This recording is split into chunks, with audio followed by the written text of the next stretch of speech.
Yo.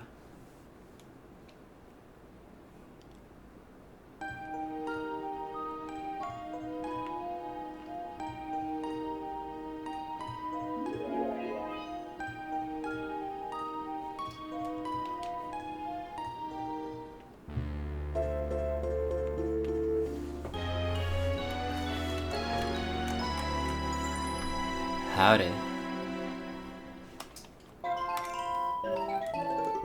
It's that time again.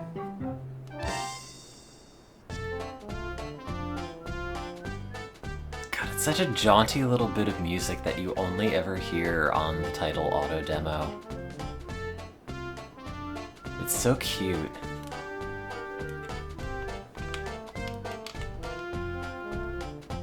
Forget, did I turn this off because it looks bad? Yeah, I think for this game specifically. Although I should check if it does anything for all the dithering. Probably not. Oh, oops. Is that Mario as a toilet?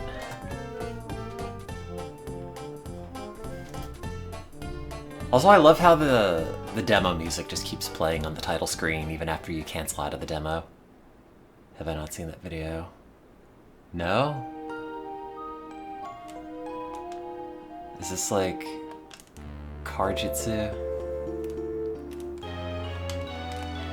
Mario wrestle Yoshi inside of a clown car. Wow, exactly 10 hours.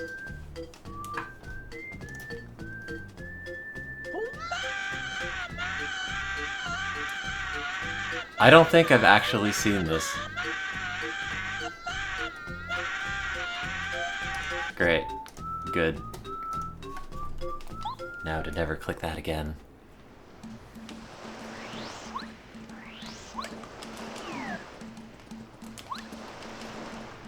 There's one of those videos that's like the same thing, but it's all Wario sound effects.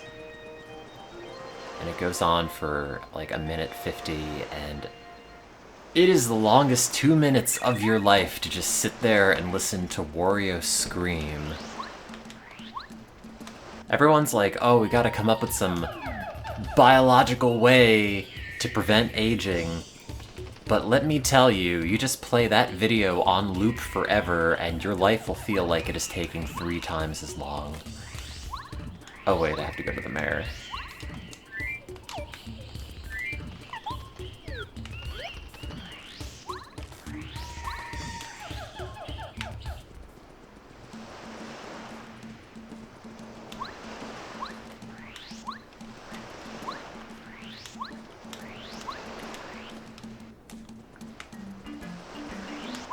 I think he's here?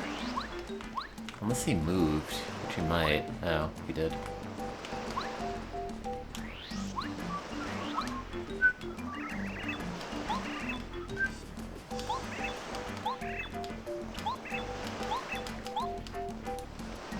Why is every Mario town so incredibly, like, racially segregated?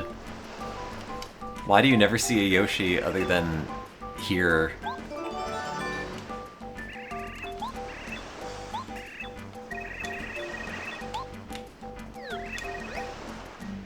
Wait, why did they pull Sushi out for this specific conversation? Every other cutscene, I feel like your partner's got slightly different dialogue that essentially says the same thing. Oh, because Sushi just has to butt in. It's very hot and very dangerous. I do not approve of this.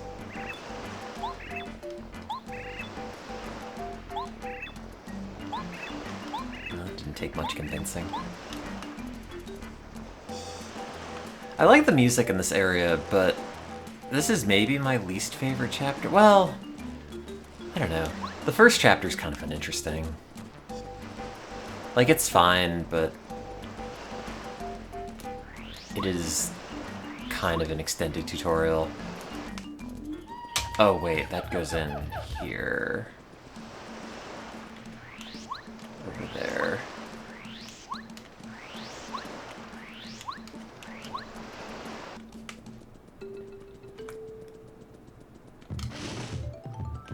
not a huge fan of this specific area, and the volcano is also kind of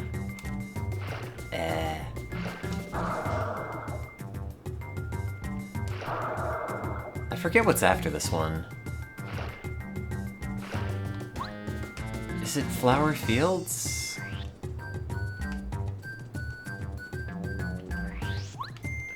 Okay. Yeah, that and then Shiver City, and then I guess the game's over. Or, what is it, Star Road, or whatever they call it in this. Do you give me the seed now? Ah! Time flies when you chase it. So true. And then 1000-Year Door. No, then the 1000-Year Door Paper Mario 64 ROM hack. Or that other one that somebody linked me yesterday.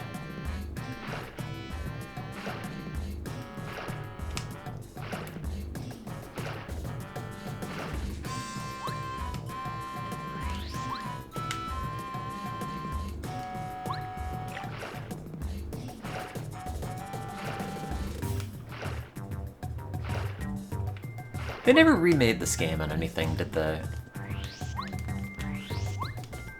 Like, it's probably on, you know, the Nintendo Switch Online service, and by extension, probably the Wii Virtual Console, but I don't think they ever remastered it or anything.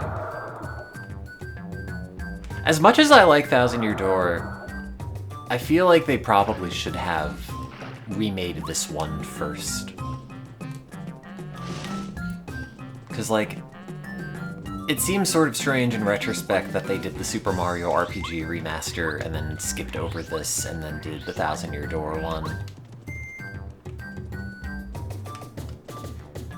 You know, not that, like, Nintendo's gonna make decisions based on how people emulate games because they just want them to buy them again. But, like, you can emulate 1000-Year Door on Dolphin at a pretty high resolution, and it is a very crisp-looking game.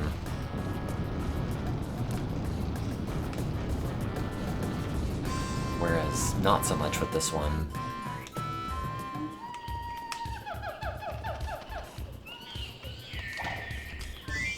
I guess sushi still.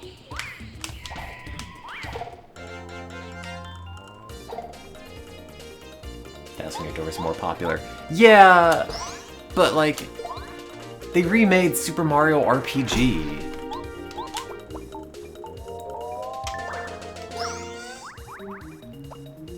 They should have remade it, oh, shit. I thought I had the defense to eat that, but that's only if I'm in danger. Hello, Raiders. Hello, Melura? Is that how you say that? If not, I'm sorry for my insolence.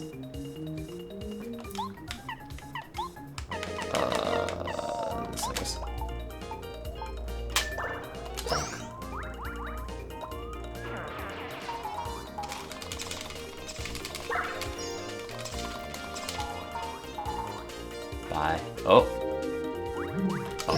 I always think they're running away. I forget they're just coming back.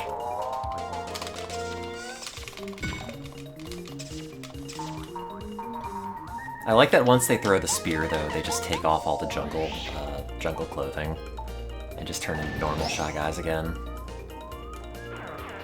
And I'm done with this. No, it's Paper Mario, the first one. On the N64, playing it on the analog 3D.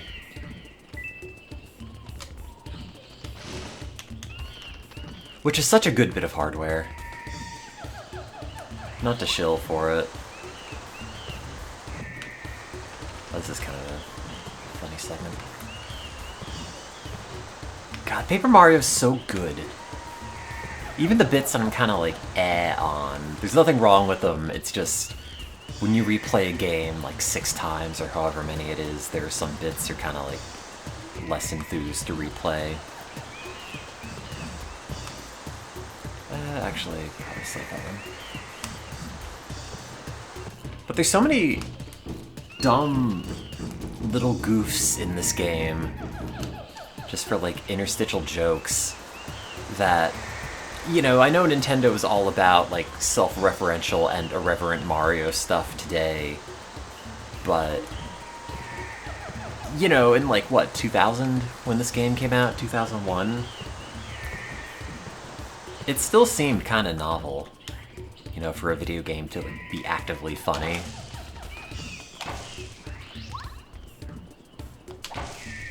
You know, Paper Mario is maybe one of the more understated, kind of funny games, but it's still entertaining nonetheless. Oh, I gotta beat Okami one day, but that also involves, like, fixing my PS2 disc drive, which is then a matter of, like, buying the specific revision of that slim drive that I have in mind. And I just never could be bothered. It's broken, and it's sitting partially disassembled at my parents' house, and I'm never visiting them long enough to bother to actually fix it. I guess I could bring it up with me and fix it. Or something. Oh, Magic Koopa. Isn't there a GameCube version? There's a Wii version of Okami. The only thing I remember specifically about the Wii version of Okami is that when they put it out, they used box art that had an IGN watermark in the corner, which was a very funny thing, and then you could send away for a replacement cover that didn't have that. And you didn't even need, like, proof of owning the game or anything, so I just ended up with a couple of replacement Okami covers. I don't know if they're still at my parents' house somewhere, they're probably in a landfill. Thought at the time maybe I'd, like, put it in my high school locker or something.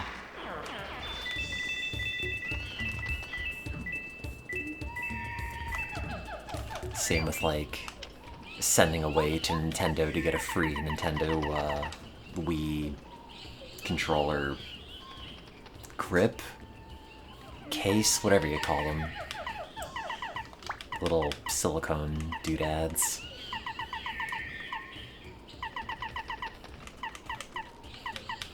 I can't really think of a game company anymore doing that, though. Like, oh, we released something that was obviously defective and we will send you a replacement part of whatever in the mail for free.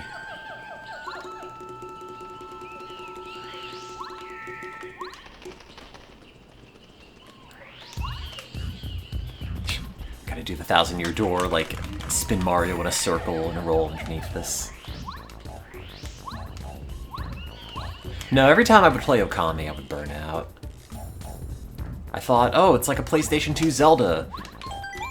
And in a way, it kind of is. It's just too long, I think. And I never played that DS version. Like Okami Den, whatever they called it. I don't know if that was supposed to be any good.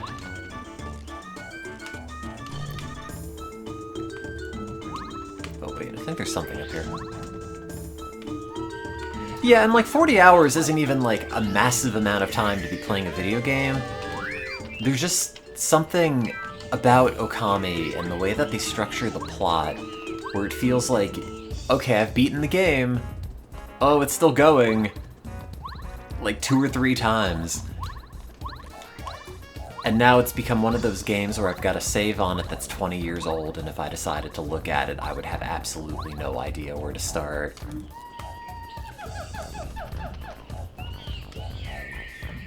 I don't know, maybe I'll play that again. I am kind of curious to see where it goes, or what I might think about it in this day and age.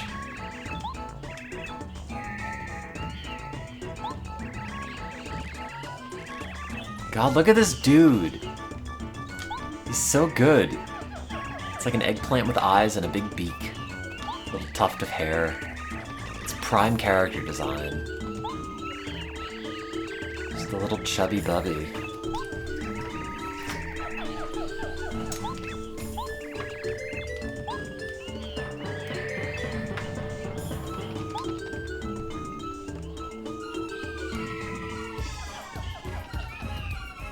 Oh, I didn't even realize there's a Switch port of Okami. It's probably the easiest way to do it.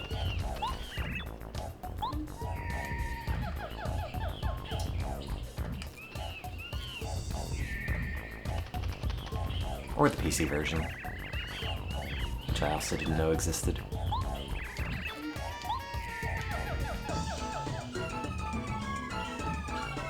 See ya in Melville.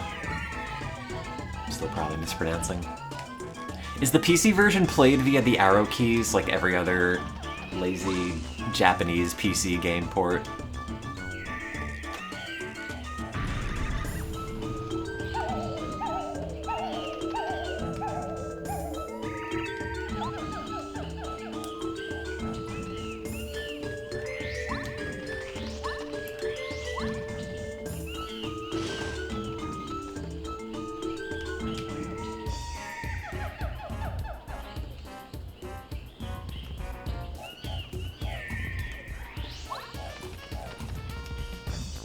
Gotta see if my PS4 controller still works. I think one of the analog sticks is drifting a bit. Let's see then. But I think I've replaced it like 3 times.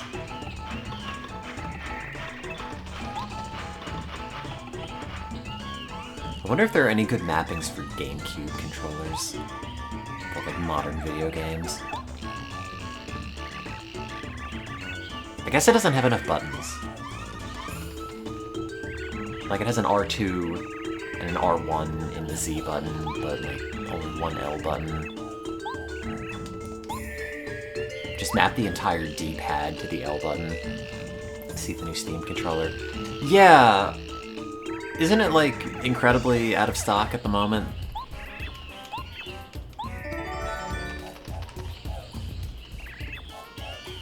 Ultra Stone. I think there was some thing about the Steam controller having people selling their pre-orders for it on eBay and then having all the listings taken down. You know, eBay, the soon-to-be GameStop property.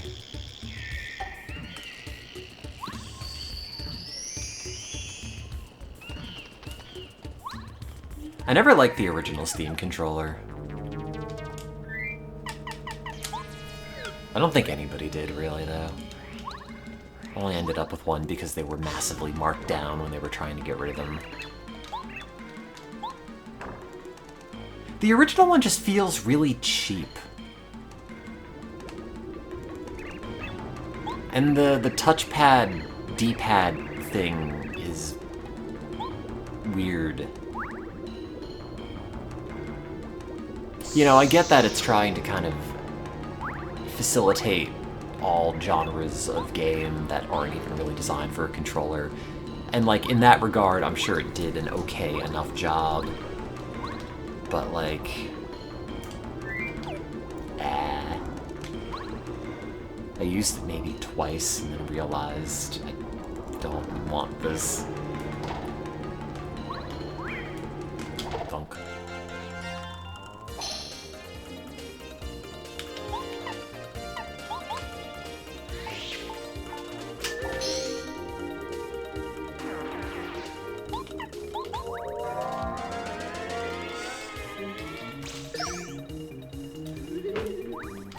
Provided it's not $1 billion, I'll probably get a new Steam Deck whenever the new ones come out. What's that noise? Oh, it's a dried leaf behind my desk.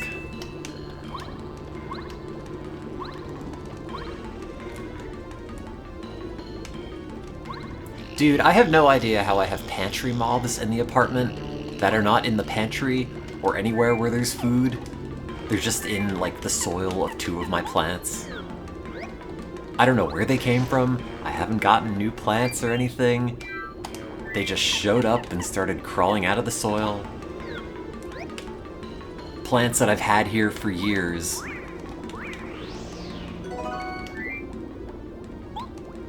I don't even think they do anything negative, really. as long as they're not getting in your food. But God, do I hate stuff flying in my face.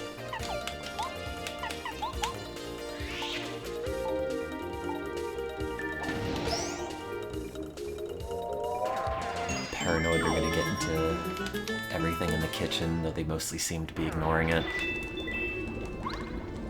Get a UV fly trap. Maybe? I never have any luck with the sticky paper. Like, it will catch them, but I don't really feel like it does anything to the actual problem. I put a lot of peroxide in the soil, which I'm hoping will kill the eggs. Maybe the larvae.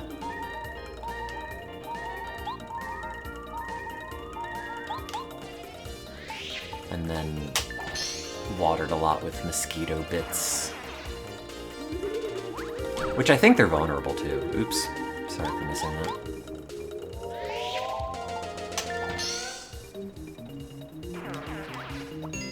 I was debating buying, beneficial nematodes.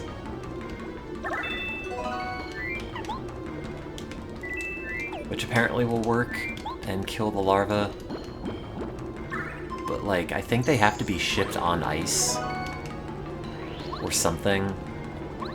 And, you do that on Amazon and all of a sudden something that's like $12 is $50 and I just can't justify it right now. Layer of sand works. Yeah. I have,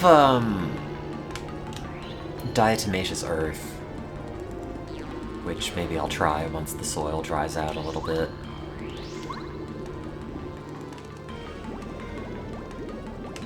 I do kind of wonder if all of the, like, vaped weed remains I put in those pots have some weird scent that attracts moths to it.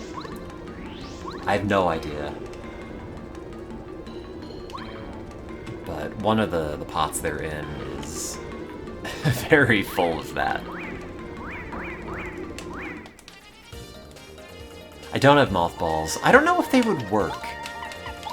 I was thinking about it, but I don't want the apartment to smell like mothballs, and I think you're supposed to put mothballs in some kind of container with the thing.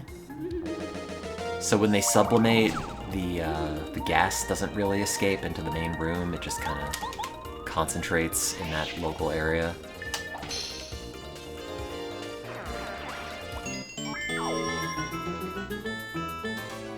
Because the problem is they're in my pothos, and my pothos is like 6 feet long or something, maybe even longer. It's massive, and I don't really have any good way to enclose that. Oops, I was trying to hit it with the hammer. Ouch. Oh, Sushi, you need to get Tidal Wave. Dunk.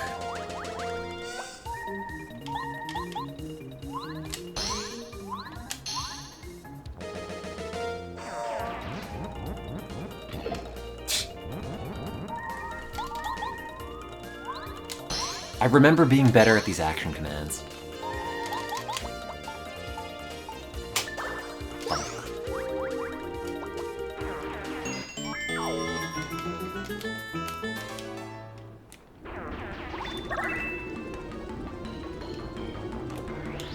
I like that Sushi also does the fancy anime lady laugh like Bao does.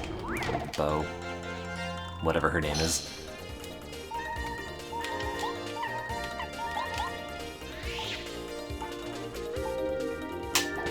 I could go for some Bao. I haven't eaten since Sunday, but I would like... If you put, I don't know, 2 dozen pork Bao in front of me, I would fuck them all up.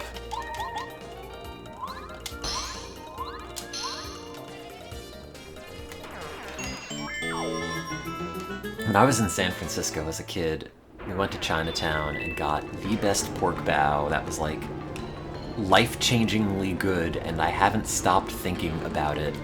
And every other place I've gone to get them has never lived up to whatever I've mythologized these bao to be. Probably too much of a pain in the ass to try to make yourself, though. Seems like something to leave to the professionals. As much as I'm for trying to make food that's good.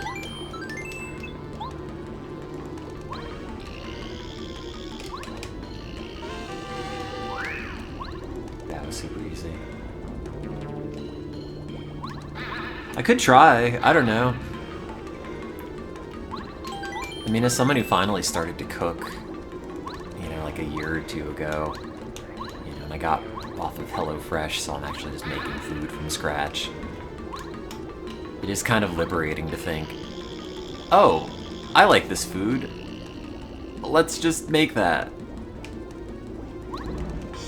Yeah, I'm looking at this menu on this Thai place, and yeah, I could spend like $40 to get it delivered to me, or just walk to the grocery store, spend a fraction of that, and then have leftovers.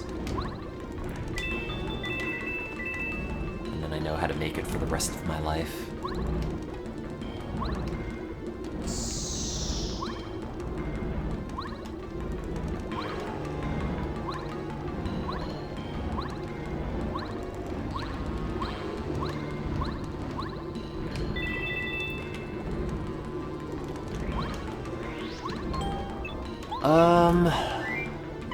Probably sushi.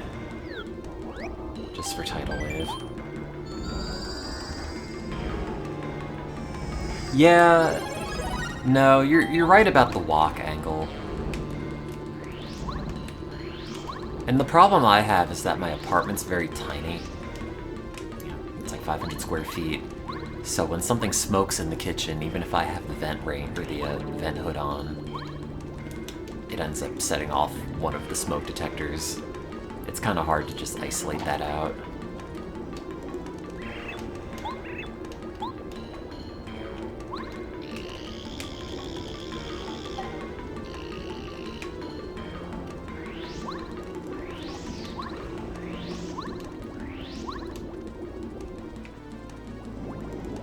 No, cooking for yourself is great. If there's like one message I could send to anybody, it is, you should learn how to cook. It's really not hard. You just go on the internet and look how to do something, or look up how to do something, and then you do it.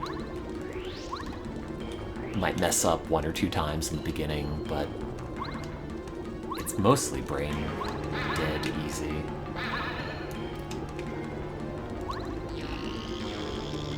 I don't know where I'm going. Yeah, it gets more fun the better you get at it, because then you can get to a point where you can just be drunk and then cook. I love getting wine drunk in the kitchen. I haven't for a while. But when I do, it's always a time.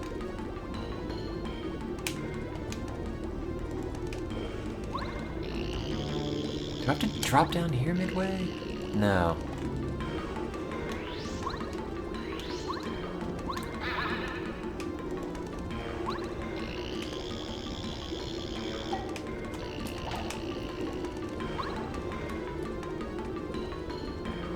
Wait, now I was here, and the only thing is the upgrade block, right? Yeah, I mean, you wouldn't have this whole area with an upgrade block at the end, and it keeps going.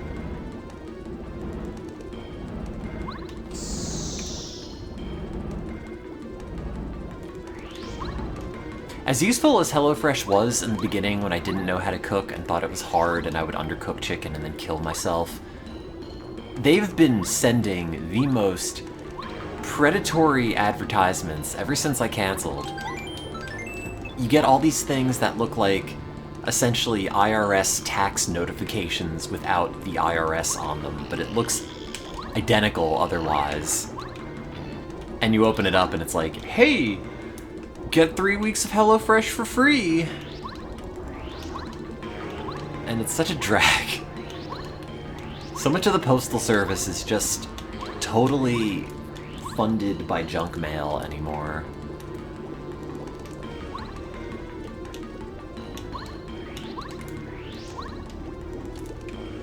Okay, I think this is the only room I haven't actually been into and completed. Oh, I'm dumb. That's right. How do you get across the lava? Oh.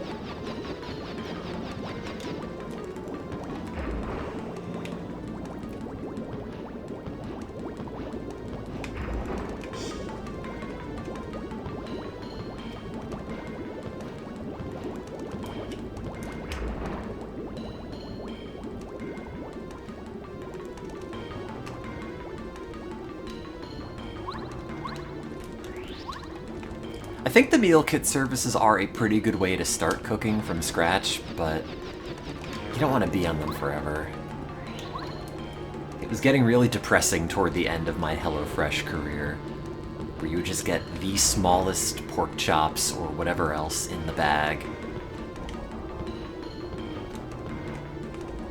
Or like packages ripped open and just the amount of plastic that you end up throwing out every week. And then you get these gigantic goddamn ice packs, like 2 or 3 per box, and they're the size of a high school textbook, and you can't recycle them. And they're like 5 pounds or something. Maybe not that heavy, but just got so tired of disposing those specifically. I don't know if you can drain them because they're full of gel. Maybe you can. I never tried. I think the packages said, like, oh yeah, drain them in the trash. Don't drain them in the sink. My building is old, and I'm kind of worried that I'm going to end up backing up the pipes if I put, like, dozens of old ice packs down there.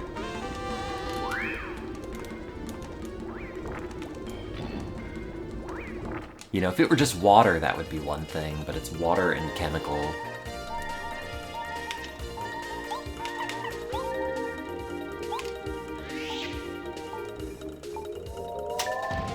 Oh, I'm realizing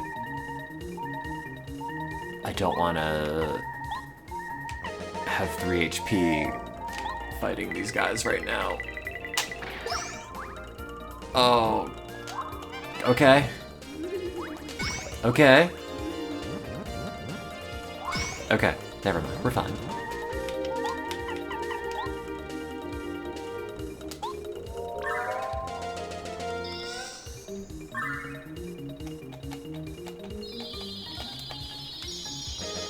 Oh, controller's so rumbly.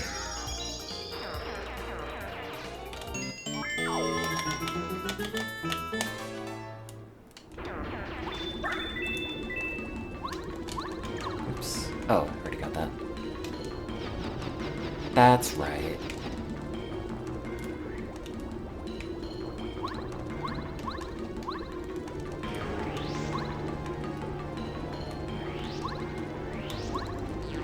I wonder how the math works out by getting the Ultra Hammer versus doing jumps with the Super Boot. Because I have the, like, your attack does an extra damage badge equipped, which means every jump will do an extra 2 damage. But the hammer, well, I guess it's only +1. I don't know. Probably doesn't matter that much. Don't really have to min-max that much in the original Paper Mario. One second. Someone's texting me. Did you ever take melatonin for sleep? Question mark. Yes. Well, hang on. I don't think it did anything or impacts my impacted dreams a whole lot, but I think that's a common thing people say it does.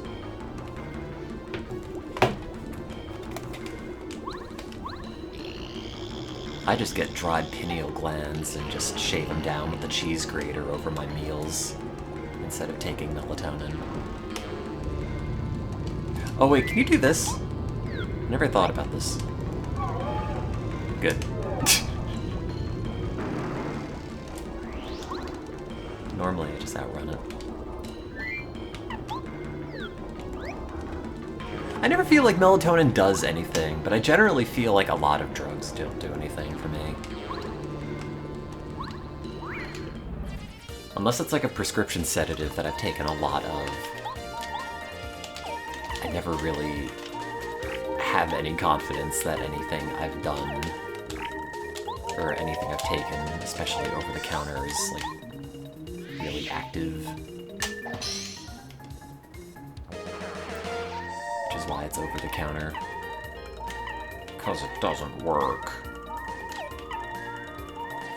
I guess turbocharge. I don't think Watt can hit the fire guys. Now, what gives you wild dreams is Seroquel, which they use off-label for a sleep aid. And normally wild in a bad way.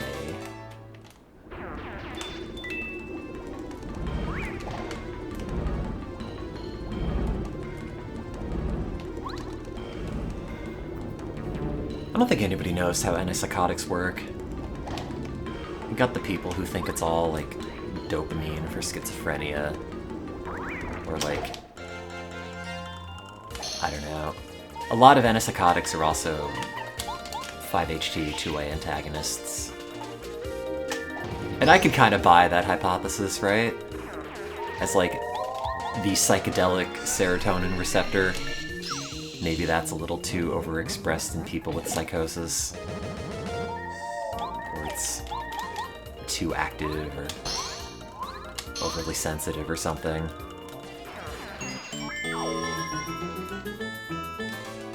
Or like the gamma band hypothesis, where you're supposed to have a certain amount of like gamma range activity in like the 40 hertz band, which is all like associative learning stuff. And you just end up making associations for things that aren't really, useful or true. No one knows anything about the brain. I remember when I first went in for like a psych evaluation with the intent of actually getting medicated for it. It was kind of disheartening to then look up how much it's just a big educated guess. And like, try this, and if this doesn't work, then try that, and then this, and then that, and whatever. We really lucked out as a species on discovering antibiotics as something that just solves a problem, and then the problem is solved for good. The end, you win. Whereas the vast majority of other medications, especially like psychiatric meds, do not work that way at all. Look how wiggly Colorado is. I like all the ways in this game that they subtly deform the sprites. Like the big snot bubble on Tubba Blubba.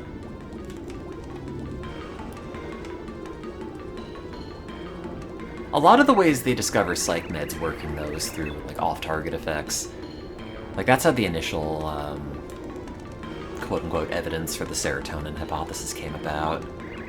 They had a drug called Reserpine, which I think was an antihypertensive, but it also had the side effect in a subset of people of making them a lot happier, or at least like notably happier. And then there was someone who thought, oh well, let's check that out a bit more. And then everyone's been chasing the wrong rabbit hole ever since. Hang on, I gotta turn this off.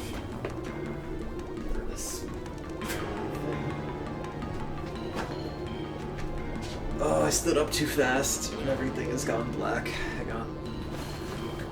I need to sit down. Okay, problem solved. No longer black. You can see the screen. Scientists created depression vaccine. You'd think. They do have drugs that technically make you more depressed.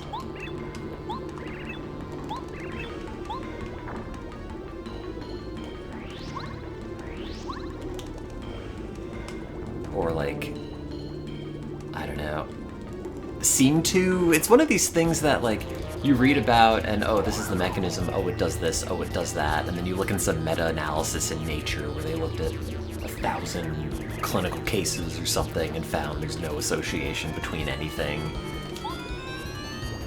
And then it turns out, oh, nobody knows anything. You could publish whatever you want, find an effect, no one replicates it.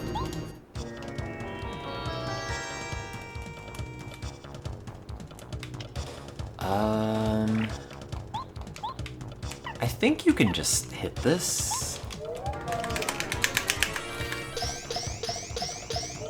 Oh yeah, no, I was in this talk a few weeks ago, and I'm sure there is some effect, but it was this gut microbiome talk, and I think I mentioned it on stream before, where they had this wacky experimental design, which I'm sure is like, you know, rooted in fact and everything. But the fact that, like, so the idea is that there's some, like, gut-brain axis, and it's impacted by the microbiome of your gut. And you would think all these inbred laboratory mice that are all exposed to the same conditions and same housing and food and everything would have comparable microbiomes, but apparently not. And because mice will eat their own shit, they had to, like, take dirty bedding every day and shuffle it around every mouse in the colony so they're just eating the shit of every other mouse to get a baseline microbiome. And that's fine, whatever. But they would do these behavioral tests where they would record mice in, I don't know, I think it was just an open arena. I don't remember exactly the behavioral contexts, but they would record them and then they had some sort of automated machine learning program pipeline thing that would identify like dozens of individual behavioral outcomes, and then they would just point to like the 2 or 3 that were significant and say, oh, this is like depression or anxiety relevant or whatever. And like, I'm sorry, it just kind of sounds like pee hacking. But maybe that's just how it goes. Oops. You know, you do enough measurements and eventually something will show up as significant.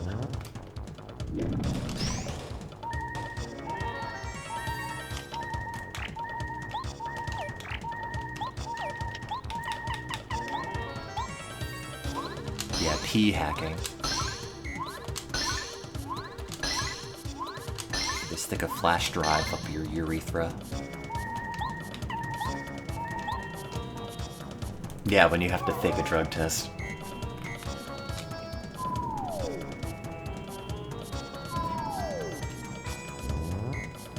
They shuffled every mouse in the colony around, giving them an equal dose of monkey whiz.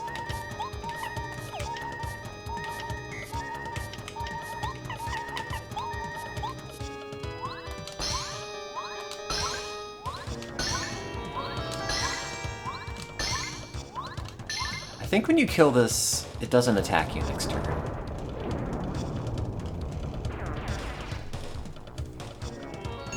I like the fake-out ending.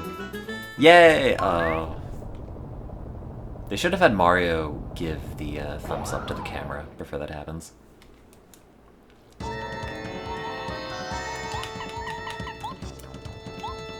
he's fire element. Oh, oops.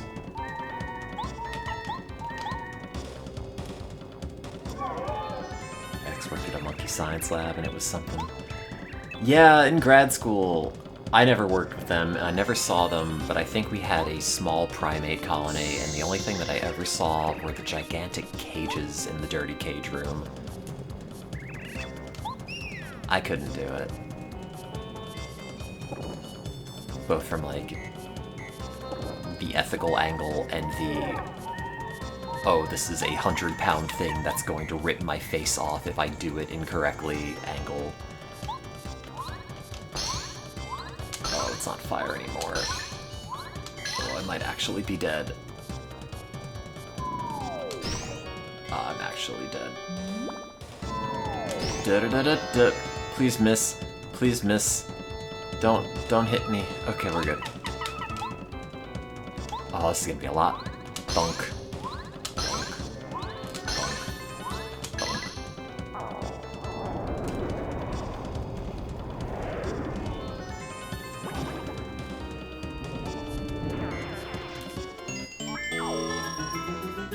Bowing in front of me.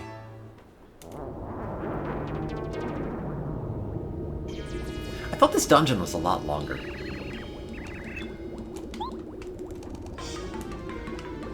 Could consider the jungle part sort of another segment of this level, I suppose.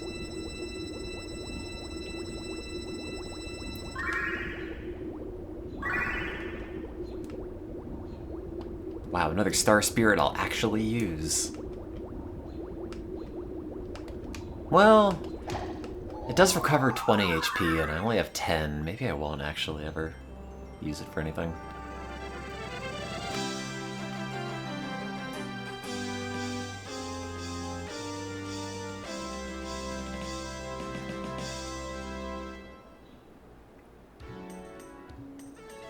The steaming Mount Lava Lava.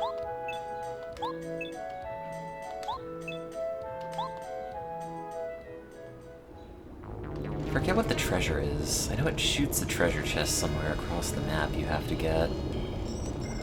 I forget if it's a badge or a key item or something. Oh, the controller's so rumbly. Listen. N64 ASMR. Do you think someone's made that video? Probably, right?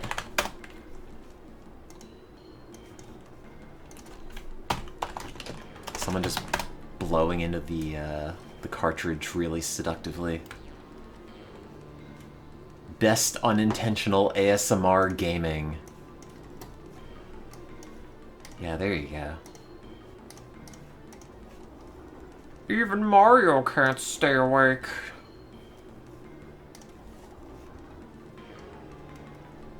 Oh boy.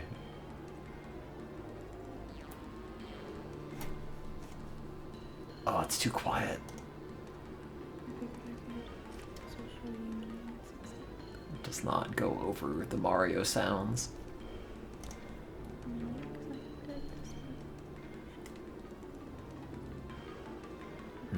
Put my plastic in plastic.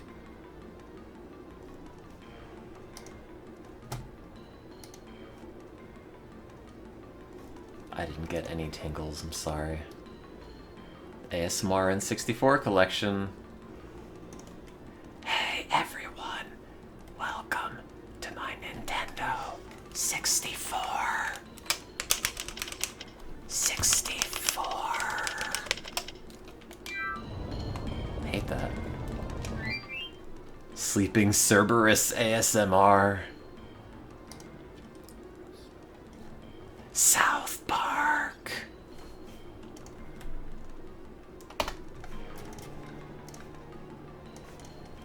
What do you join into? Nothing, it's just video games.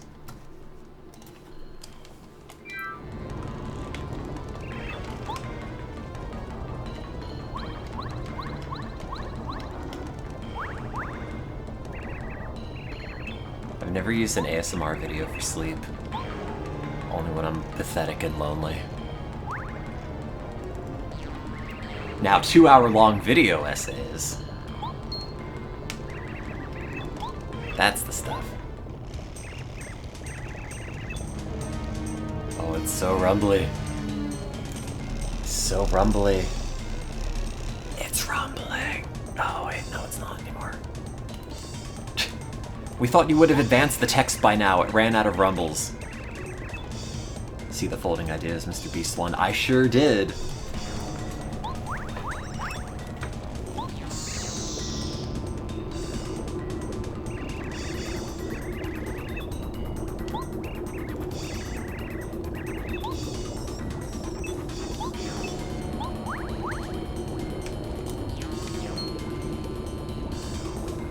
The only Mr. Beast video I'd watched prior was the Big Joel video where he went through all the first episodes of, or the first season of Beast Games.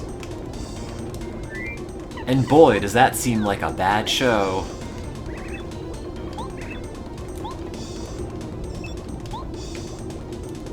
You don't think you know that one? It's worth watching if you haven't seen it.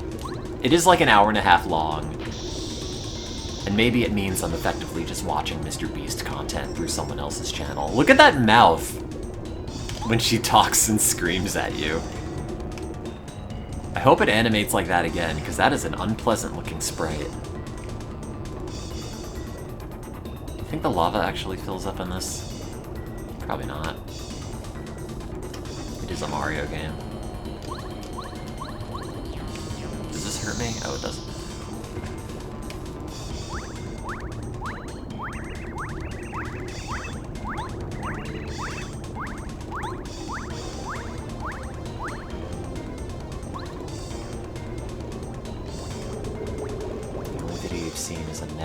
Video critiquing the lies of the progression bar in the Mr. Beast videos. You should link me that, because that seems vaguely interesting. Watch an 8-hour video essay on the Bomberman franchise. There's that one guy that makes all those really long videos on, like, Mega Man. I guess he's done other franchises as well. I forgot his name.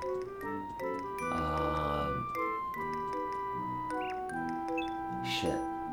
What is his name? It's the guy with the whiteboard. Is this it? Is Mr. Beast cheating his progress bar? Oh, this stand-up maths guy. Yeah, I'll watch that. Who am I thinking of? Mega... Mad... Retrospective... Ben Saint.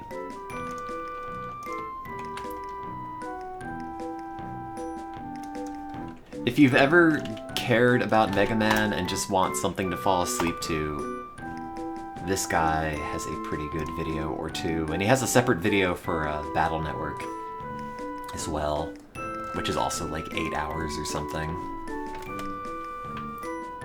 Although like 60% of the Battle Network video is about Star Force, and I could not care less about Mega Man Star Force, I'm sorry.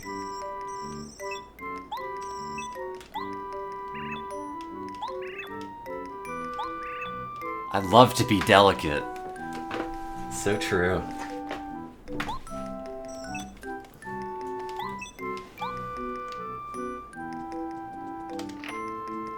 Oh.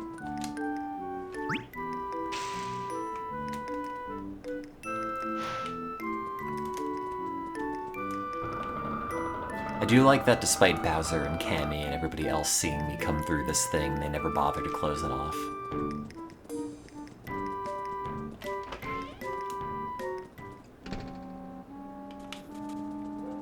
Is this the one where you have to go on the game show?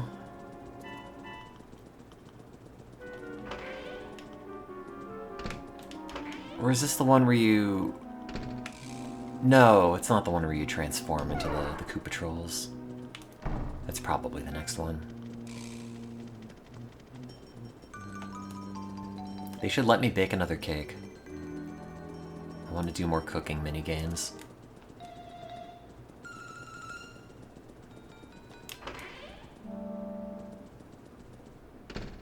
Boo.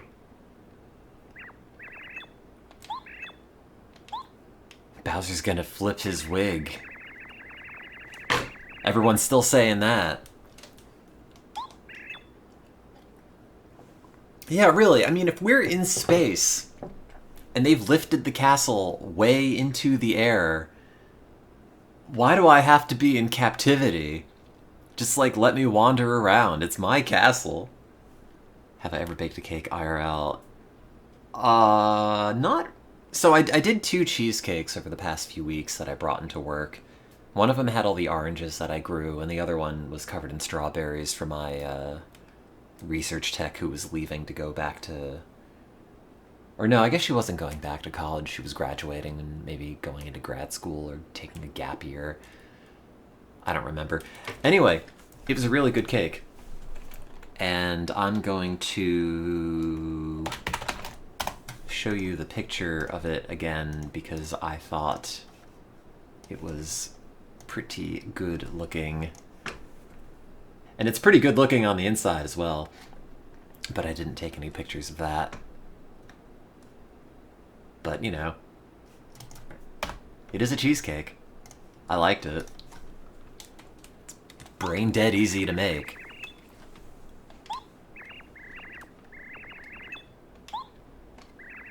I did glaze the strawberries, yeah. It's just strawberries, sugar, a little bit of vanilla, lemon zest.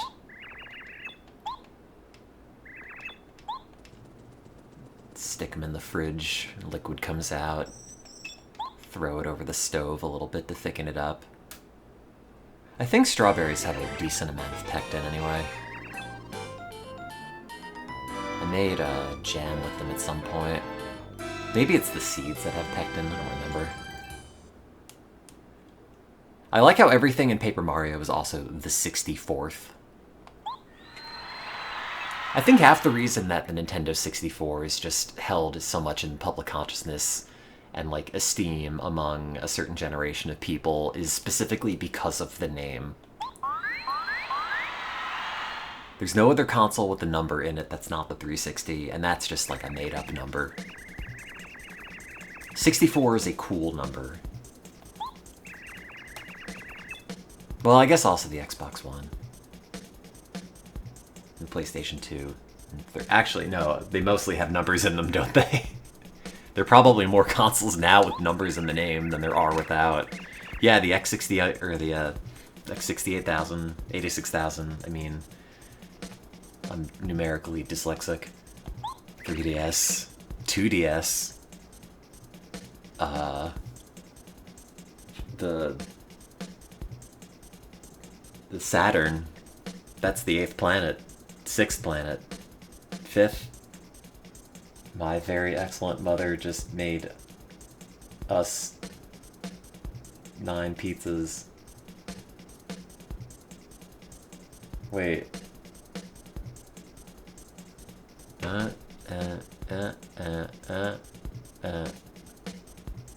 There's no S in that. What is that mnemonic? Mnemonic. My very excellent mother.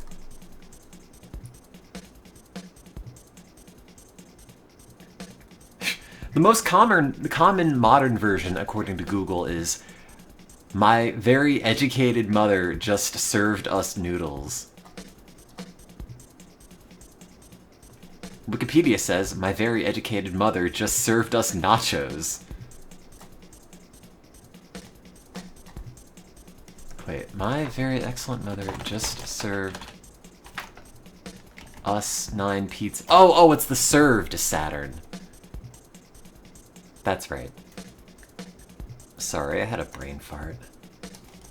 I keep doing that. I've got a very gassy brain. Wow, I love prizes. Is it the lava piranha? Is it Goomba?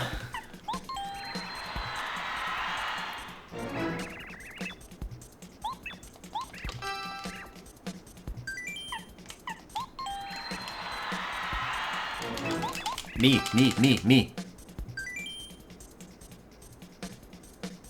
I don't know. I didn't read the question. What's the name of the monster? I think it was trying to say. It's probably Chomp, because I don't think Koopas would refer to themselves as monsters, and Goombas are too dumpy to be a monster. Me. Hey! Pray, cry. Those are 2 options. Me.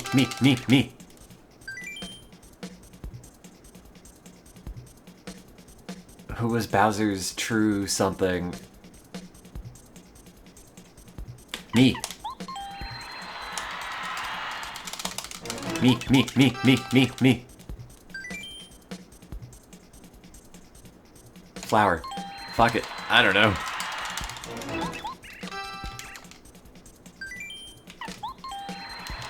I don't even know what the questions are.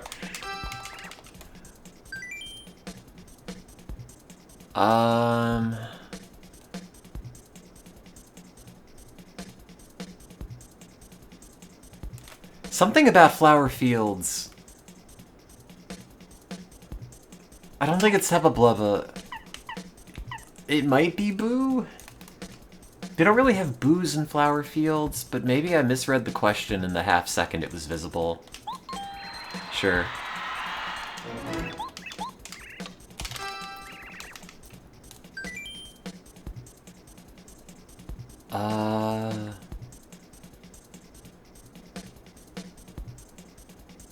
West of the post office. It's Koopa Village. Oh, God! Where's Peach's castle now? In space. In the groundwater. Farthest Shiver City. That's not English.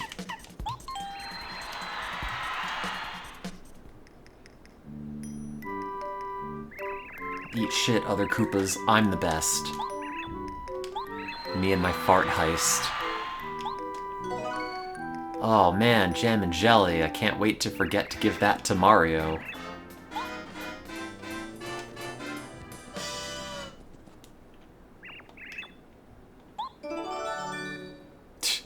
Here's your participation prize. It lets you transform into people.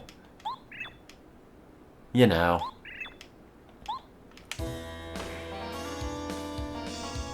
Just casual participation prizes. Do they still give out pennants anymore? As a kid, I would always have so many from, like, summer camp or other little school events I would go to. Or, like, little, ribbons. Chess club or something. Have I ever seen a game show that boos a contestant for answering wrong? I want a game show that shocks you if you put the wrong answer in. It's not inhumane, it's just conditioning you to do better. You'll never forget the answer of the question now if you have a little electric shock afterwards.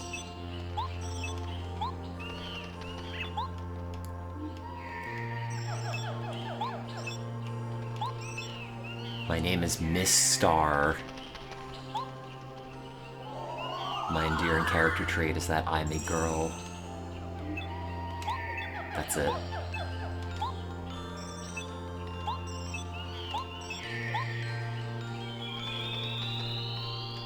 Got so many swim club ribbons. What year do you go to swim club? Is that like a primary school thing or like college?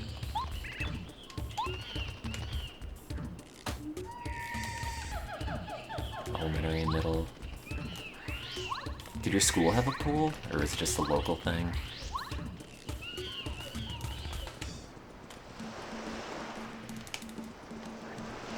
Oh, just a team. Gotcha.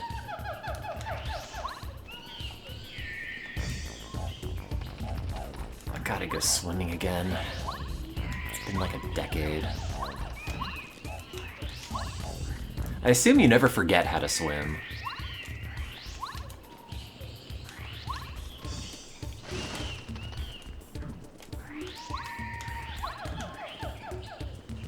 At least I probably float better now than ever before.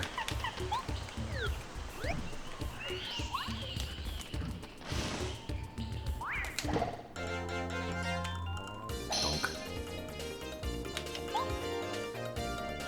Oh, this is the one where you have to hit all the buttons, right?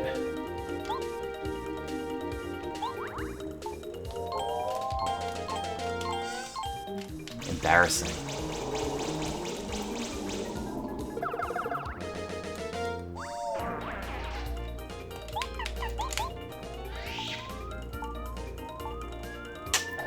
I remember the first time I went to scout camp, I could not get the swimming merit badge. and I had to take it a second time, and I had no idea why, because normally I can swim just fine, but it turns out the combination of fresh water being less buoyant than salt water, plus, like, swim shoes, for some reason, apparently makes it way harder to stay buoyant, or to, like, swim in place and tread water. I don't know if you've ever tried swimming with swim shoes on, but, like, unless they've changed in the ensuing years, it is way harder to swim otherwise.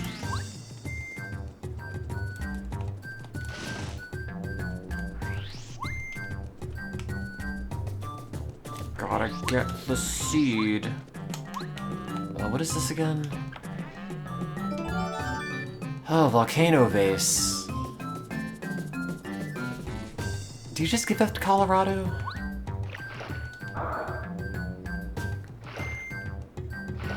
I was talking about this before, but if this game has any sort of extended side quest that's not just giving away the letters as Parakarry, I don't think I've ever done them. Oh, okay, that's right. You give it to Colorado in exchange for the seed, I think.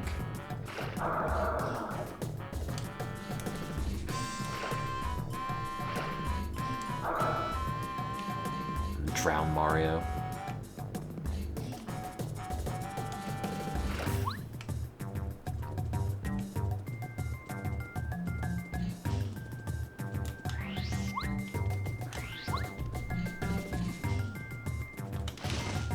What I really need is a hot tub.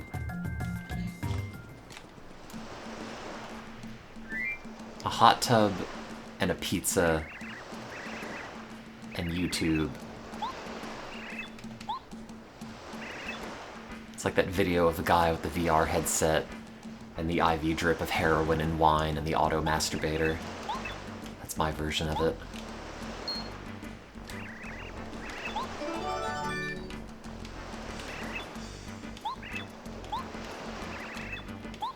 I love that they're called bulbs.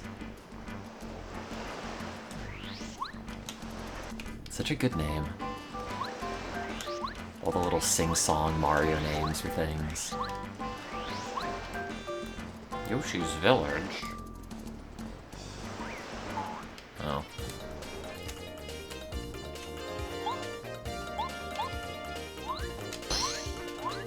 Could you interact with those coconuts in the background? No, you can't.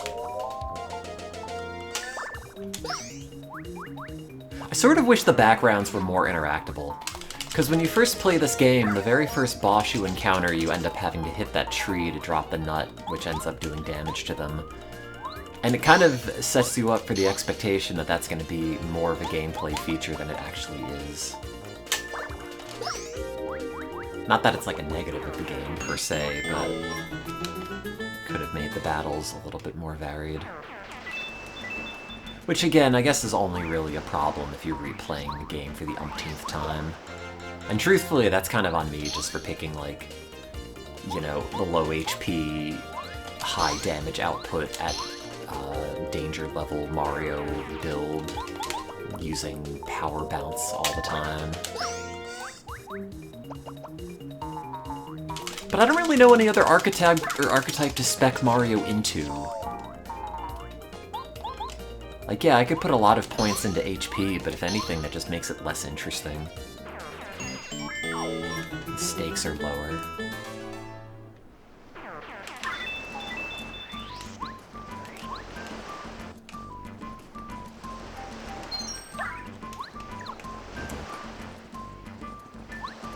A star piece here? Probably not. No.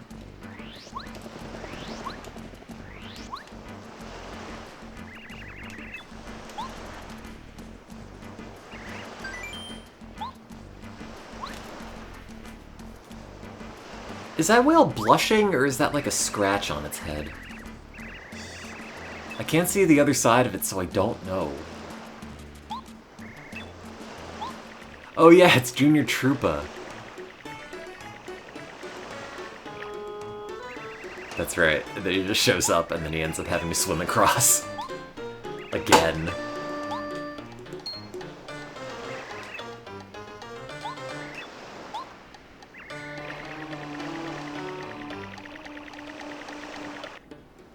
love this game. It's so cute. I'm glad we get a chance to see the seagull again.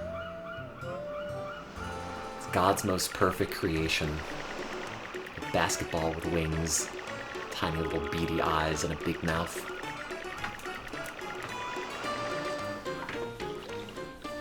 Screen-accurate reflections.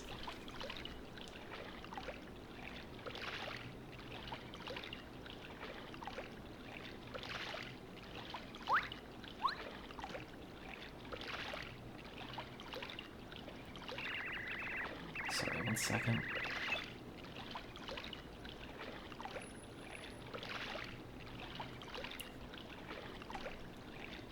Oh, I gotta get a new phone. I love the 12 mini, but it is steadily dying. But I don't want to spend money. And AT&T is not having any sort of upgrade deal that's really worth it. I miss the era of just re-upping your cell phone contract and then getting a new phone for $99 or something.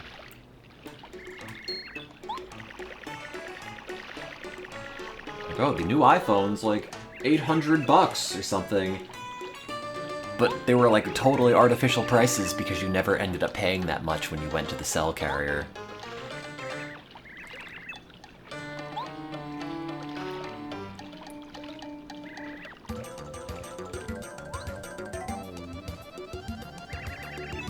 I think he has the spike now? The spike while flying?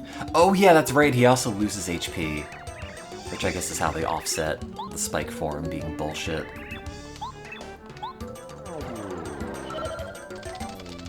I probably should have equipped the spike badge.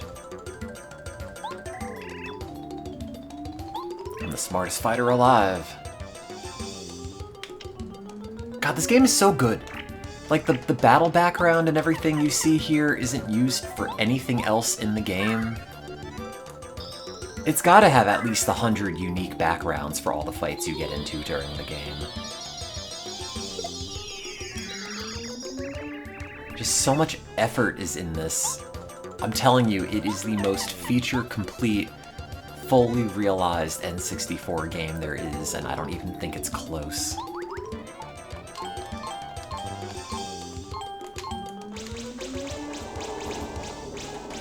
Oh, this always used to lag on the N64, and it doesn't on the analog with the overclock on.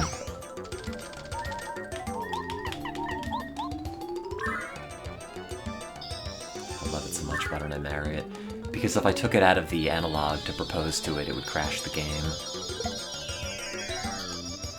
And that's the only reason.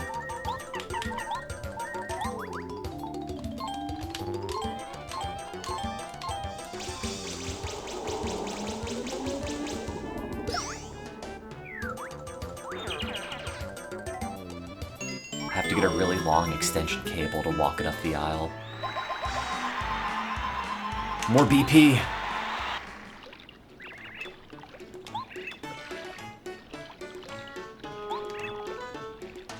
Why does Junior Troopa have weird bat wings, whereas every other Paratroopa just has normal wings?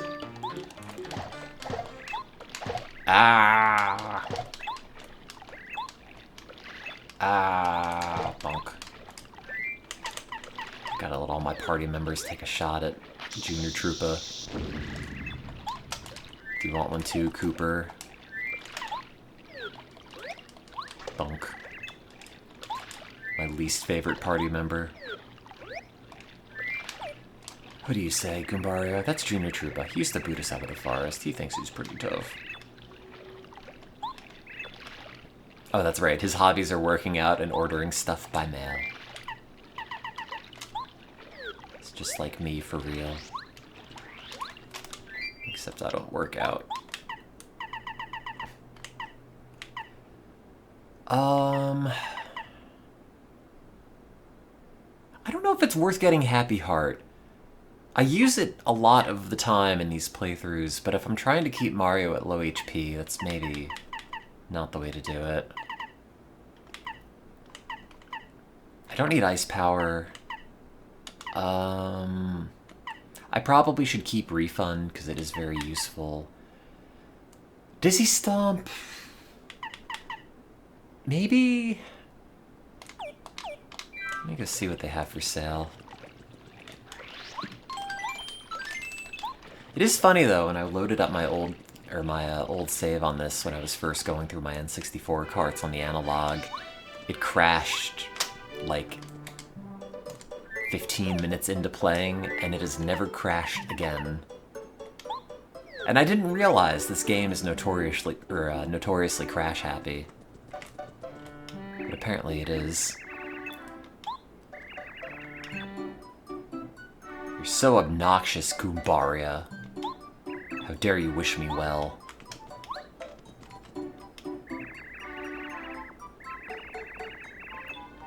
Oh, it's Goomba. I don't think you see her in Goomba Village in the opening.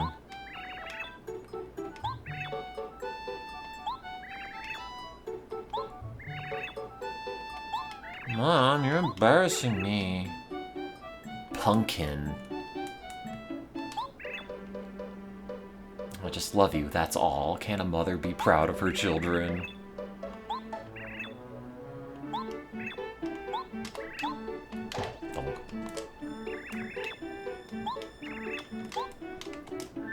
I guess I could spend the money at Chet Rippo's to get my HP dropped.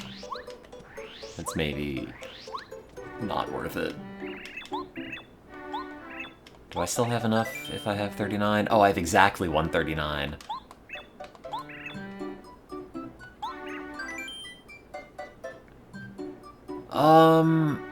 Wait, if you upgrade one of these, does it drop the other two, or does it only drop one at random?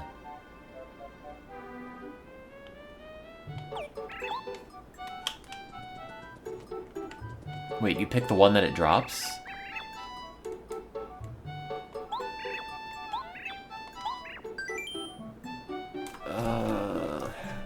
How does Chet Rippo work?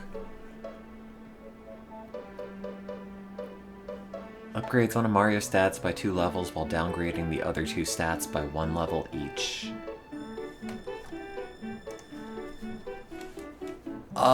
Sure. I want more BP. What? Oh. I could upgrade the FP, but then it would drop the BP, and I don't want that. I need my badges.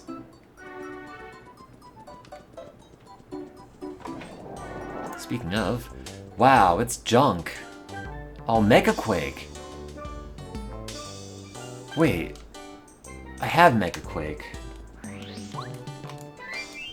Right? Oh no, it's Power Quake. Please, it's 2026. I'm always in permanent danger.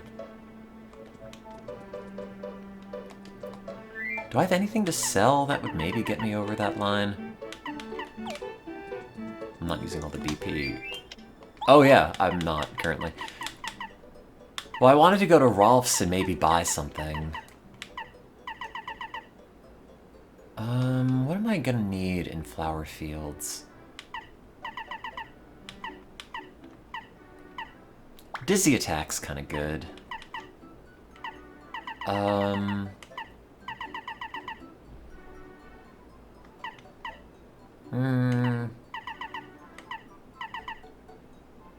Maybe Dizzy Stomp?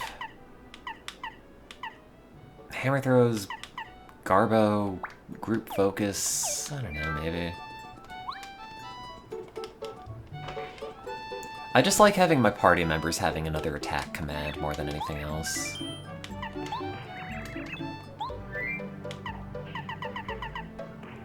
Oh, Wacka's Bump is worth 64 coins.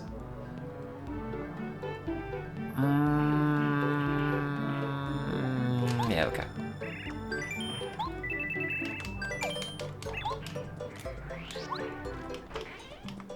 I wish the hospital paid me for my tumor when they took it out, but they had to bill me instead. Yeah, you know, 64, the sex number.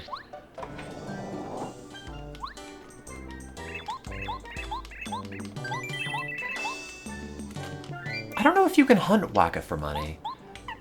Somebody was telling me I could go back yesterday to hit him again, but I'm pretty sure after 3 hits of, like, any time, any order, anything, he just leaves.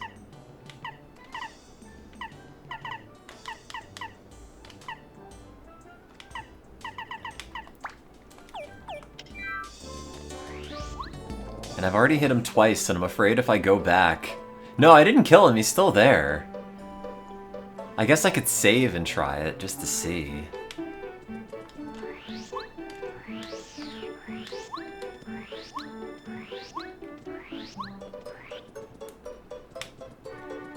Other than the bit of latency you get on the analog 3D, which I guess is not too bad, at least in Paper Mario, the reproduction N64 controller for the Nintendo Switch Online thing is so good. It feels so good. This analog stick is exactly how you remember it, but like when it was still functional and not all loose and worn out. And every other third-party N64 controller alternative is like just the shitty GameCube stick that doesn't really have the same sort of range of motion. It's shocking that no one's really bothered to make a good replacement N64 analog stick the same way that the original ones worked. I guess this one is still, like, potentiometer-based, or, whatever the ones that drift are. Not Hall Effect. I don't think it wears like the original, because I was told in a video about a teardown for this that they've actually lubricated the stick assembly this time. There is a steel stick N64, and if you look up the prices for that thing, it's like $200. Just for the stick assembly, not even the rest of the controller. It's insane. No, not the hotel one. Not the... not RandNet. LodgeNet. I think they have modified those to work on an actual N64, though. But, like, someone cast the N64 bowl and stick assembly out of steel, and you could get those, and I guess they'll never ever wear, but God, it's hard to justify spending that much money. Oh, wait. You can just farm Whack-A-Bumps, can't you?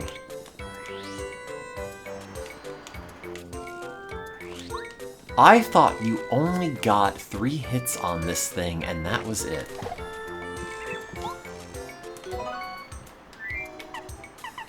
That's good to know. You assume you don't have many buyers. You would think that, but every time I've gone to the website of the guy that actually sells them and not a random eBay listing, they're always out of stock. And maybe he makes like 2 every year, but still. Are they made to order? No, I don't think so. I think he just makes small batches.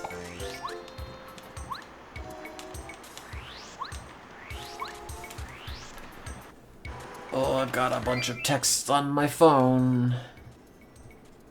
One from my parents. Also, my phone is dying. I think it's at like 70% of the maximum battery capacity. Maybe less. And like I could get a replacement battery put in, but also the speakers have broken. I'd have to get those replaced, and also the screen's cracked, and I'd have to get that replaced, and at that point, you might as well just get a new phone, but I want my old phone because it's small and it's red.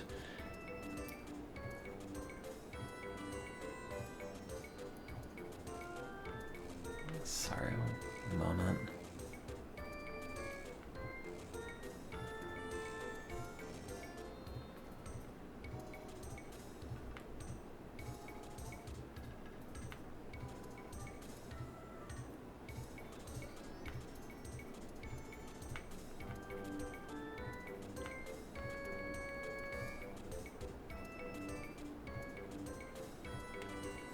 Ouch.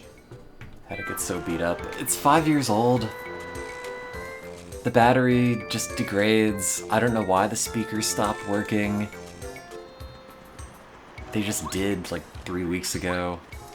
Just sitting in my pocket. Didn't even get wet or anything. And the screen just has a crack in it because it fell out of my pocket in lab. And like all modern smartphones, it is a massive pain in the ass to take apart.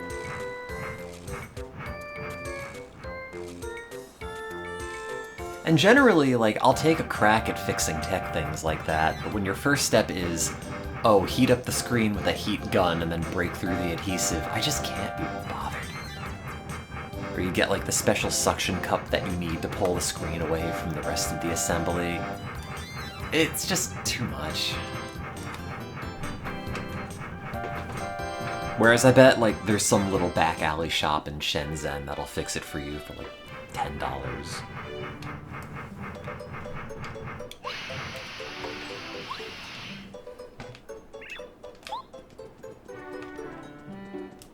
Please bring back user-replaceable batteries. We used to be a society.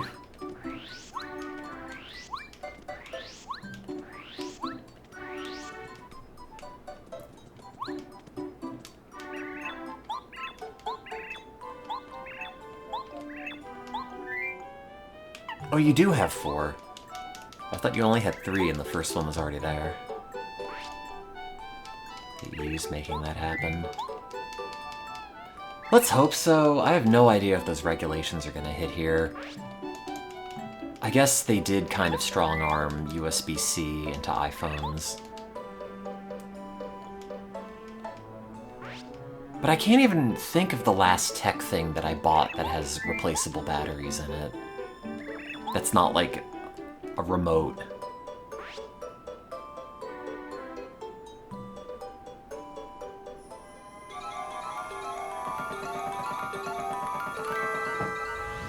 I don't even know if laptops have replaceable batteries anymore.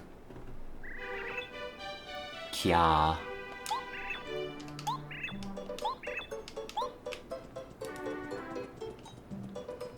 Oh wait, Ken C. Koopa's here.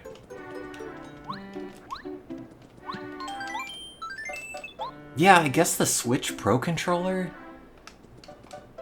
You could replace the batteries in... Sort of. At least easier than my phone. Oh, I should save first. Or wait, did I just save? I probably did.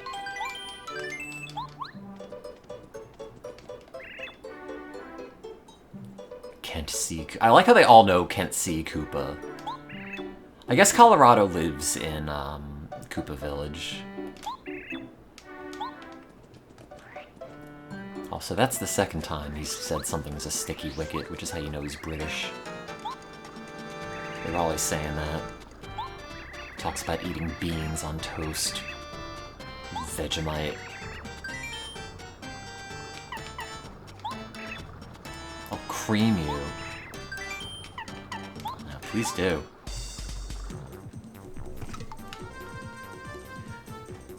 I remember not liking the flower level all that much, and I think a lot of it was down to not liking Lackluster as a party member. He's definitely my least used dude. And maybe he's better than I give him credit for in battle, but I never had a use case for him. Also, he looks a lot smaller in battle than he does in the overworld.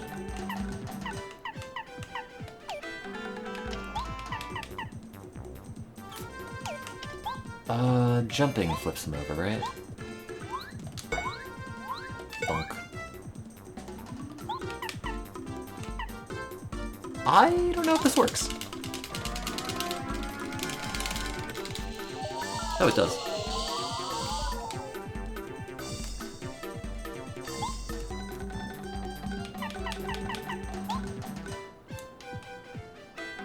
The Xbox still takes double A's.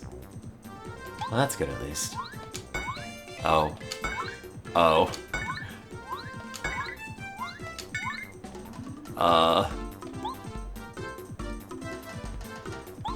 I thought that would do something.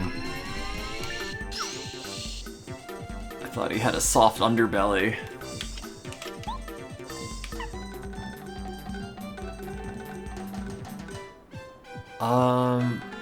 Well, he's gonna flip back over next turn.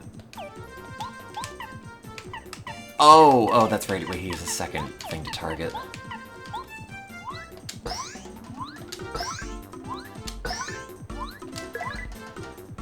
That almost feels like an Easter egg in the sense that no other Koopa has a tail that you could hit. Oops. I wonder how many random other things to target that are either in the background or separate parts of enemies I've totally overlooked in this game so far.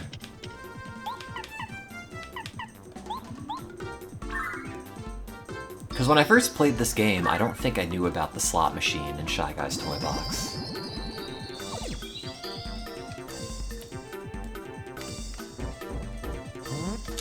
Ouch.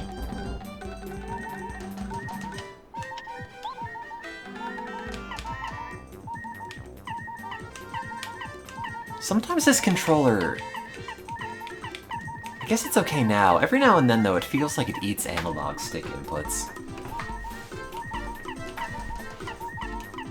And I've had that happen on, like, third-party things that connect to Switch controllers, but never actually on the Switch itself. Like, we have this adapter for the Switch, or the 360, that allows you to use Pro controllers on it, and I swear, sometimes you will just be moving and it will stop taking inputs from the analog stick and you'll just keep trucking on ahead and you can't control it. And I'm not sure, like, if third-party things use a slightly out-of-spec Bluetooth radio or what, but it is only Switch-based stuff that it ever seems to happen on. Do I have any items that are worth using? Do you think he's dizzyable? Also, do you think if I use this and it works, it would overwrite the power thing? I don't know, let's find out.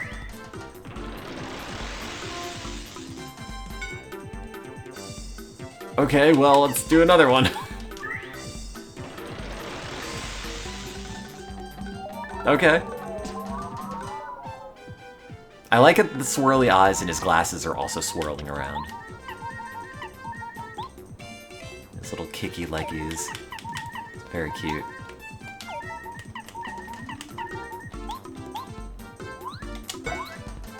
Bonk.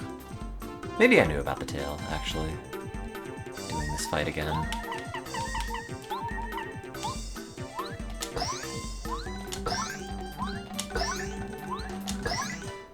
I'm not sure how else you'd beat him, other than spamming Starstorm a lot.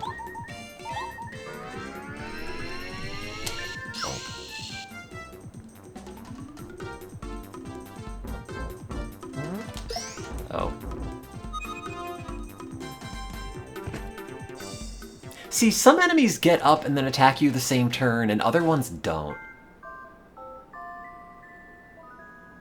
Which is why Final Fantasy X has the best battle system of any RPG, because it tells you who is going next, even before you pick your next move, and God is that so handy.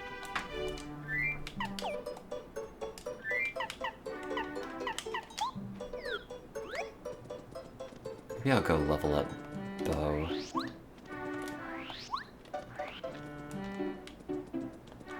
I never played Grandia 2. Is that an original PlayStation game? It's one of these games I only know by name. Oh, Dreamcast. So it's like $300 is what you're saying.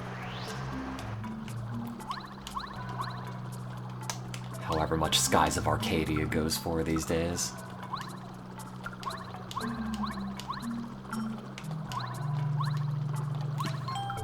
I wonder if it's more expensive on the GameCube. Published by Ubisoft. Yeah, Ubisoft did a lot of weird, vaguely first-party publishing for things. I think they published one of the Ape Escape games. There's some other example for something they did that you would think is a first-party game, and now I'm blanking on it.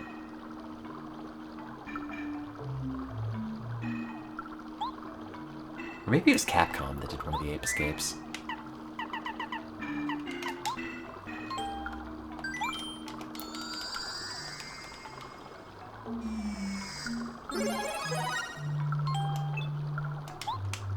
I wish they'd upgrade me to Ultra Rank.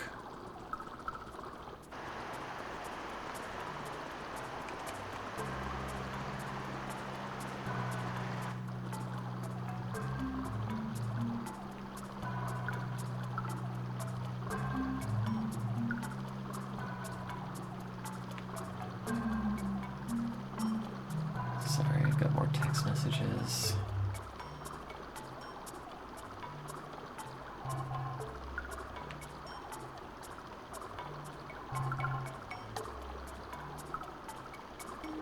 I miss when phones were interesting. Every phone's just the same rectangle now. I miss when LG made Android phones. Because every time they would come out with a new one, it would just be like, sorry, what does this one do? This one's got the buttons on the back? Which was actually really good. Because you can change music tracks in your phone, or in your pocket, like an iPod. Or they had the, I think it was the G3 maybe, that had the self-healing back. Where you'd scratch it and then put it outside and like the coating would melt or reflow slightly, just enough to get rid of minor surface scratches. Or the LG Wing, which just had a whole other screen flip out into landscape mode on top of the other portrait mode screen. It was great.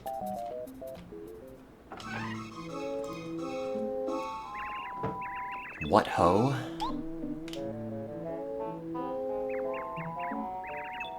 I don't know if I could be bothered to switch back to Android again, but I'm always kind of tempted to get a Razr. I think the crease in a folding phone would drive me crazy, though. It'd be like having a gigantic scratch right in the middle of every single video you watch. Something that just reflects light slightly enough to be annoying.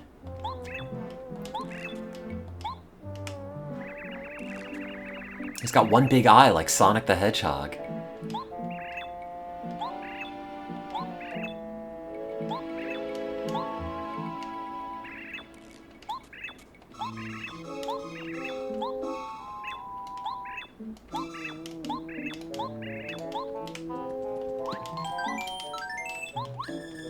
I do remember kind of disliking this area, though, as a kid at least.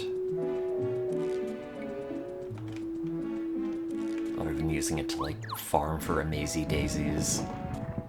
Which is the only way you can end up getting enough experience to level Mario up to max. Oh wait, I meant to go fight Kenshi Koopa again. Or Koopa,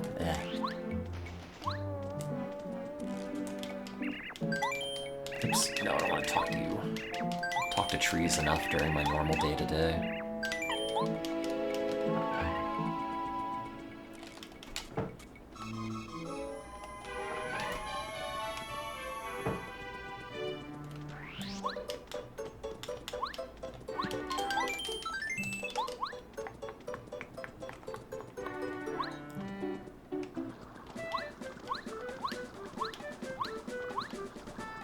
Well, I guess he's actually about the same size.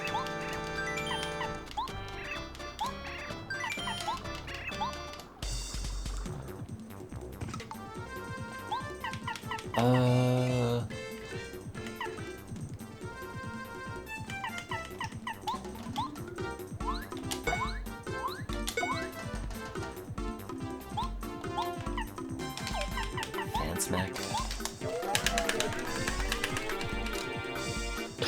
Oh good, the tail has no defense.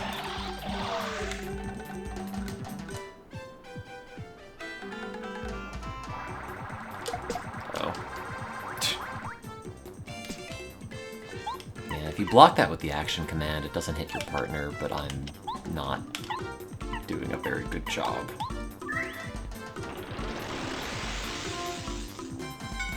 Oh. That's okay, I have two. Watch this one also tink. Yep. Oh god! Forgot it did that much.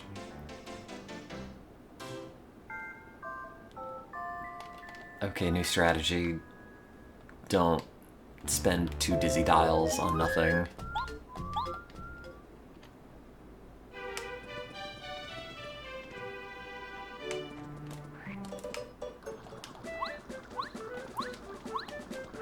Save scum until you only have to use 1 dizzy dial. Oh, I thought he'd fight me if I didn't have any. Bring some coins next time, you son of a bitch, I'll kill you! Oh.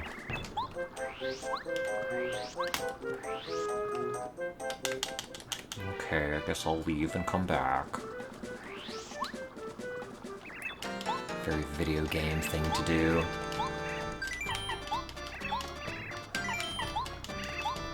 I wish I could just walk out of a room and then walk back into the room and the room completely resets.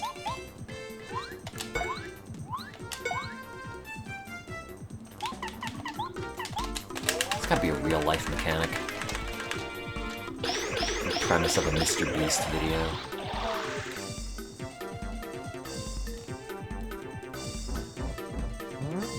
Yeah, do that. Put me in peril. And then I'll figure out the rest from here.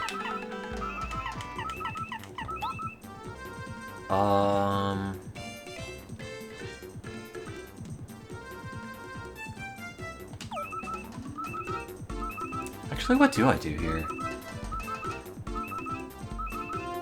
I don't think he flips if you hit him with a normal attack. I think it has to be a jump.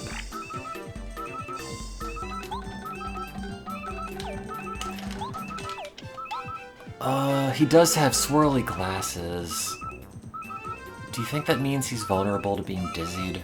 Oh wait, no, I used the dizzy dial already and it didn't really do a great job.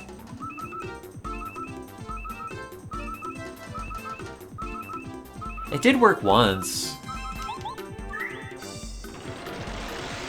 Let's try the same thing. Oh.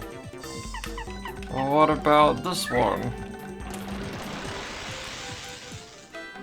Oh.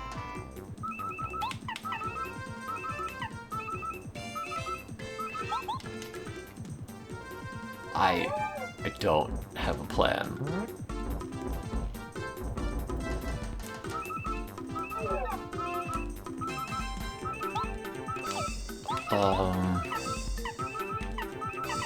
I have another dizzy dial.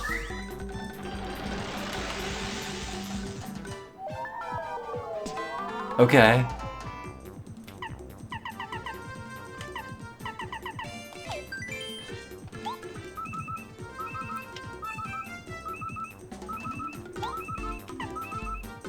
It just looks like he's shoveling invisible food into his mouth.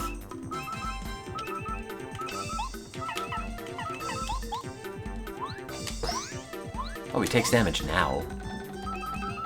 Oh, wait a minute, I'm at peril though, which means he's got like 5 defense or something ridiculous.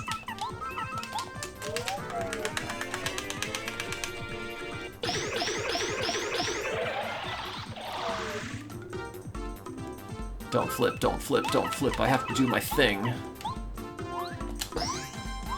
6 defense.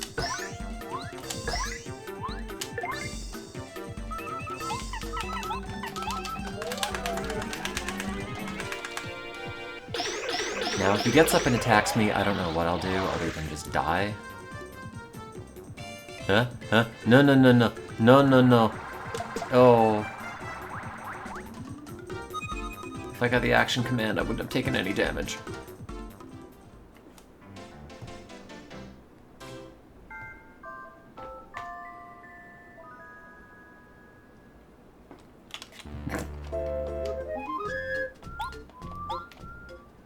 I'm sorry for my insolence. kind of feel like I need Goombario. Not because I want to use him, but I need a party to flip him, or a party member to flip him over, so then Mario can hit him.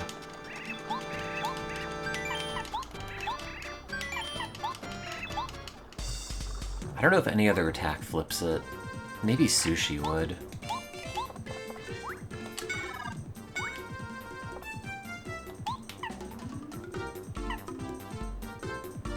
Does he stomp any? No?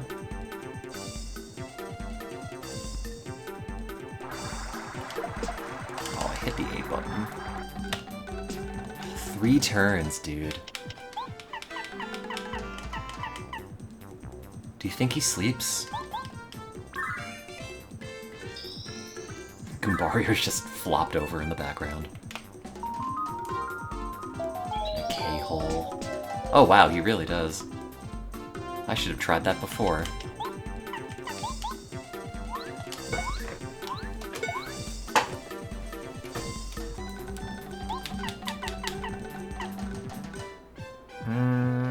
That's probably enough. Oh wait, it's only 7.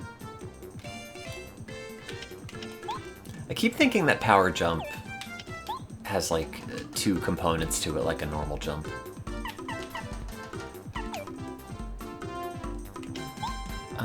I guess power bounce in that case is better. Actually, fuck it. I'd like to know how much HP he has. He seems pretty greedy for such a large Koopa. What are you trying to say, Goombario? 70! He does a stamp attack, which I guess is supposed to be stomp. His shell attack damages party members, like me! As with all Koopas, your chances will greatly improve if you can flip him over. It's true in real life, too. Did you know he's the hugest Koopa ever?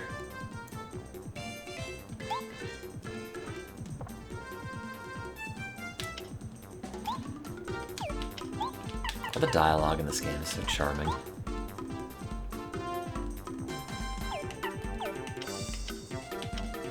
Never lost a fight to a turtle after I flipped it over. People are calling him the hugest Koopa ever. Insert Trump impression here.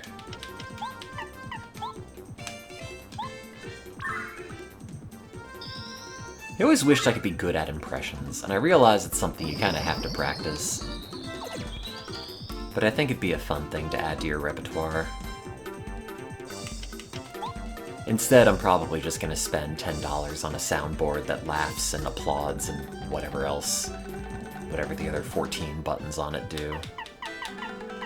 Just gotta add it to an Amazon order at some point.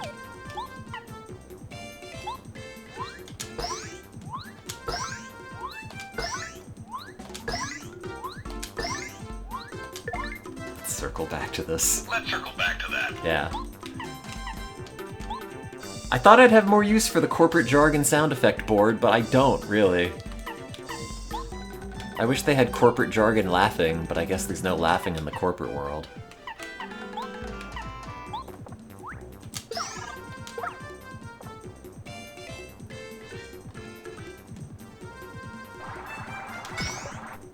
Dunk.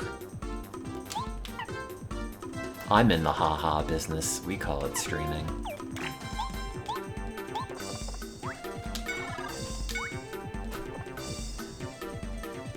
God, it's so windy. Boston is the windiest major metropolitan area. It's shocking. Because you move here and you think, oh, it's, you know, New England, it's gonna be cold, but that's like its prevailing weather feature. But no, like every other day you got 40 or 50 mile an hour gusts. It's crazy. Windier than Chicago. Yeah, no, because it's because the Chicago politicians will follow whatever way the wind blows. It doesn't have anything to do about how windy the actual city is.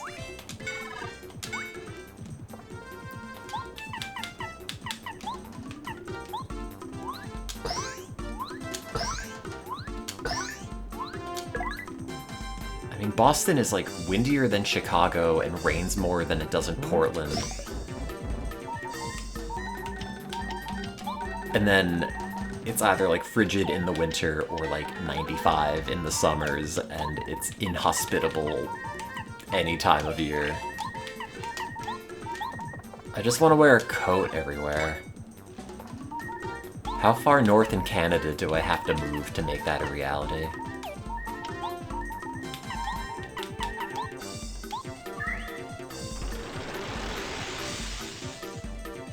What's it like to have weather? It's great. I love putting plants outside and then having them immediately be blown over. Good. Good. Can you do the little spinny attack? Thank you. I kind of feel like he's not going to be susceptible to being hit by Lullaby twice. Maybe if he's flipped over? I'm definitely weak to a lot more things when flipped over. So let's hope that also plays here. Okay. I like that it's only on the tail.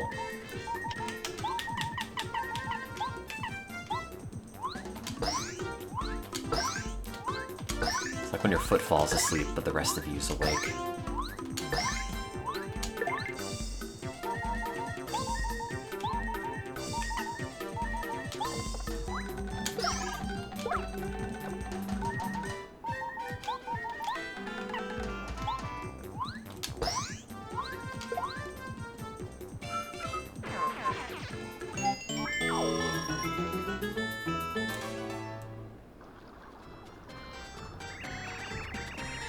Wow, he must be really strong. Guess I have to give up. Bye.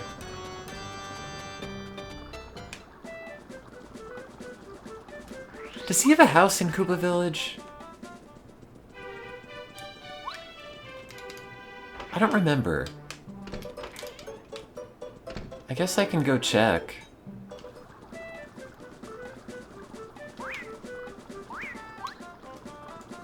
Kinda half tempted to put the bump attack badge on, so if I bump into anybody, they just die. I guess I could also just avoid them.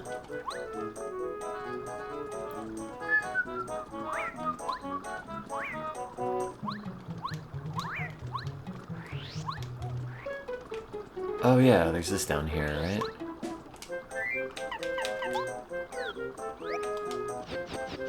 No? Specifically a Cooper thing? Okay.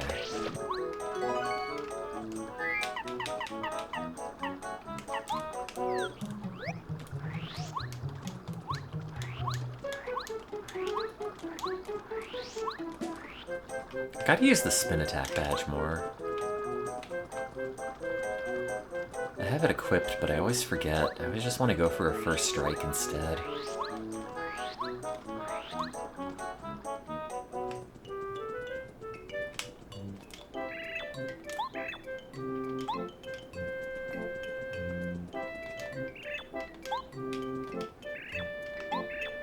Wonder what Princess Peach is doing right now.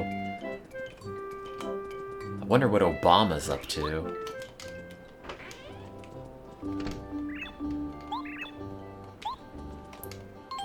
But what's on the news? Attention listeners, your big chance to win. Anyone who takes a Koopa Leaf to the front of the main gate in Toad Town gets a surprise gift. You've got only 5 minutes. I think the radio updates every single time you do a chapter, so I don't think you only have 5 minutes.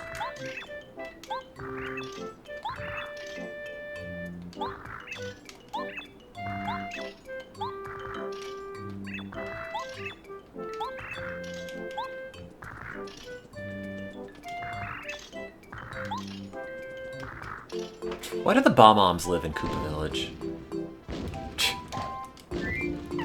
Hey, I want to join in. Yay!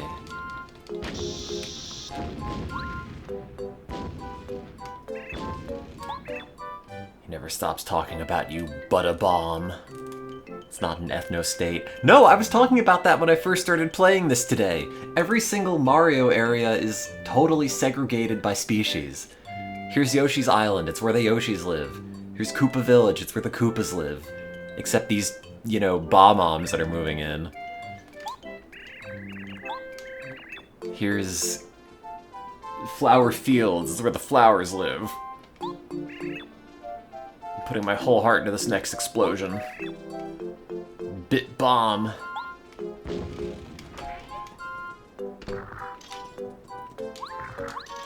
How else are we supposed to keep Koopa Village Social Security solvent if they don't open it up to immigrants?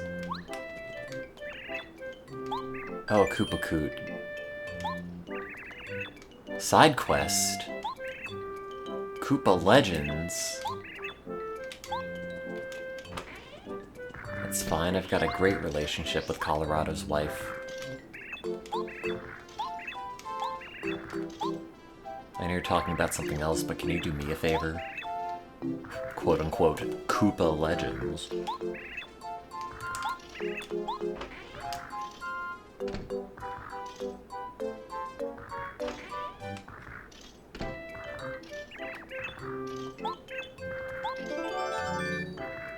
Huh. I guess that's a turtle on the cover. Firmer shells in 30 days. That's what I need.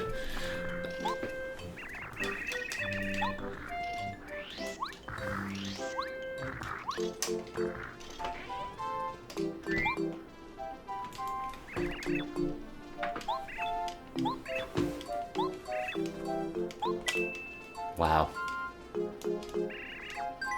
Oh yeah, that's right. He does have a series of quests that I cannot be bothered to do.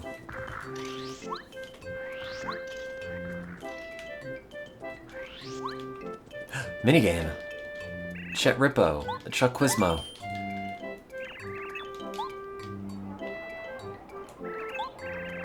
What ability does Gumbario use? I mean, I think it's Tattle, but he does jump on things. Suppose they call it a head bonk.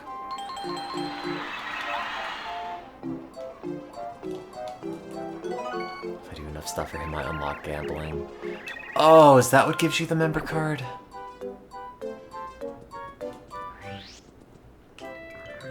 I don't know, I guess I'll see what his next thing is.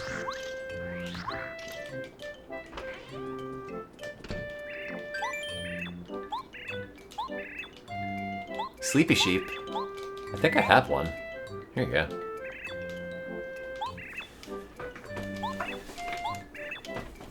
Two coins. Oh, 1 coin. Oh, well, that was easy. Thanks for the sleeping medication. Now you're addicted to gambling. And sleeping medication. It's just like me.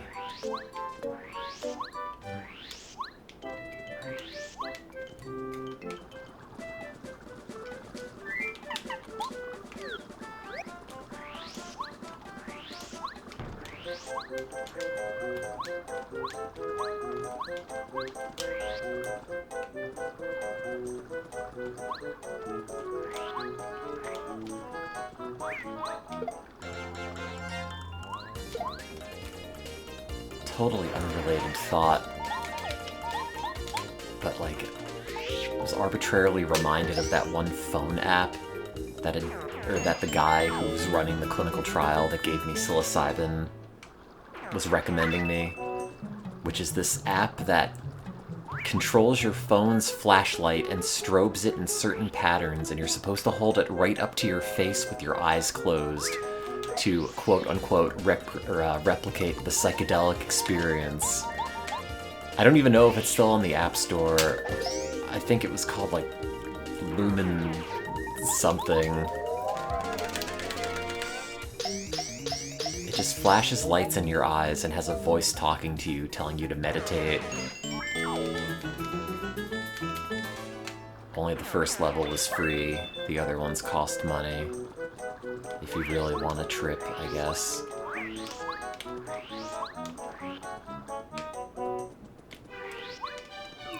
What a bizarre concept. Like, you can induce 40 hertz isolation just with, or not isolation, 40 hertz oscillations with just auditory click tracks. But whether or not it's an effect that, you know, propagates past the auditory cortex, I don't know. Probably not so much in humans.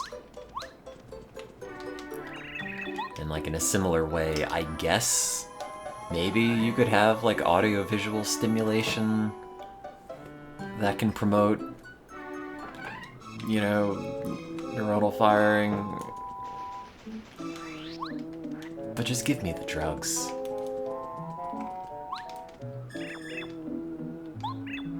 I don't have a bubbleberry. Oh, the one thing that I never liked about Flower Fields was how much garbage you get. Between, like, the stink weeds and all the different colored berries. I always remember my inventory filling up prematurely here. Also, I hate this guy.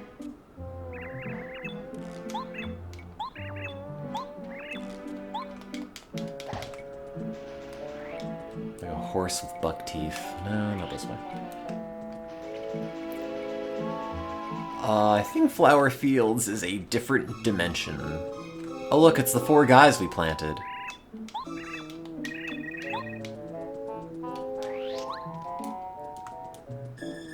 Because you have to go through that gate. I guess it could technically just warp you far away. Oh, the bees! I forgot. Ow. You really do 5 damage per hit? What are you, me? I don't remember how much HP they have, but I think it is lower than average for this area. Little glass cannon enemies. Although I suppose they probably expected you to have leveled up HP by now. Oh.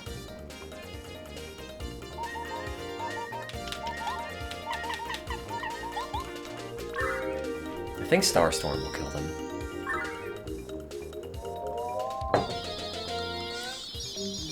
God, I could go for a pizza. Maybe I'll do that tomorrow.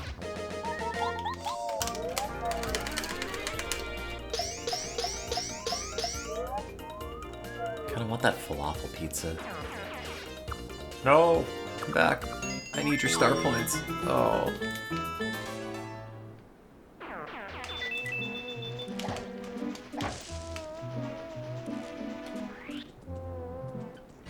And I think this is the only place that the Amazy Daisies spawn. And it would be like that guy, I think. I don't know if they spawn prior to beating the boss or anything.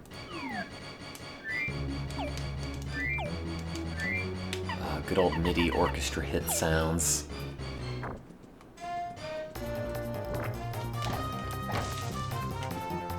Is this HP? Yeah.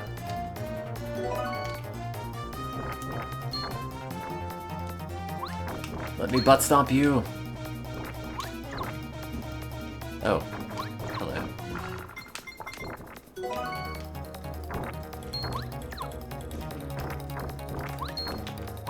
Do they show up in a few? That was the one area I always remembered grinding them at as a child. Get butt stomped, idiot. Donk. Oh. Come on. I just want to stomp you with my butt. Oh, it's always the one that I'm not at.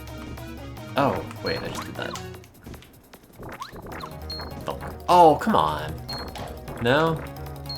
I feel like that hit. Oh, they're not boss encounters yet, they're just there.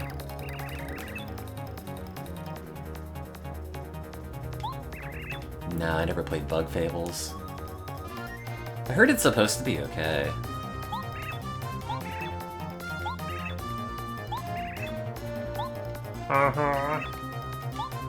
In case you're wondering what the moles are, they're the moles.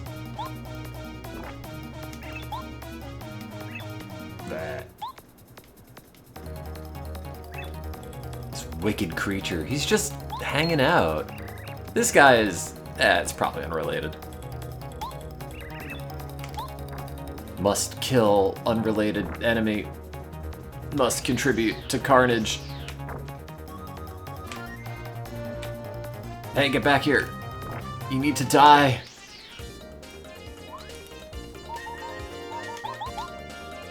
Oh, its dopey little eyes when it's dizzied. It's so cute. Well, how's the Bug Fable battle system? I know it's like Paper Mario adjacent, but I don't know how it handles action commands and stuff. Is it like an extension of Thousand Year Door, or is it just kind of that game?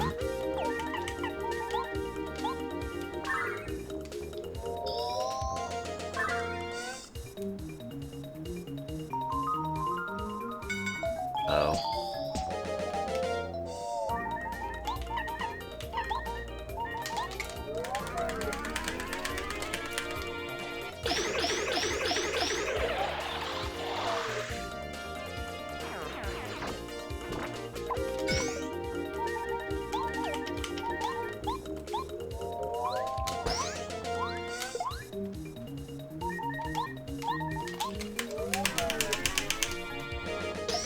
More than 10 HP.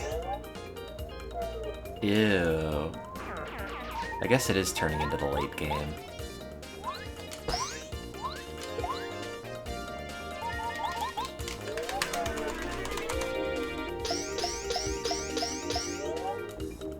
There's a lot more going on. Well, are the action commands satisfying? I guess is mostly the question. It's always the best part of the battle system. Just hitting A right as you bury your foot into someone's head. Ah. It's always so good.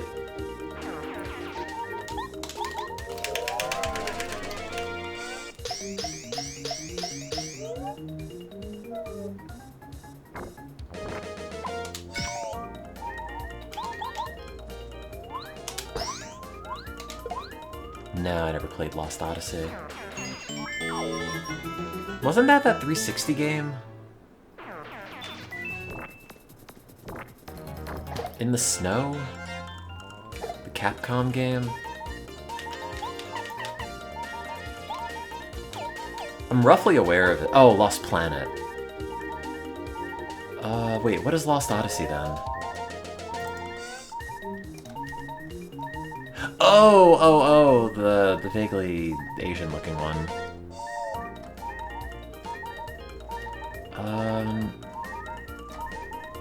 No, I don't really know anything about this.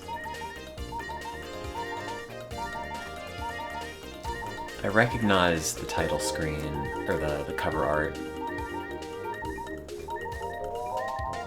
But that's it.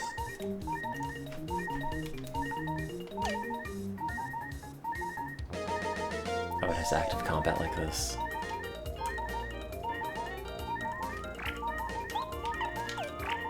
I'll give it a shot. There is a 360 here.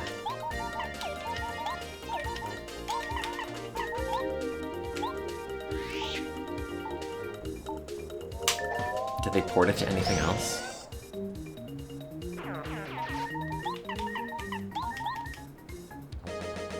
It's like 4 discs. Average 360 game.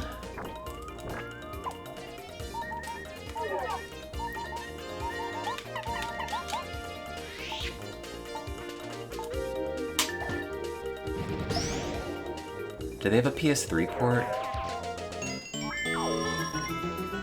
Oh. Wait. You just said no ports. So wait, that's not on anything else? You would think, like, a Japanese-developed game released on the 360 would eventually just get ported to something else when they realized, oh, nobody is buying this. No, platform 360. Unreal Engine 3. Those were the days. I say about something in 2007.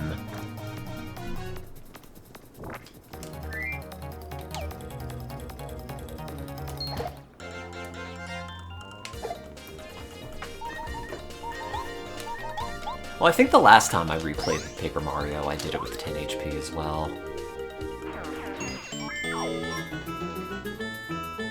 And I kind of feel bad for just using the same strategies now as I did then. Should kind of mix it up. But I don't know what else I would use, really.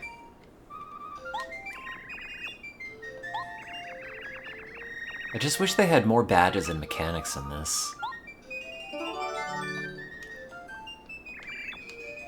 They called me the Seed Maniac. They call me the Seed Maniac. As a seed, it'll always enjoy freedom. After it's planted and it sprouts, it won't be able to move again. This is just a metaphor for having kids. Don't you think that's sad?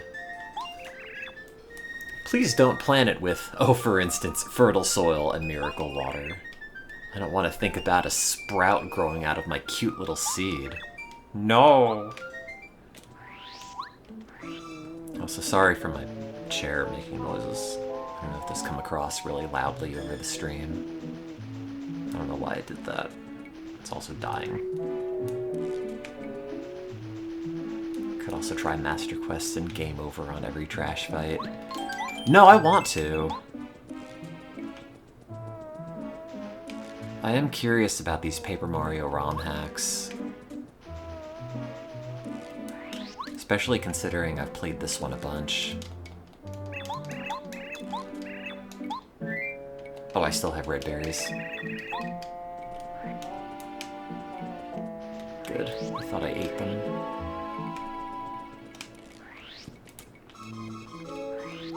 Oh yeah, the last story. Game where everybody makes the, oh, you just looked at a thesaurus for Final Fantasy joke. Yeah, somebody linked me that Mario 64 ROM hack that just came out.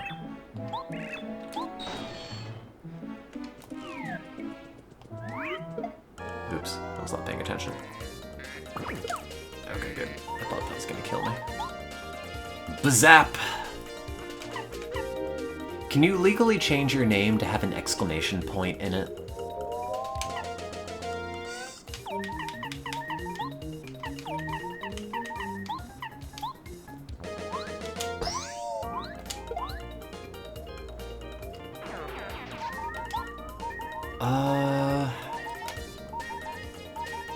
How much HP do these have? I mean, I could use Out of Sight. I'll just snap it. You can legally change your name to put emojis in it.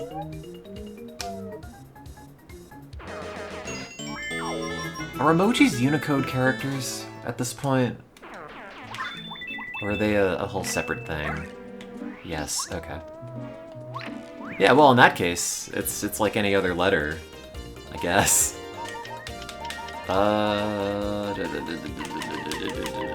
Do you think they all fall asleep? Yeah, at least chill out.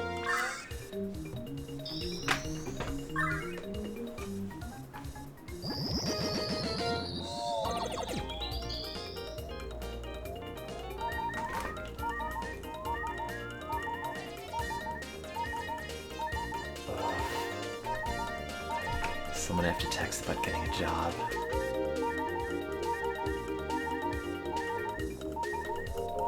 Sorry, hang on. More text messages. Oh wait, this is someone else's number that I was texted.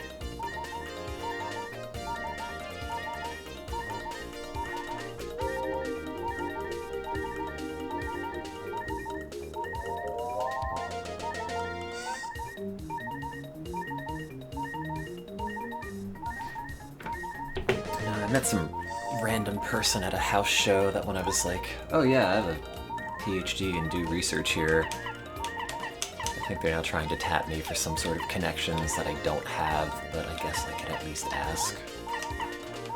What do I do? Out of sight, maybe? No, actually, I probably could have survived between chill out and this. I like how these guys kind of bounce after they miss you. That's a very cute touch.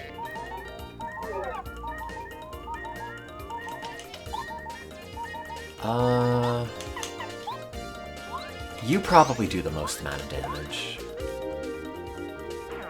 I didn't learn how to do the whistle.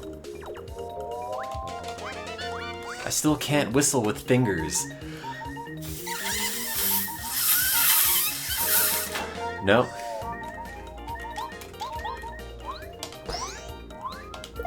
Spent 2 hours or however long yesterday on stream trying to figure out how to do that and have not been able to do it.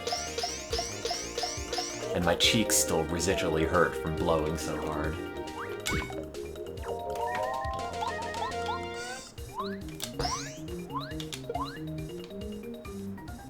Don't take that out of context. You don't need to blow hard, do you? I don't know! I've never done it successfully!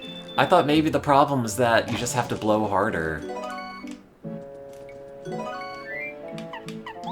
I don't think I need a red berry after you use it for plot purposes. It's the shape. Okay, how... So you make like a V with your fingers. How steep is the angle? It's like the one thing I haven't figured out. Be gentle with this tree. If it hurts the tree, it hurts me. I've gone full synchro.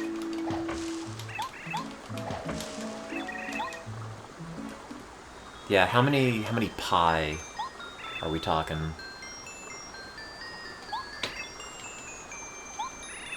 What's wrong with my mouth? This is my nose. Your nose is pretty nice. Thanks. Got one of those Roman noses. Roman all over my face.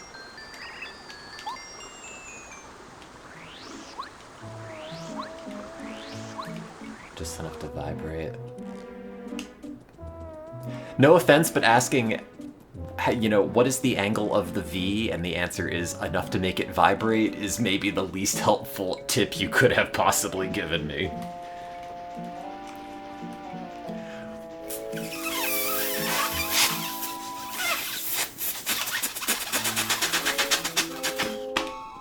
It didn't work.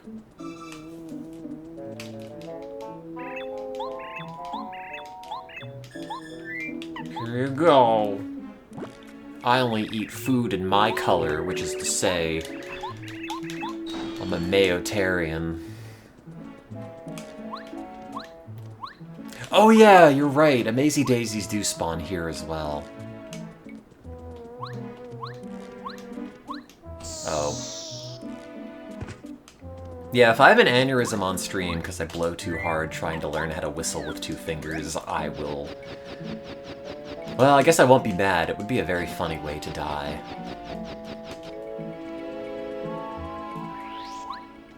No, actually this is the area that I would farm the Amazy daisies in.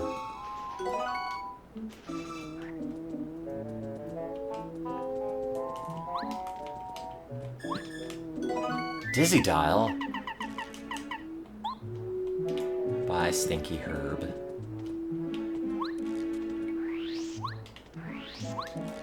Stinky Oib. I think there's a panel here as well, but it might be on the island with the tree. Oh. Oh. Wait, if I got that star piece and this had filled with water, would I have to dive with sushi to get it?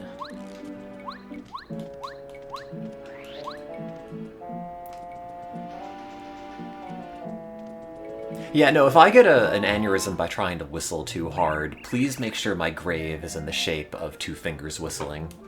Please make sure it emits a high-pitched whistle at any given moment, half because it's funny, and the other half because it'll keep the teens from lurking, from committing the crime of prowling.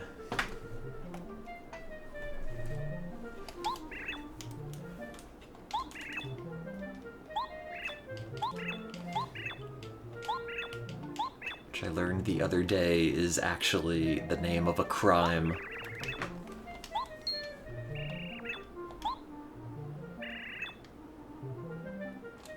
Looks like a plumber. I never noticed they modeled Mario's ass in this. Well, I guess it's his leg. But if you look at it in the right way, it does just look like a big dump truck.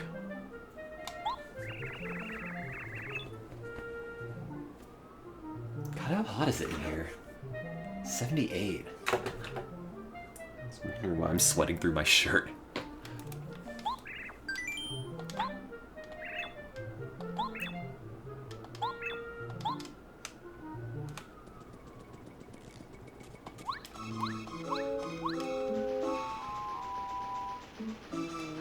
They've rendered Mario without a shirt on, though, right? Wasn't there a thing about, like, some game that came out that had Mario's nipples on it? Oh, I'm not gonna get that jam and jelly. It's gonna despawn. What a... God, what a ripoff. Odyssey, yeah. And he's, like, shockingly hairless.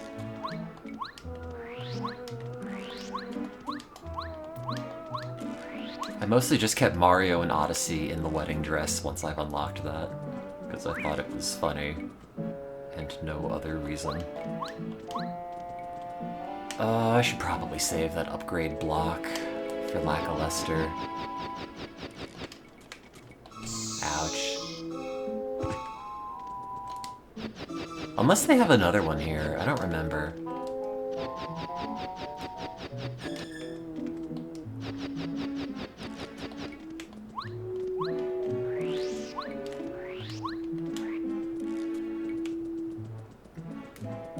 The M on the hat stands for manscaping.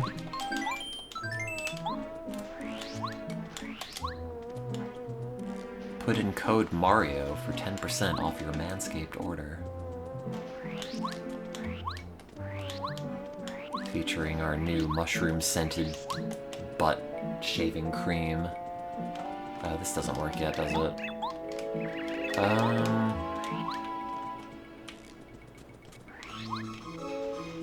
It's the crystal flower that you talk to, right? Oh, I have a blueberry. Maybe it's not. I have something good to eat. It's a Waka's bump. Waka. A blueberry? I'm sure this'll be gross. There are good blue things. I'm filled with hope again. Never heard of Sonic the Hedgehog. Aren't there invisible blocks here? Yeah. Oh. Oh. Oh.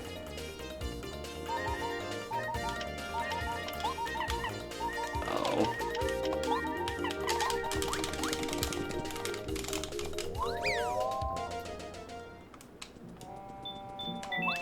I think I had to not do that because there was another block on top of that guy.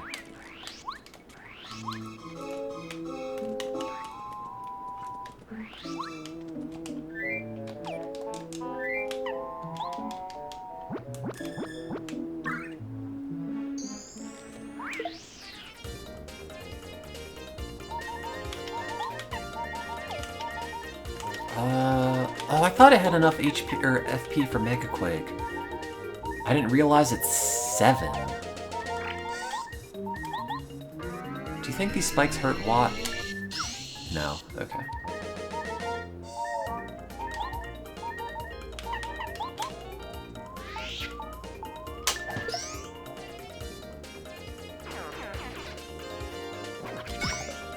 Bonk. It is Sonic the Hedgehog.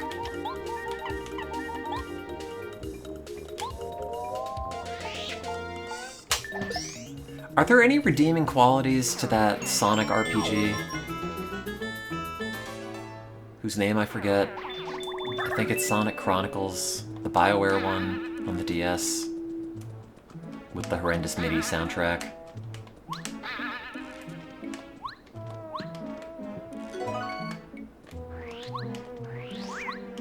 Didn't know that existed. Oh, you're in for a treat, because the soundtrack is a bunch of really shittily converted Genesis MIDIs put on the DS. I think it was an afterthought. I don't remember if it was something that they had, you know, like run up against time or hardware limitations or what. But like, let me see.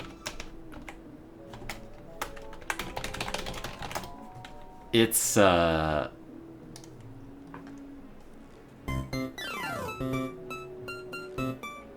really good. It's Diamond Dust Zone from Sonic 3D Blast.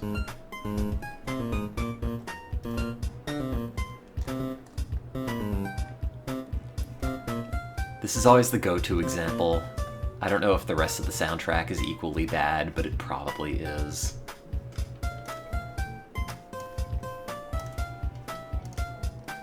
It's rated RP for role-playing.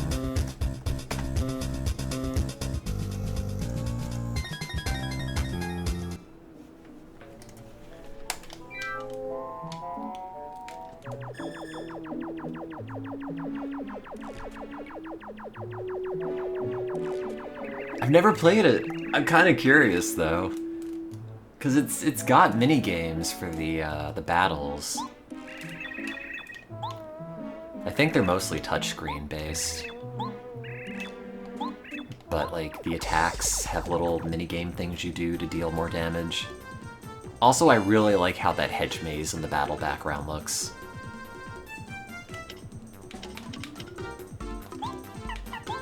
Do you think this works?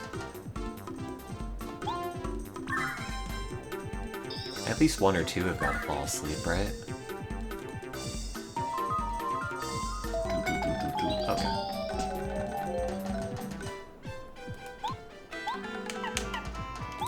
Yeah, but no offense, Mad Taz, your capacity for bullshit in Sonic games is a lot higher than mine.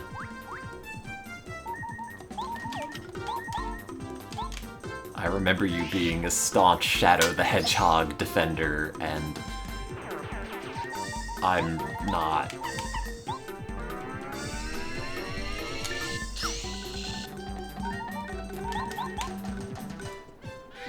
I have a Wii U? No. I mean, I could stream DS games. I modded my DS like 15 years ago with the capture thing.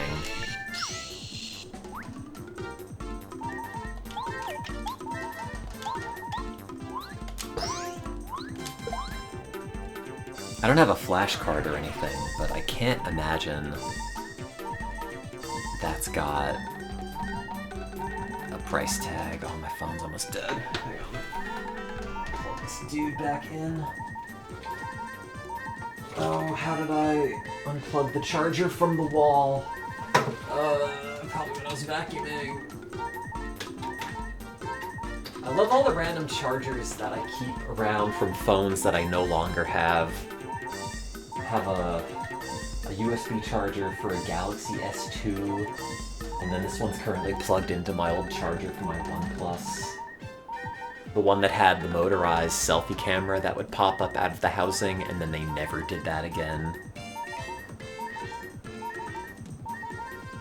Back when phones were still interesting. Although, boy was that a heavy phone. It was like 3 pounds or something. The mechanism on mine never broke, but I did drop it in a parking garage and the whole thing just shattered. So, the selfie camera was probably the only bit of glass on that phone to remain intact. Let me see, Sonic Chronicles DS. I misspelled Chronicles, there's no X in it. C-H-R-O-N. Oh, I misspelled DS, there's no A in it. Sonic Chronicles DS. $35, 26 loose, 19 loose.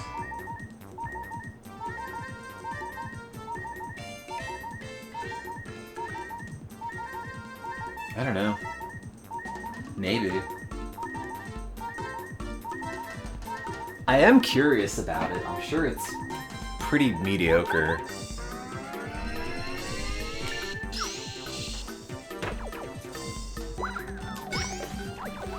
Oh yeah, the Xperia Play! With its weird little pseudo touchscreen joystick things. Android 2.3.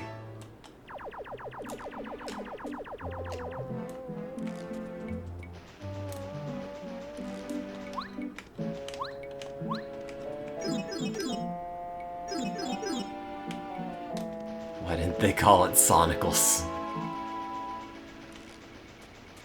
That's a good question.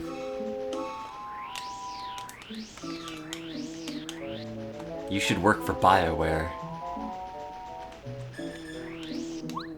If they called it Sonicals, the review average would have gone up at least half a point. Can't be as bad as Sonic Shuffle. I never played Sonic Shuffle. The only thing I really remember about it was that it was on display at a Toys R Us once, and I thought it looked kind of neat because it said Sonic in the name. I'd always meant to play it. I need more multiplayer games on the Dreamcast that aren't just Shoo Shoo Rocket. Copies of Power Stone are now like $100 or something. Oh wait, I just went in this pipe. Oh, I wish I had a working memory. Not like a memory that works, but the concept of working memory.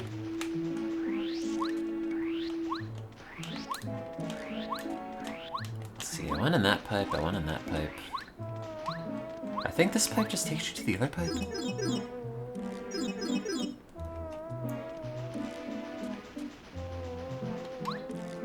And this one's the same.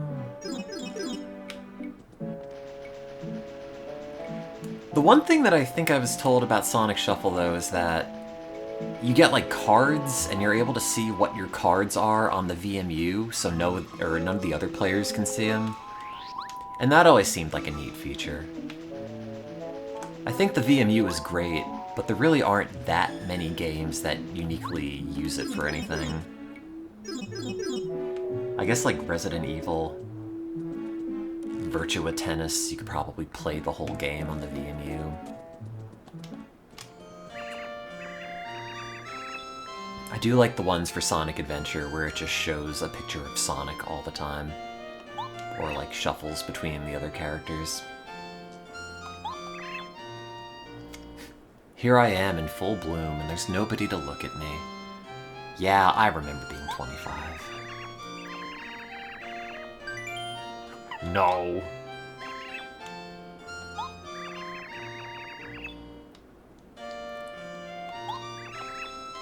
Praise this instead.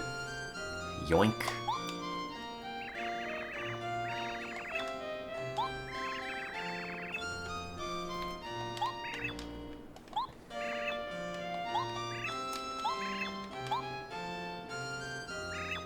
Anything AliExpress should be taken with a huge grain of salt. Yes and no. For tech stuff, it's surprisingly halfway decent.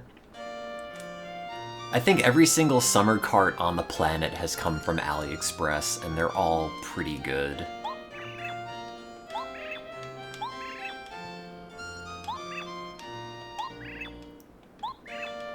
It's kind of shocking how all these little open source projects just get mass-produced somewhere in China for like $5. I wonder what the dude who made the summer cart originally thinks. Or like that N64 cart dumper that I bought that doesn't work is also some sort of open source design that just got mass-produced in China somewhere.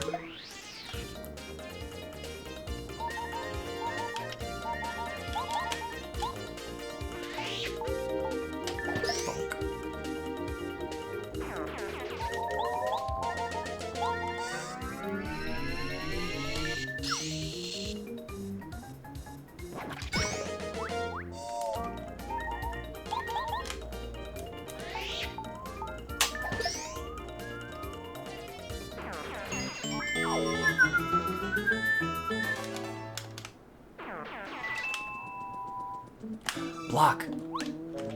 Yay. I really like the animation in this for how the blocks crumble apart when you hit them. That's the bubble one. It's this way, I think.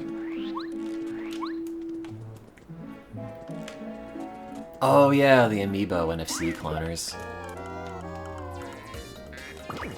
Ouch.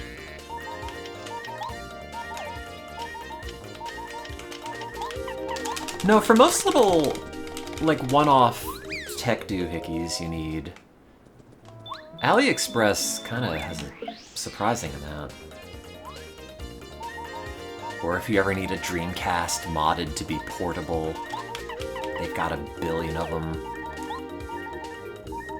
And it's such a bizarre cottage industry of things like that on AliExpress. You know, you wouldn't think there's that much demand for people looking for a portable Dreamcast that's like the size of a whole Dreamcast with a battery on it and a screen. Probably weighs 3 pounds. But they make them.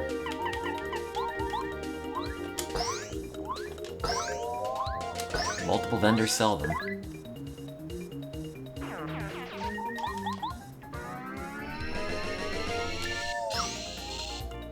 Oh.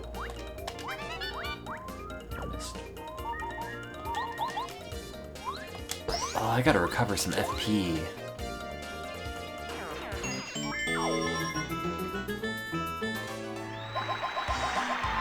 I want more badges! Okay.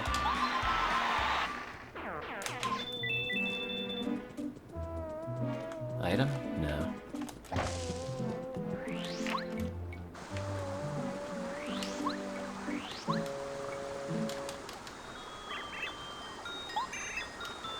Or like, all those little single board emulation things they have on AliExpress are also pretty good. Like, I have a Trimui brick, and I haven't used it recently, but for like 50 bucks, it's got a pretty high dot pitch screen, and the buttons are surprisingly good. I was vaguely tempted to get an analog pocket at some point, but I was given a Trimui brick for my birthday a few years back.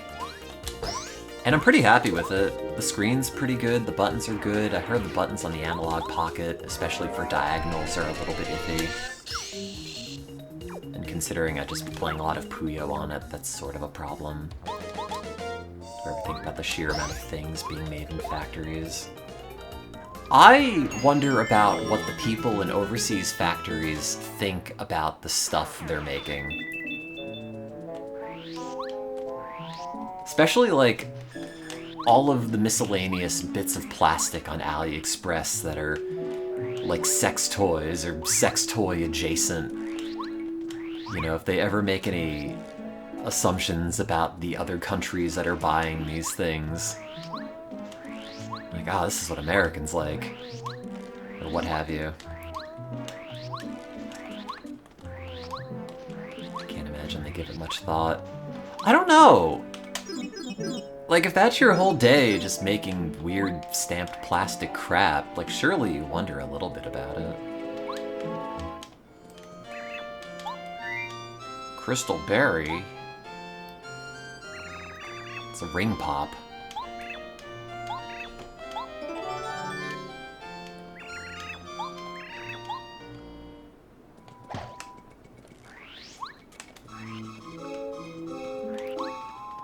Not paid to think, they're hardly paid at all. It's just like academia.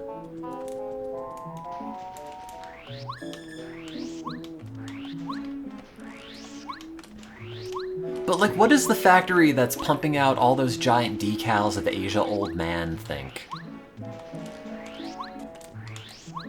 Or stuff like that. Like, surely they have to wonder. Ow, my foot. Speaking of ow, my foot, my toe is still broken. 2+ weeks later. It is slowly getting better. Man, I'm so tired of, like, inadvertently bumping it into something or flexing it the wrong way. all because I just stumbled over something in my apartment trying to rush to go to the bathroom. I think the bruise on my leg, at least, is mostly healed. No, you can still see it. Mostly just the perimeters of it, but like... I had this 3-inch circular bruise right on my right kneecap after stumbling and then tripping and breaking my toe, which also hurt like hell for a while.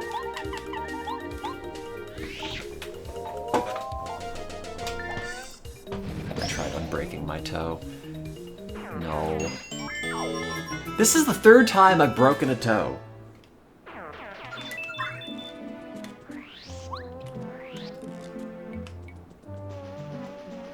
No, no splint. I just buddy tape it.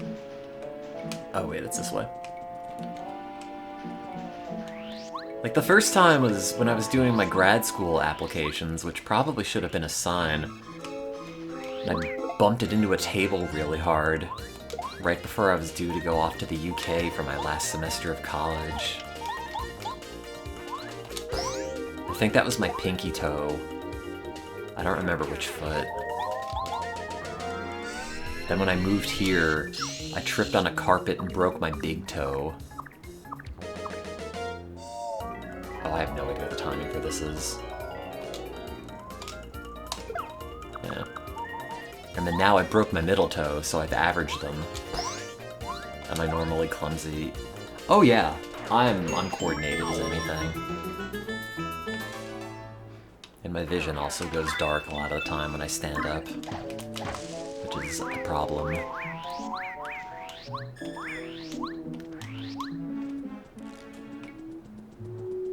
It just turns black from the perimeters all the way into the middle, and then eventually it comes back, but...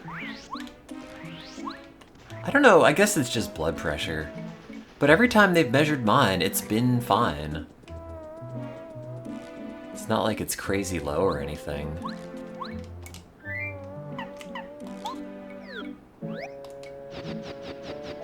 Maybe it's an electrolyte thing, I don't know.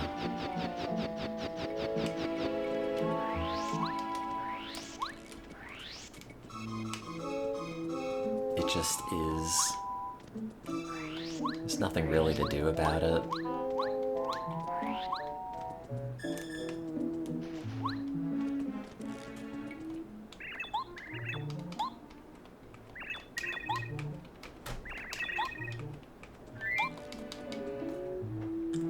And I have some of those, like, real tall compression socks, but the little silicone bits they have on the elastic part just end up digging into your thigh at a point, and I just can't be bothered.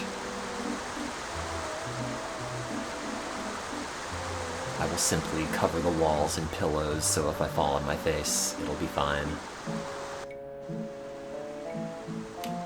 Some meds will mess with it. Yeah, but I'm not really on anything.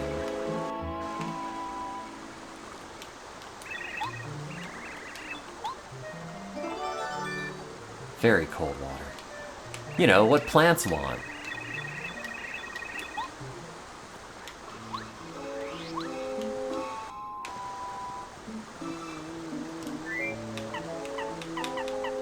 Like, I don't think the levothyroxine is any connection.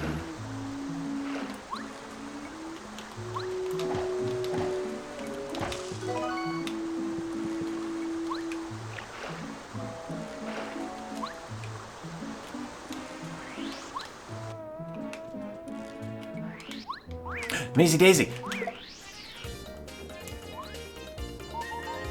This is the only way I've known to kill them, and you have to hit them with the dizzy attack because they take a couple of turns and they will immediately try to run from you.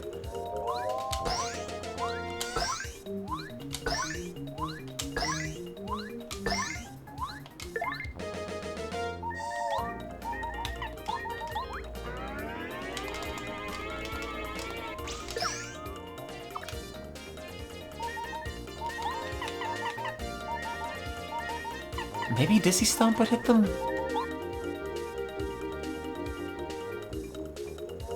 I just try to kill it.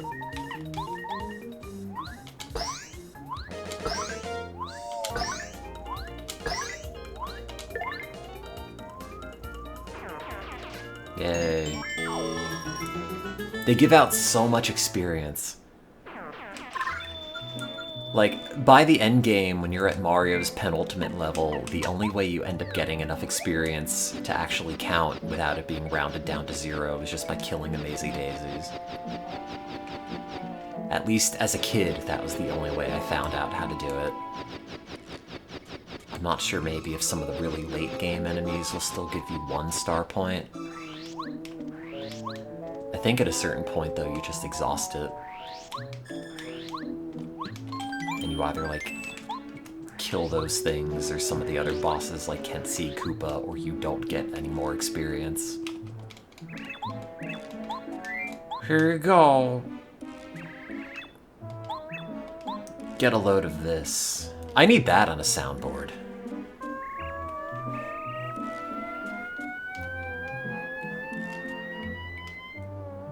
Should just repurpose the KO2 as a soundboard. Never really used it very much. Hey! I couldn't have avoided that.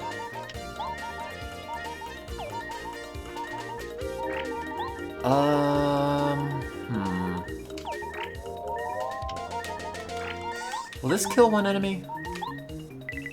Say yes? Yeah, then I can kill this.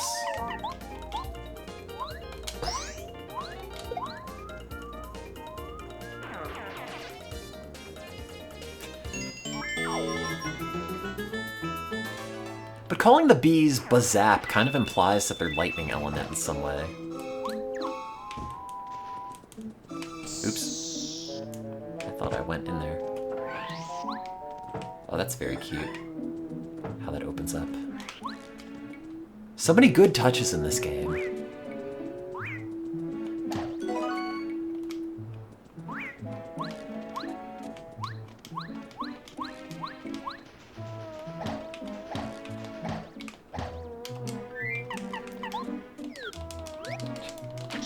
Game's gotta remind you you have another party member. Mega Smash.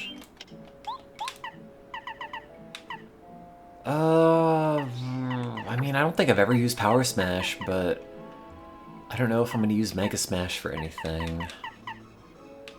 What would I use the extra BP for?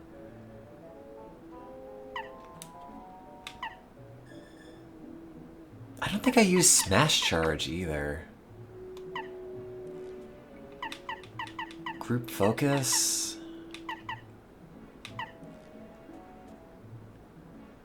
Probably Spike Shield has the most utility, considering all the Spinies I've jumped on. But I've been trying to use the star powers more, so maybe I'll put it on Group Focus for now.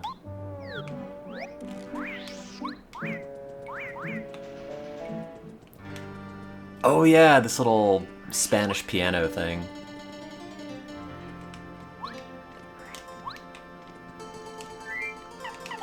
Not piano, guitar, I meant to say.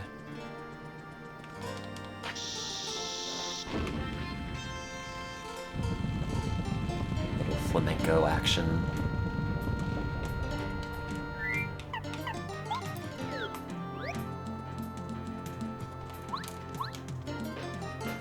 It's just so impressive to me that people can compose music.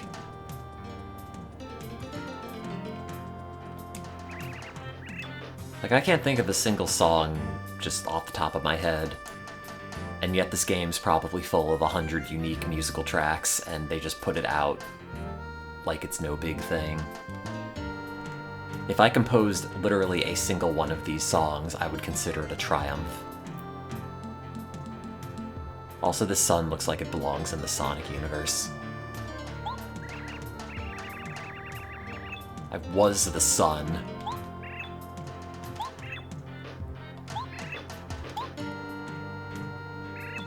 I wonder if I had Watt out, if she would say, like, it's the big sun, I'm the little sun.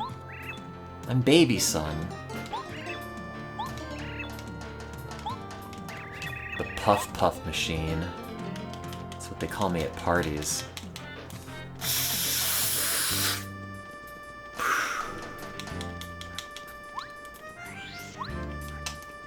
That was mimicry. It was theater of the mind.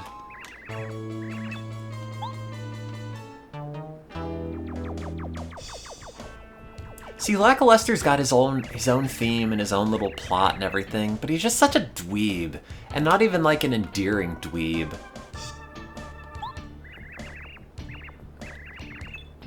Oh, that's right, it is Michael, his real name.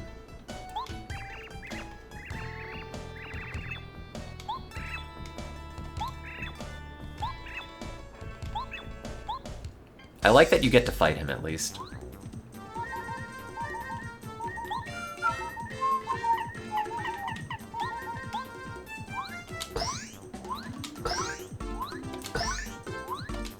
I wish Mario beat up all of his other partners into submission.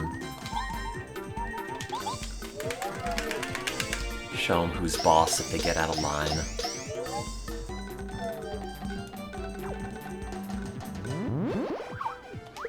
Ouch.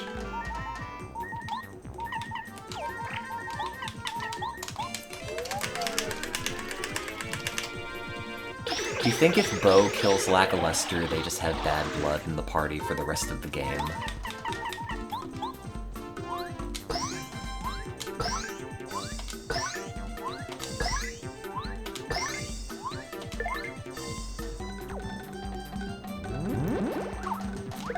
Ouch. Okay, buddy.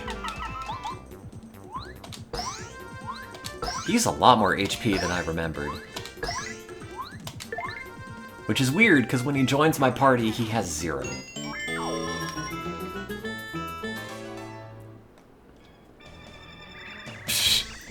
I like the expression on the cloud.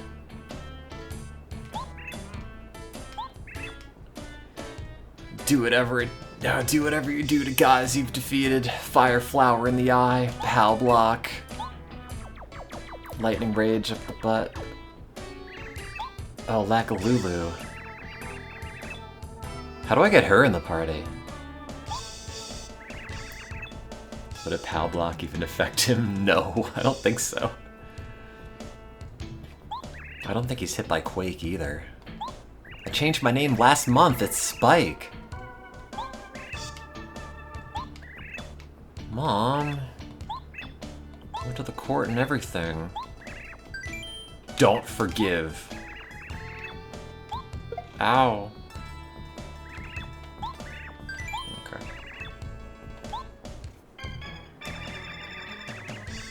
Don't call me Lackluster, my name's Michael.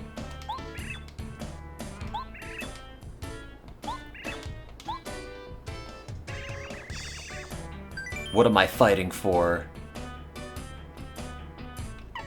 What am I fighting for? No reason.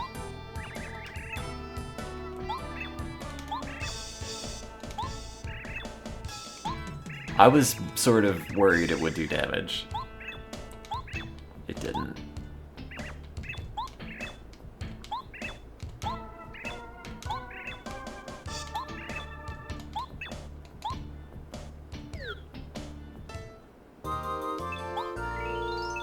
Oh, he's so dopey. Look at Lackluster's little smile. And the little smile on the cloud and everything. It's so cute. And this is the last little partner drawing we get. And it's the last partner.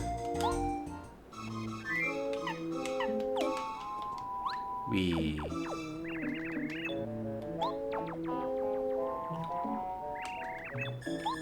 It's gonna send him a Dear John letter while he's in my party.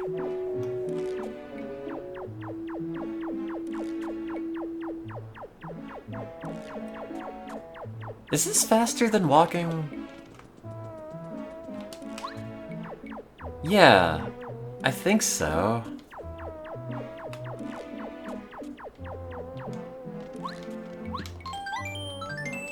Oh, you're right, cupcakes aren't raw. They are. Ah, they all are.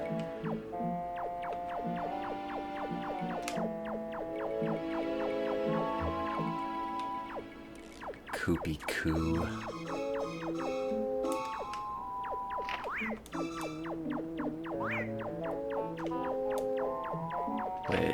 Is it this area that has the upgrade block? No, it's the other one. I thought it was a ripoff that in Mario Thousand Year Door, or Paper Mario Thousand Year Door, you start with the Goomba partner, like you do for this one first, and then you get a Koopa partner, like you do in this game.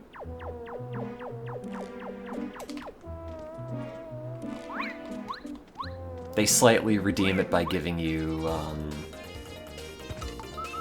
God, what's her name? Vivian? But I have absolutely no feeling about Koops. Just like if you put a rock in front of me. I have nothing to say about it. Yep, that's a turtle. Yeah, Goombella's fine. Probably better than Goombario as a character. Because she's going to grad school.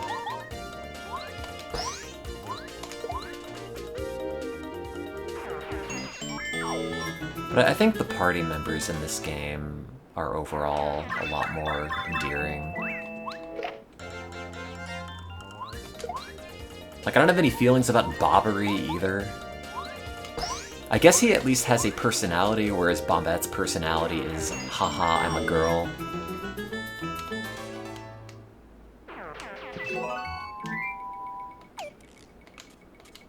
Oh, wait. I should use that, actually.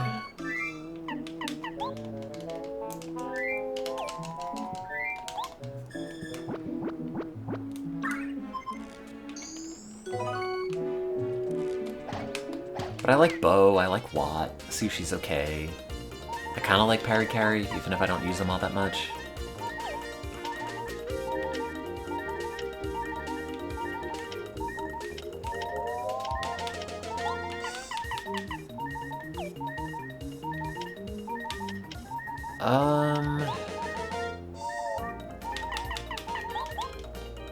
Yeah, Chill Out probably stops them from doing damage.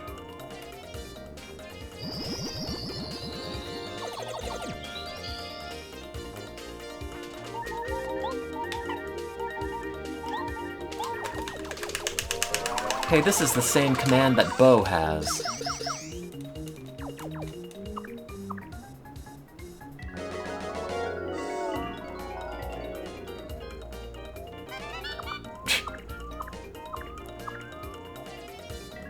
What if we just made the attack animation really long? Good. Okay. Do not have to worry about action commands. Hey, speaking of the N64 controller with the Metal Bowl, I forgot that I put in an eBay notification for Metal Bowl N64 controller, because I was curious if I can get one for free, or for cheap. There's a new notification 13 minutes ago. Someone has listed a new steel stick. Oh god, dude. There are 3 listings for this thing. One has the bowl without the stick. It's $250. Wait, this other one is only a bowl. And that's $370. Oh wait, they're only all bowls. I thought some had the stick at least for 350 bucks. Jesus Christ. And they have like different grades as well, I guess from manufacturing. Some are graded A, some are graded B. But that's so much money for so little metal, and I realize small batch production's expensive, but Jesus. At that point, you might as well just buy a bunch of N64 controllers, and when they go bad, just throw them in the trash. At least from like an economic perspective.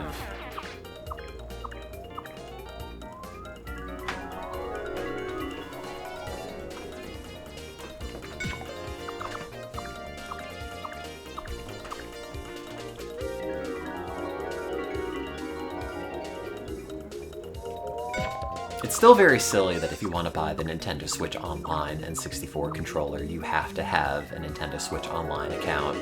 You can't even buy it from the website if you wanted to, other than eBay.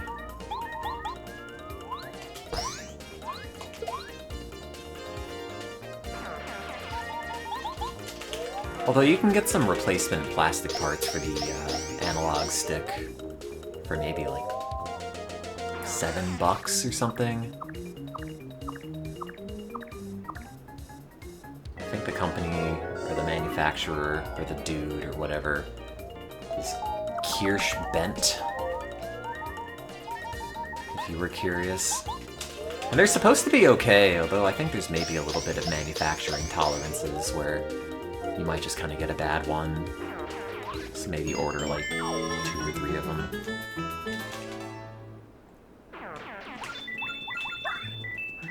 But they're supposed to be alright. And they're like original N64 style, not like GameCube style.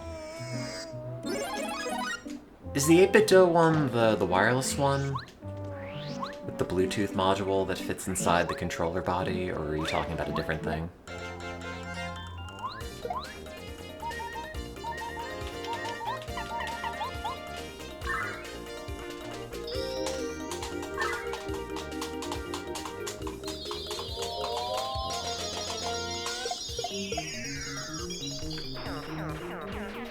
Oh. This is a different thing. I don't know. What does TMR even stand for? I like the features, which include compatible with N64, greatly increase the life of joystick and the experience, and firmware update. Yeah, I have to update the firmware on the analog stick of my N64 controller?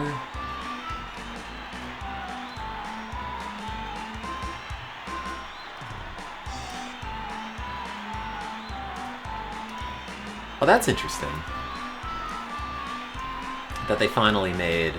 Oh, this is not centered on your end of the screen. You could see it in the thumbnail anyway. That they finally made a replacement N64 joystick that actually has the same range of motion as the original one.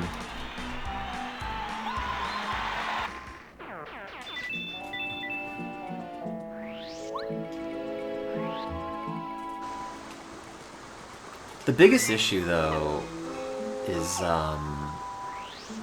so many replacement sticks are just too sensitive.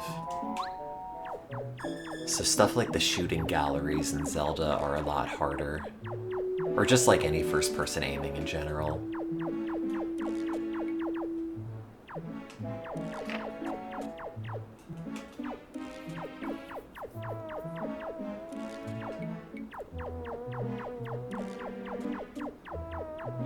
Yeah, the N64 is just kind of odd in general. Everything about the hardware design is just very strange. But in a good way. I guess, a good way if you're not developing for it. But at least, like the hardware was meaningfully different.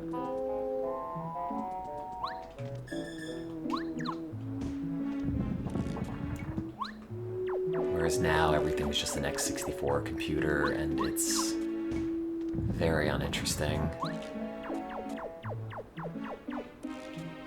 What am I doing?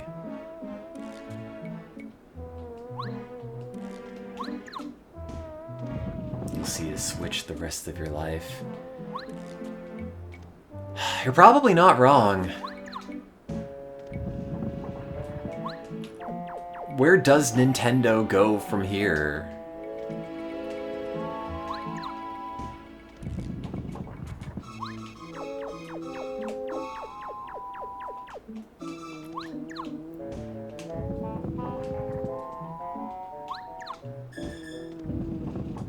Presumably, whatever else they would make would have some sort of portable component. And I doubt they want to end up forking software into, like, console and portable space again.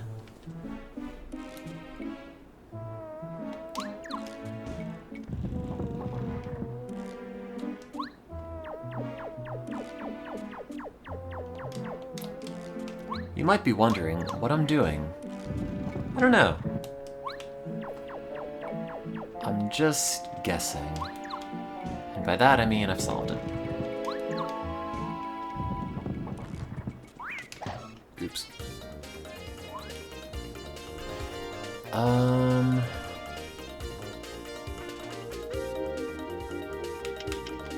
kinda into using Chill Out. This plus the badge that increases your defense by 1 kinda just makes it so no one can hurt you. Or if they do, it does not matter.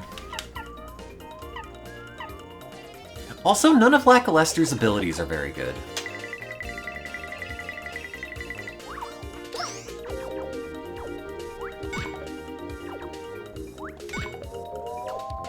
Yeah, when are they gonna bring back the e-reader? Considering how crazy people are getting about reselling Pokemon cards. What if Nintendo just introduced new trading cards?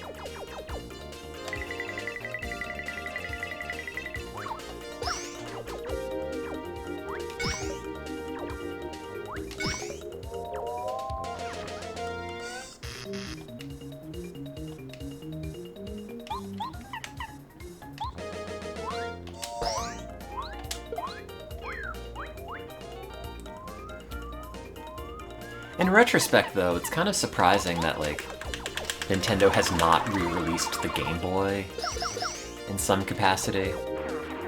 You know, tied it either to the Switch for downloading games or its own online network of some sort. I'm sure, like, starting a whole new manufacturing pipeline is probably pretty expensive.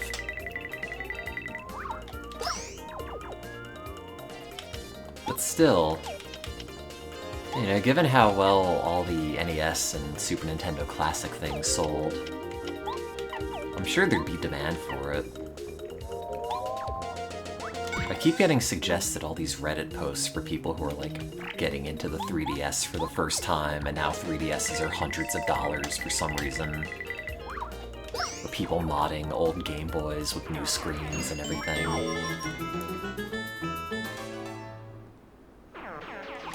I'm sure if Nintendo just put out a new GBA SP with, like, a modern screen and internet downloadable connectivity to download your old GBA games via some paid service, I feel like that'd probably sell. Make a GBA Micro Mini. It's the size of a postage stamp.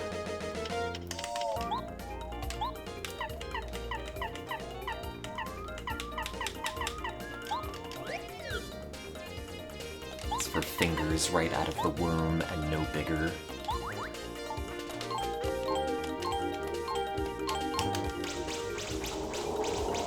Yeah, with the chains you can put out on a keyring. I had a Donkey Kong Jr. Game & Watch thing like that. It was in a little green Game Boy shaped thing. Somebody gave it to me in elementary school.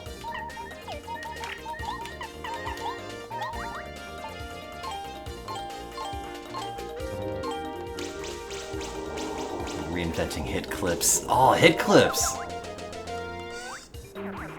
They don't make anything for you to stick on your backpack anymore.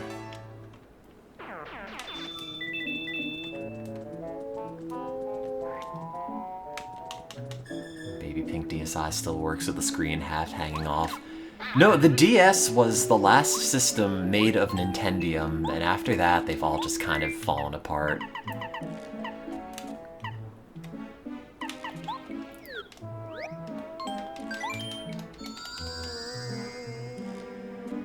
Aren't all the Wii U's that they manufactured steadily failing because the NAND in them is degrading? And it's soldered on, so it's a pain in the ass?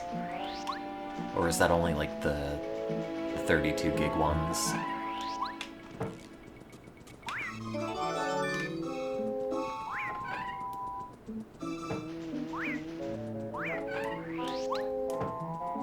I don't really think of the Switch as being an especially durable console.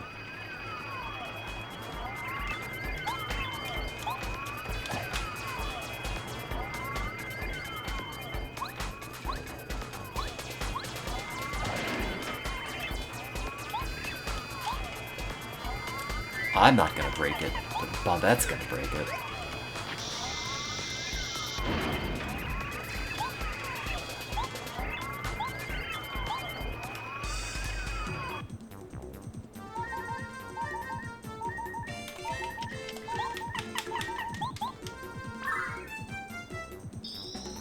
Oh, it's not a time bomb for all of them, just some of them. Truthfully, I'm kind of surprised that, like, NAND flash memory is so bad. I always thought if you just had something on any kind of solid-state storage, or like a USB stick or something, it would just last forever.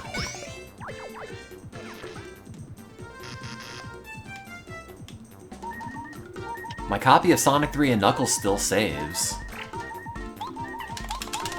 Yeah, maybe last time I streamed it on the Sega Nomad, it deleted all of my data, but it always did that.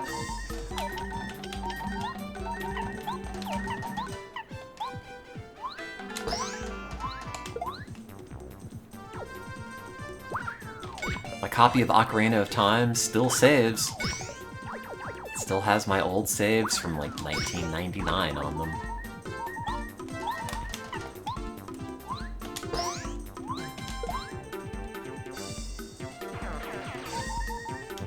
I love how wonky the Puff Puff machine in the background looks. How literally no part of it is made out of totally straight lines.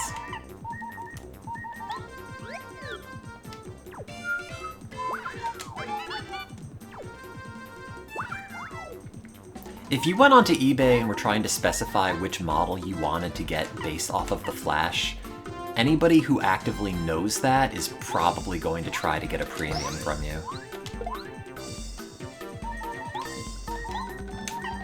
It's probably the same with 360s, where a lot of those have flash storage that's steadily dying. Or like the later ones, at least.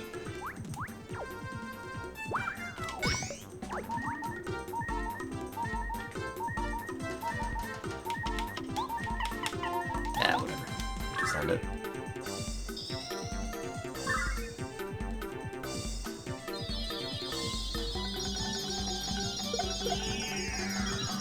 Well, there's that one PS2 Slim model, which I think is the very, very first one that still has some remnants of, like, the IDE connectors for the hard drive. So you could put a hard drive and then put a bunch of games on it. But I think the fat ones are specifically sought out because of that. Or that Japan-exclusive PSX menu that you can use, which is really neat. Hey, I have two partners out at once! Normally the game swaps my active partner for someone who wants to talk.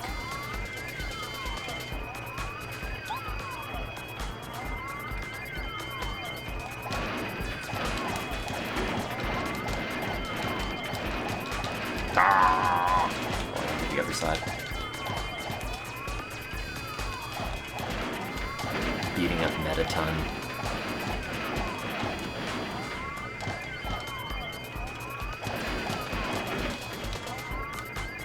Oof.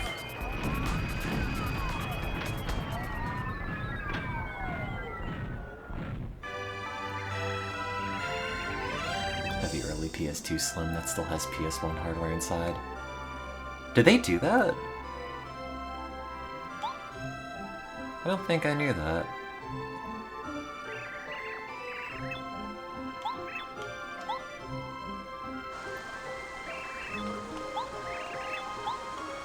What were the other ones? Like, Emotion Engine software? Emulation? Because I think all PS2s, regardless of model or revision, play PS1 games.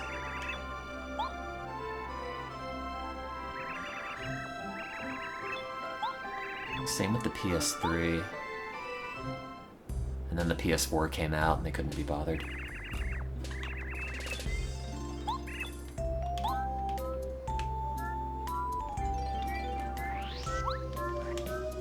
I think it is a shame that they are porting Metal Gear Solid 4 to modern hardware. I think it is very funny if that game would just stay as a PS3 exclusive. Because it is the most PS3 game I could imagine in terms of, like, over-bloated features and horrendous performance. And also being able to use an iPod click wheel on the right stick. Yeah, how are they gonna make the Blu-ray joke? Snake, we're on PlayStation 3!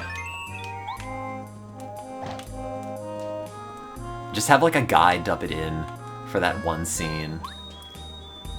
Snake, we're on removable solid-state storage. You don't need to change the disc. You did a tremendous job. I love making puns based off of my species. Soil, bean, water.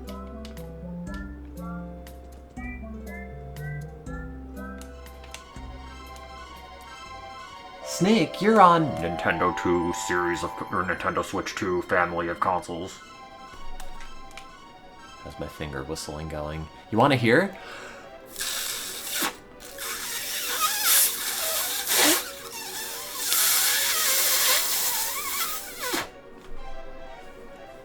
I'm at capacity. I can't do it.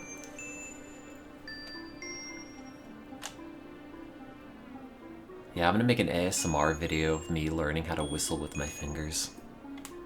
And I'll just go back and forth between the two audio channels.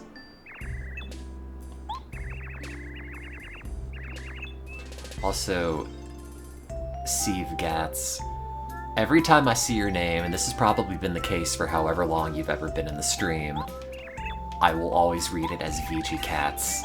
And I know that's not what it is, but man, that's what my brain snaps to. Speaking of, is VG Cat still a website? Is he still just drawing porn of the characters exclusively instead of making comics? Oh, there's a typo in VGCats.com. It's not resolving. Uh-oh. Well, the Patreon still works. Are you 18 or older? Yes. Well, newest post on the Patreon's from November 2025, so I guess he's alive.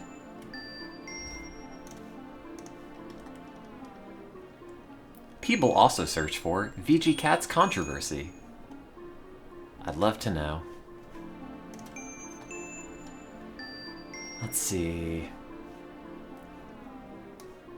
Webcomic artist of the early 2000s, kept an okay pace for 10 years, got married, had kids, pace slowed, marriage fell out, divorce, kids became child support. Around 2018, he decides he needs money, draws porn to the characters.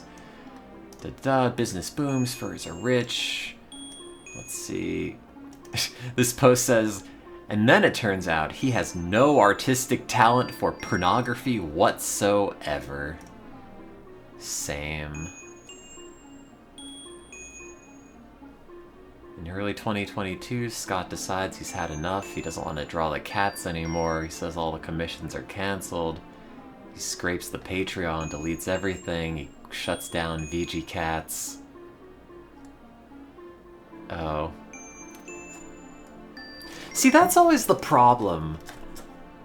Like, it would be cool, and I always thought it would be neat, to have a life as a professional internet dude via, like, streaming or videos or whatever. But, like, then you're just stuck. You know, you're either in people's good graces until the end of time and somehow manage to appeal to multiple generations of people, Or you just find yourself at the age of like 40 with, you know, no experience outside of the thing you did online, no references, no health insurance. I don't know, it just seems very hard to commit to successfully without having some kind of inevitable blow up of your career. And I'm not saying that because I did a bad job at mine and am jealous of people who pull it off. It has nothing to do with that. Oh, should I save again? Yeah, I only have 3 HP. I should go back and heal.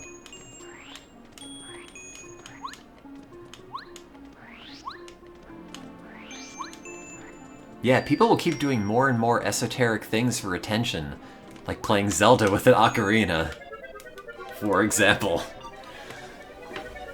When's the comeback stream? I don't know. I have to finish updating the channel graphics. I kind of fell into a slump. No, in retrospect, it really was pretty impressive that I got as far as I did. Not to brag. Ray from Achievement Hunter still streams and is doing better than ever. Dude, did you see the video? I guess it was probably a year ago at this point, where Jeff and Gavin load up the old Achievement City save in Minecraft on the 360, and then just go around all the old construction and everything. Stuff I haven't thought about since I was in college. It was so comforting to rewatch.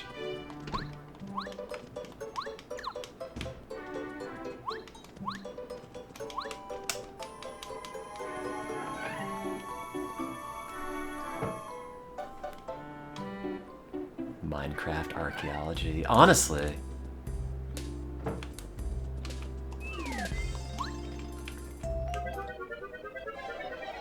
I'm telling you, I would love to just have someone's hard drive.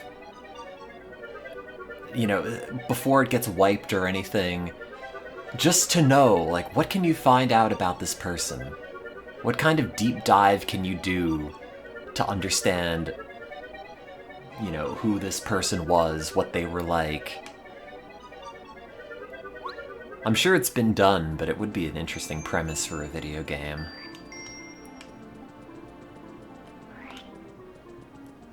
If at the very least it would be a better way to introduce hacking minigames versus just something incredibly boring.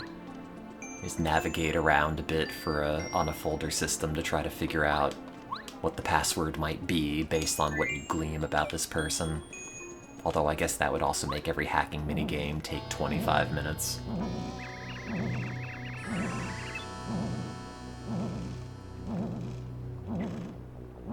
Did you or did you not break one Puff Puff machine?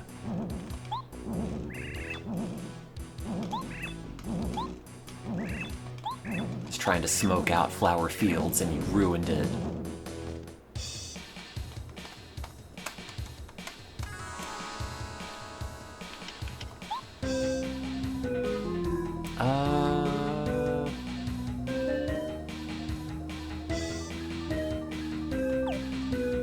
I want to use Chill Out.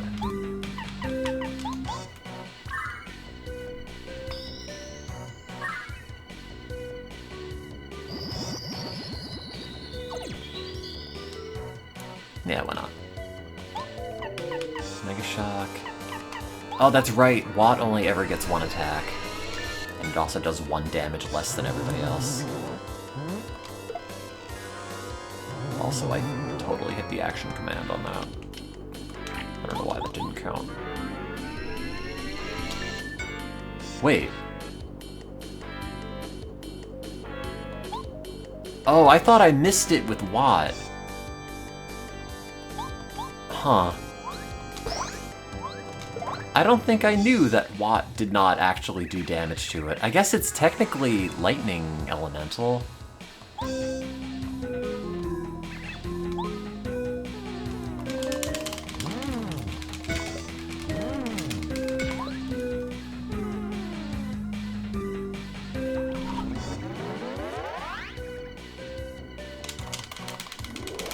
No, because Watt's attacks pierce defense.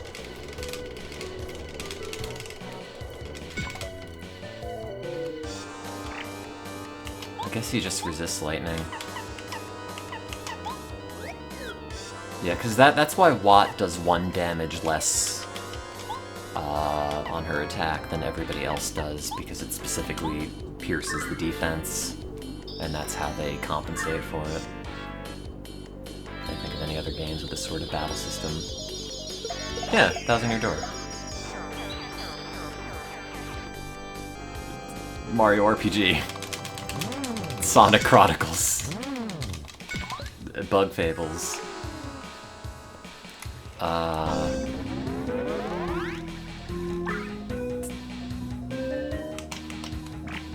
Probably more.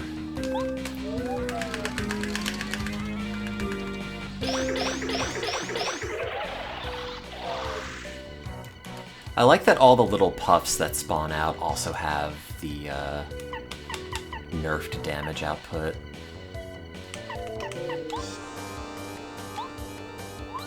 That's handy. Oh, he doesn't get dizzy though.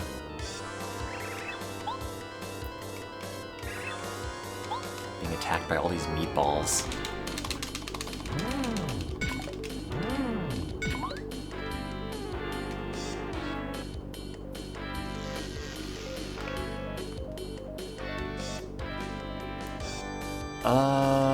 Okay, this is what we're gonna do. We're gonna focus. Yeah.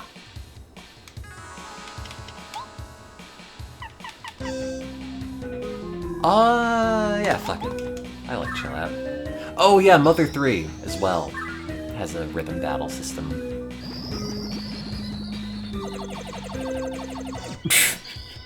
It's so many arrows, and the one really jittery one in the middle. Yeah, you should play Mother 3. To anybody who's listening, play Mother 3. It doesn't matter if you haven't played Earthbound or anything. Mother 3 is such a good game, and it will make you cry.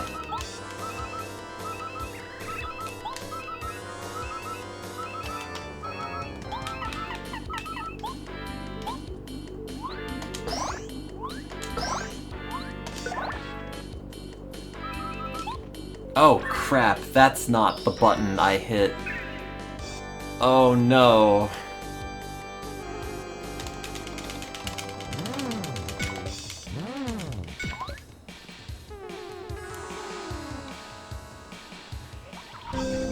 That's fine.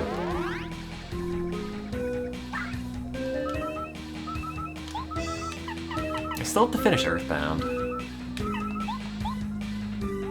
I have a save I started on the Super Nintendo Mini years ago.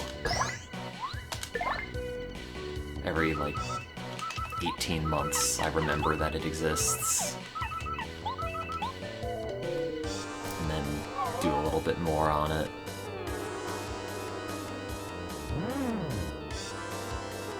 I like Mother 1. I played a ROM hack that made the encounter rate not as ridiculous, though. Oh, look at his little sad face when he misses.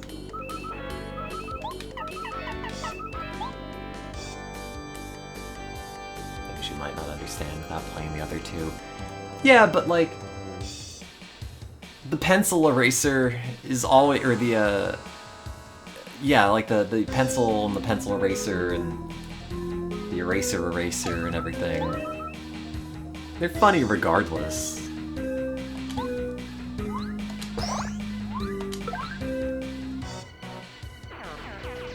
All three are worth playing when I do them in order. No, I mean, you might as well, but you don't need to. You might miss out on some references, but they generally stand alone. And truthfully, a lot of Earthbound kind of felt like a 16-bit remake of the first Mother game anyway.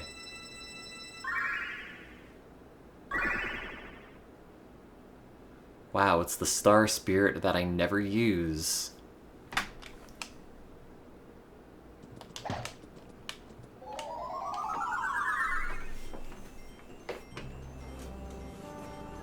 If you play Mother 1, though, you shouldn't play the original version. You should play a ROM hack of it. I forget the one I played. It's like Millennial Edition. Or Anniversary.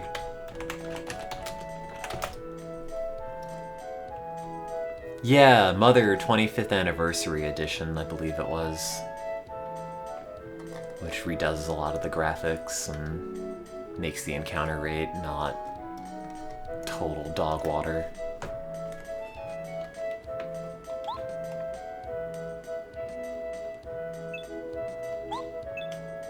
A single star spirit waits to be rescued. Oh, this is the one that casts stop. This is not the one that just turns them all into stars.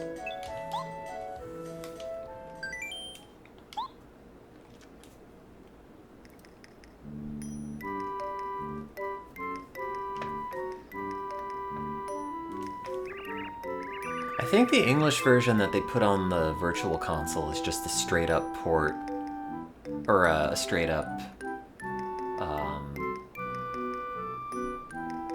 what am I trying to say? It is a straight up port of the translated version from back then that didn't get released. I don't think they changed anything gameplay-wise.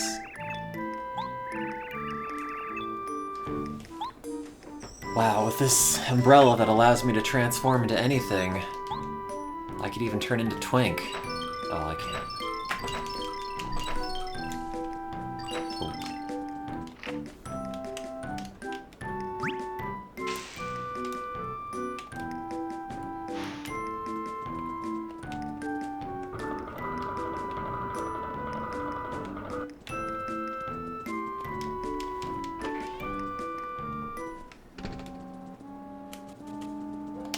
Don't notice me. All my bones are immediately shattering as I transform into something smaller than me. The pain is excruciating.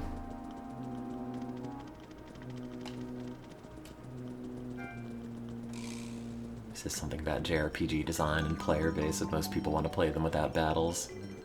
That's why Tales of Symphonia is so good. It has got the best battle system of any JRPG I've played. I never get tired of it. It's always such a blast, and the music is so good. I love my party yelling at each other. What if I try to talk to this toad in here as a Koopa Troll? Oh, nothing happens. Symphonia is nowhere near as good as Abyss. See, I had a Tales of the Abyss playthrough that I started semi-recently, and boy, did it feel like it was just the B-side of Symphonia. For, like, character design, for gameplay. I liked it, I played it, I beat it, I cried at the end, but I think Symphonia is just so much better. I don't have to hear about Phone Master Ion. Or Mew. I didn't mean to hit that button!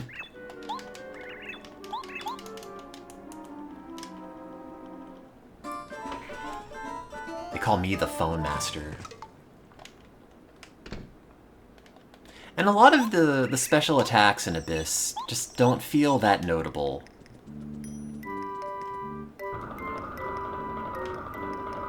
Like, the animations don't feel as interesting and dramatic as they do in Symphonia.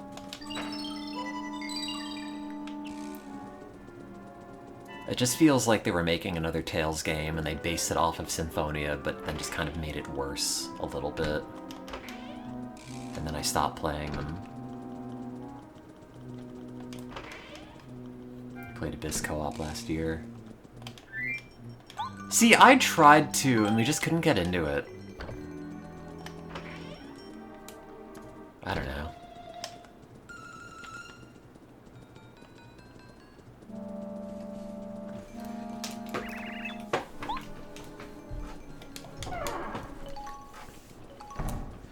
have the 3DS version. I wish that supported co-op of some sort.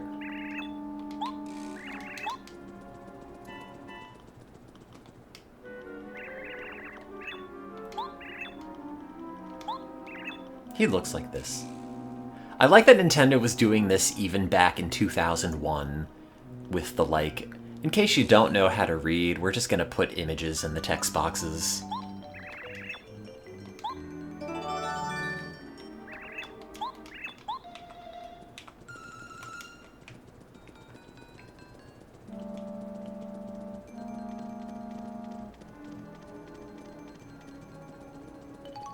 No, I don't really like it that much in modern Mario games. But in this game, it's kind of novel.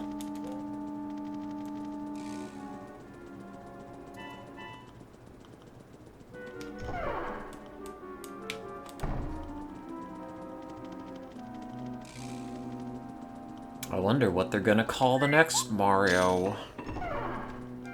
Because he had a land, he had a world, he had a galaxy. Went on an odyssey, but where do you go from there? Super Mario Infinity.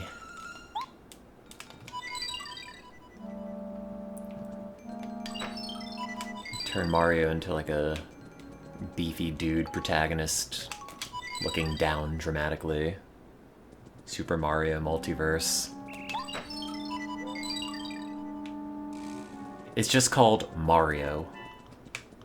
Like Sonic 06.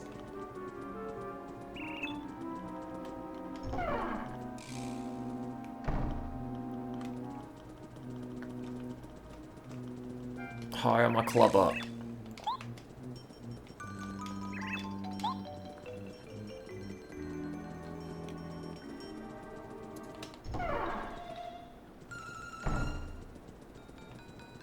I forget, what's in here? Probably something with an item. Oh, it's just my house.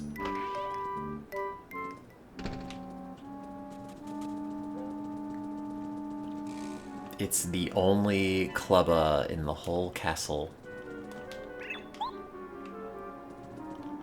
What if Mario killed the Goombas? Wouldn't that be crazy? Whoa, look at this mushroom, man. I wonder what drugs they were on when they made this game. Did you know that Mario 2 was called Doki Doki Panic? That's what they should call the next Mario game. It's Doki Doki Panic 2. Super Mario Bros. 2 2. The sequel to Super Mario Bros.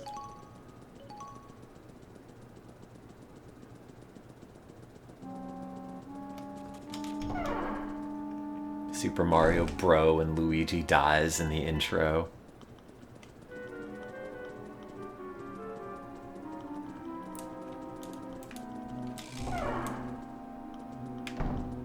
Luigi jumps in a pipe and then it turns into an instructional video about Delta P.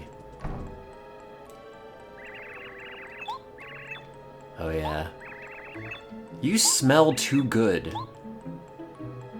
You're not a real goon.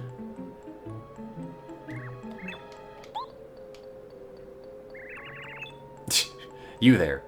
You're doing great.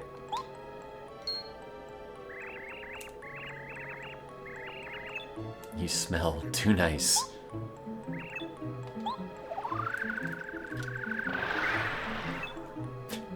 It's me.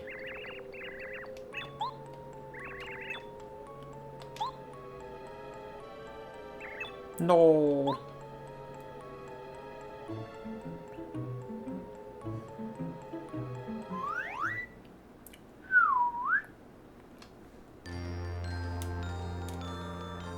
It's Scholar.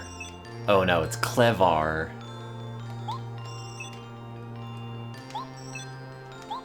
Stratton Pokemon's only use 3 Pokemon and sweep the whole game.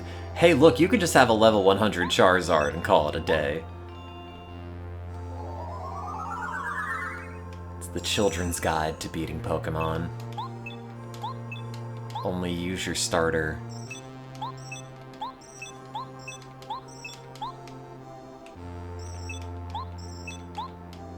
Yeah, Candy Koopa's intimately acquainted with her goon's odor. Like a dog, I recognize my friends based on scent. We're all sniffing each other's butts at all time.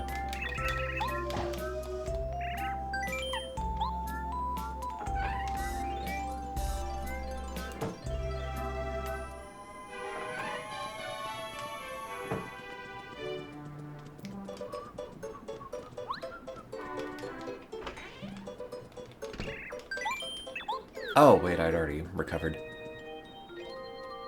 I like that you get into the Toad house with full HP, and Toad's like, what, really? You want to sleep without purpose? Like, heck yeah, I do. That's all I want to do. I wish I were asleep right now. All or nothing is like 4 damage, right? Or 4 BP.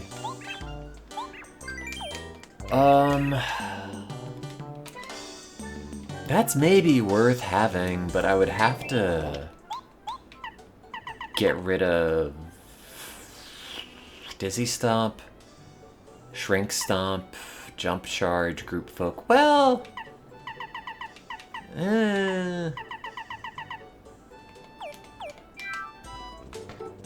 it would be good, but kind of at the rate that I'm whiffing these action commands, it's probably not worth doing.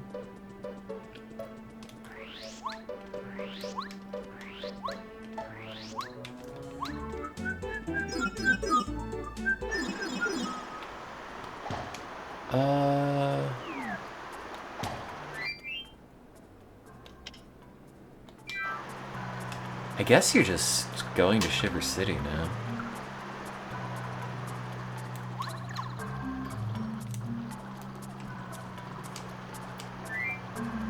Well, that's what you had to do. You had to use Masingno, because if you're, like, playing this game in elementary school and battling your friends, and we all have level 100 Mewtwo's, you have to differentiate yours by, like, duping all the Carbos and the Iron and everything else so yours has better stats, and also duping all the good TMs like Thunderbolt and Ice Beam. Or maybe Ice Beam you get from the girl on the roof and you can get more than one, I don't remember. But most of the good ones are just single use, and the fact that for multiple generations of Pokemon you could only teach one dude Dig or one dude Thunderbolt is egregiously crazy.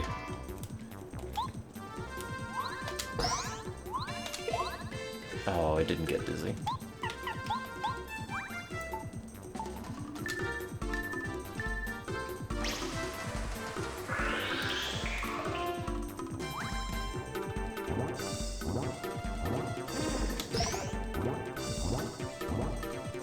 I wonder if he's susceptible to stop, considering you have to encounter him after getting it.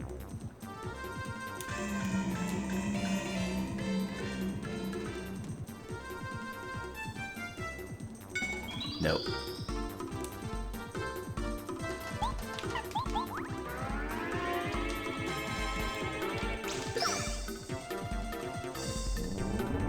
He's really mad now. Oh, that's right, he puts out the little babies.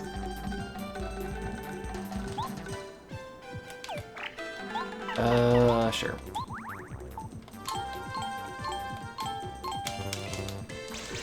God, I'm so bad at that.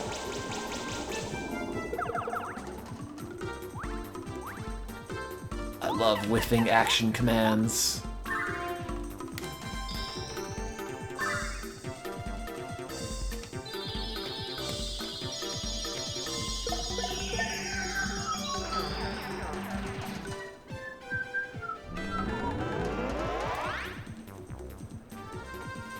I assume you're supposed to probably want to defend for that. Although, surely it can't do that much damage.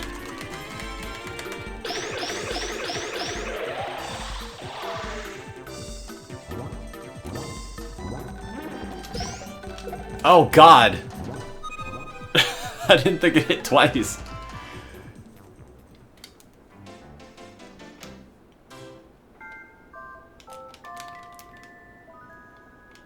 Smash with Razor Leaf.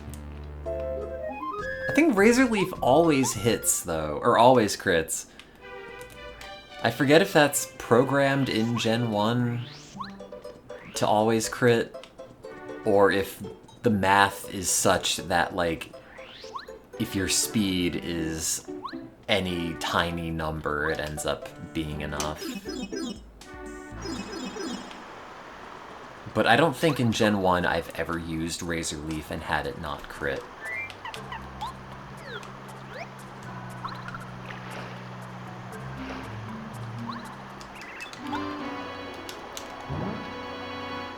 I just think it's nuts how expensive these games have gotten, though. Especially the 3rd gen Pokemon games. Like, what? I don't even know what the going rate is. Like 150 bucks? How much does a copy of Emerald run you? Pokemon Emerald. $380, dude! Cart only! Holy shit. 220 bucks for one that looks like the label got run over? Gen 3's not even that good.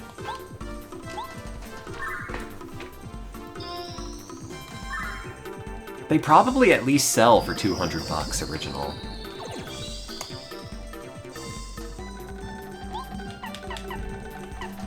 But again, you know, people are spending boku bucks for these GBA games, and oops, screwed that up. And Nintendo could just put out some sort of modern GBA and have it have, like, wireless connectivity with other things. You know, the demand is there. If you're gonna get a cart of Pokemon Emerald, you need a GBA to play it on. Nintendo, hire me. You could be cashing in on this.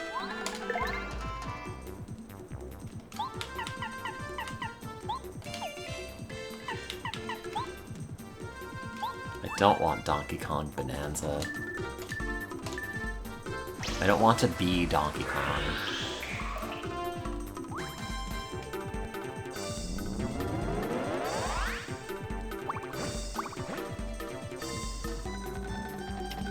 I don't really like monkeys as a character. They're kind of just weird. They just feel like you're playing as a human with brain damage.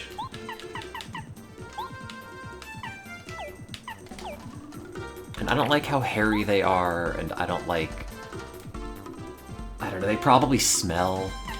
Like, when's the last time you've seen a monkey take a shower other than, like, me this morning?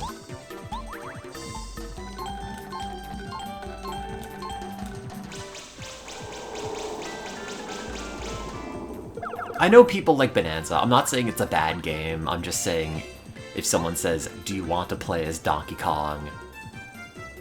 My answer is no, not really. I can't try the demo. I don't have a Switch 2. Buddy, it's 2026. I can barely afford to eat.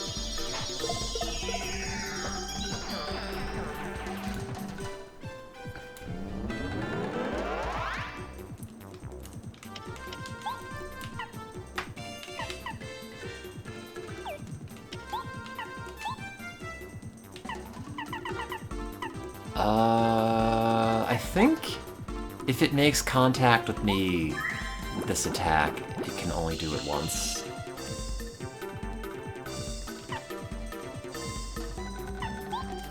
I mean, I could pay in 4, but I barely used my original Switch. And all I used it for the past 2 years was Blatro.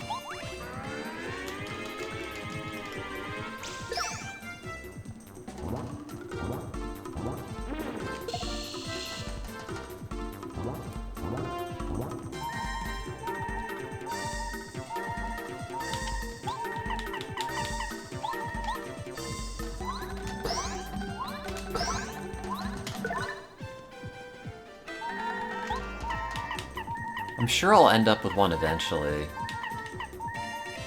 I just do not have any pressing need to spend money at the moment. Ouch. Goodbye, water block. What do I do? You're kind of forced into having sushi in this fight because it immediately starts once you get off of her. I guess I'll just switch out and then... I don't know, refresh?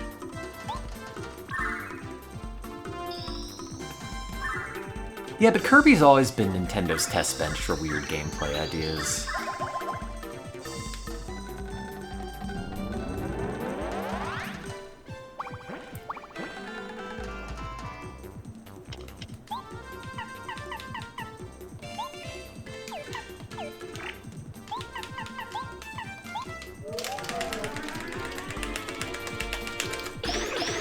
Yeah, she'll get an Oregon Trail and Roller Coaster Tycoon stream this year. I just have to finish updating the channel and then figure out how to get over the mental hurdle of not streaming, but I'm sure that's easy.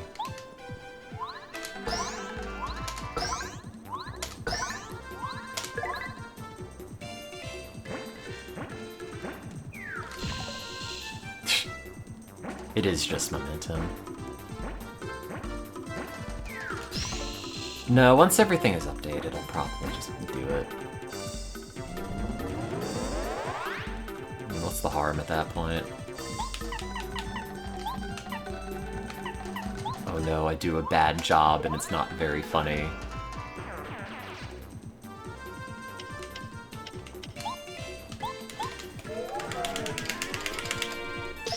Unless I have, like, too many Ambien and pull a Roseanne bar, I can't really imagine how to do such a bad job streaming that it is, like, worse than leaving it to sit for 5 years or something. I haven't stopped streaming, technically. It's true!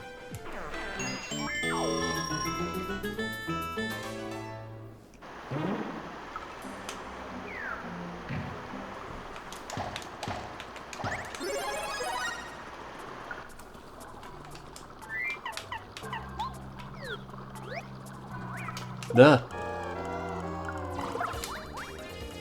Hey, don't do that.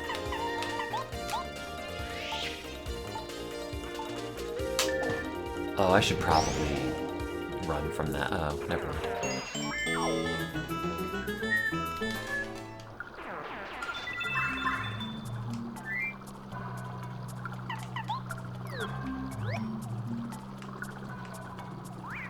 God damn it. Oh. I think Starstorm will kill them? The Koopas died at 7 damage last time.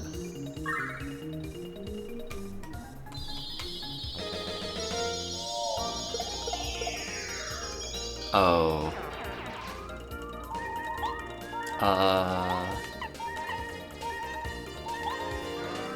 Well, I'll simply not die.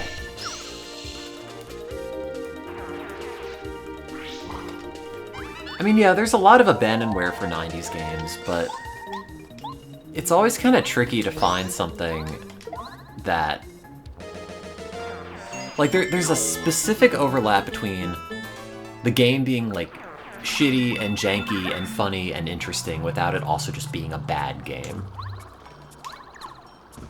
And I would always have these issues, like, when you play old games or whatever on the VM or something, the problem is when you load up one and it's a dud and you can't really come up with anything interesting to say, or you feel like you're kind of boring people and you see people kind of just leave, there's always a contingent of people who want to see that game through to the end, or at least, you know, at a point where there's some sort of payoff, and people that just want you to move on to something else, and I never know what to do in those circumstances.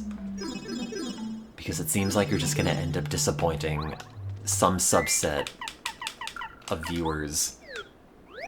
Never look at the numbers. I know! It's hard not to. Every mainstream I do, I'm just taking glances at the second screen with XSplit to see the viewer total every, like, 30 seconds or so. It's hard. I don't know how to not do it.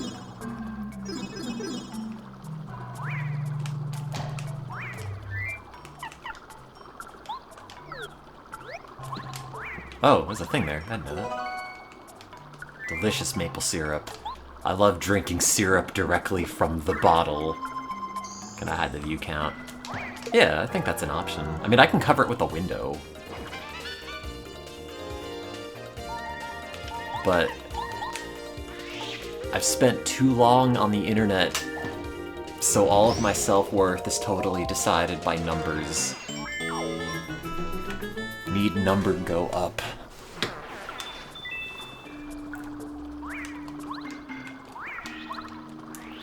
If I don't have number, how do I know I'm doing a good job?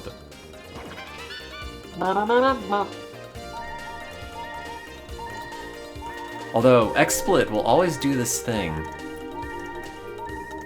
Here, I'll show you. They've never fixed this.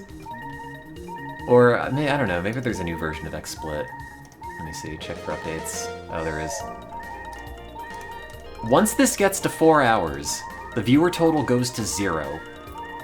And it never comes back. And it's been like this for years. And it's almost at 4 hours. And it's not 4 hours on the dot.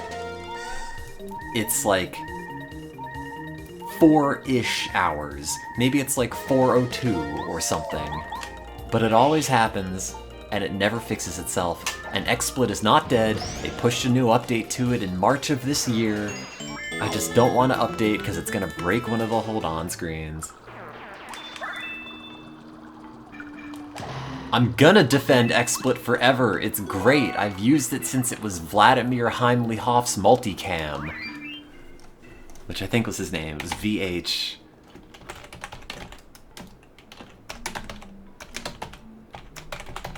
Vladimir... What was his last name?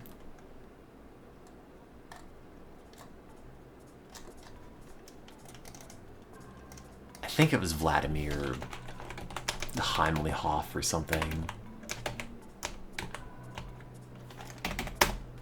Heimlihoff? Yeah, that was it. Here it is. Vladimir Heimlihoff. I don't know how you pronounce this, but that's the dude. That's why it's VH multicam. Also, I gotta figure out what part of the screen it's capturing. There it is. Here, watch it go to 0 in like 2 seconds. How much of that defense is sunken cost? I did pay for a lifetime license. No, use VH Multicam and then Adobe Flash Media Live Encoder. That's how you stream. That's how it's always worked. Telling me there's another way?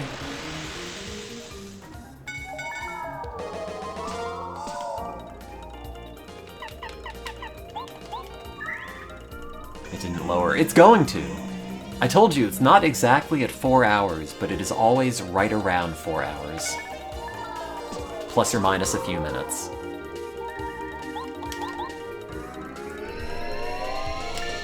And it never used to do that. It's a semi-recent, as in like the last few years, development.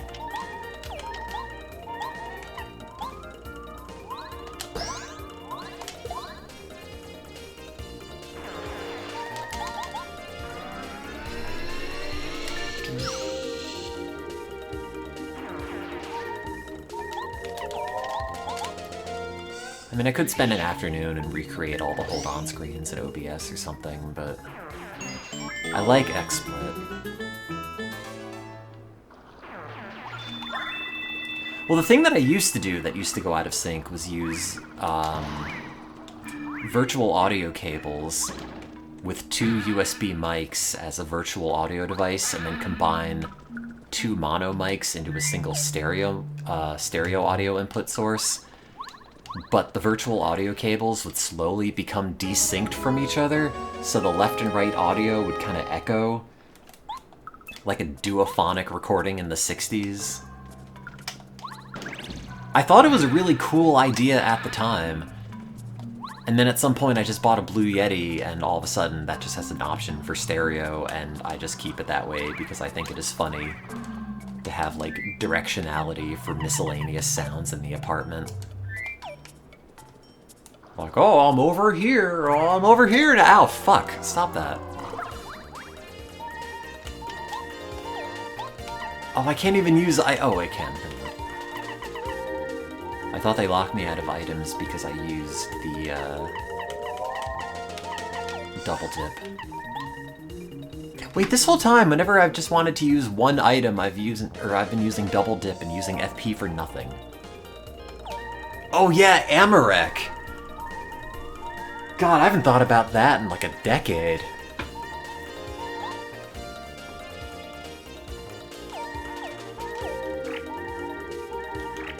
Oh, I should just run from this, truthfully.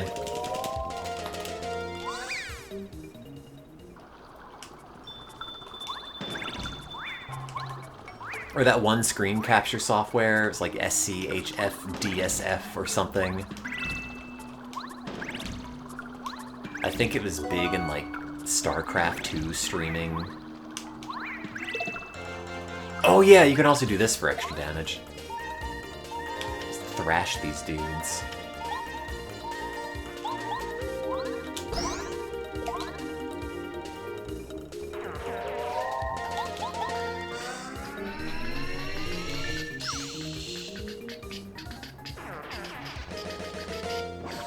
Ow.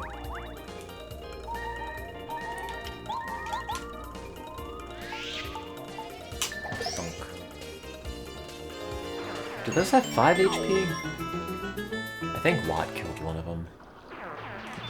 Pow block? Can't wait to never use that.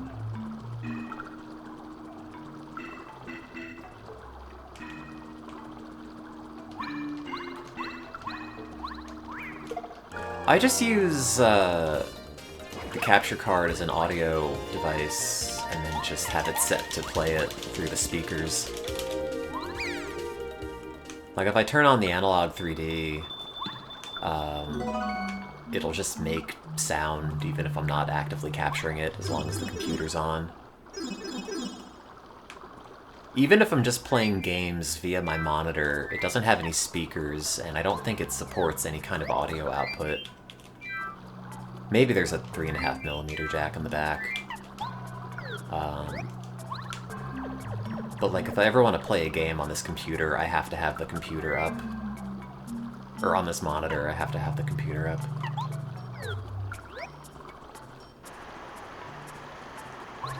Oh, I should go save.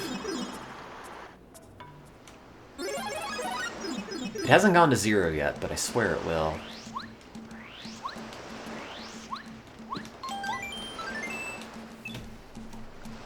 Oh, also, while I have a 100-strong captive audience, here, join the new remade Discord. The hottest place to get various updates about my life and or streaming again. The merry-go-round will explode. It happened. It's real.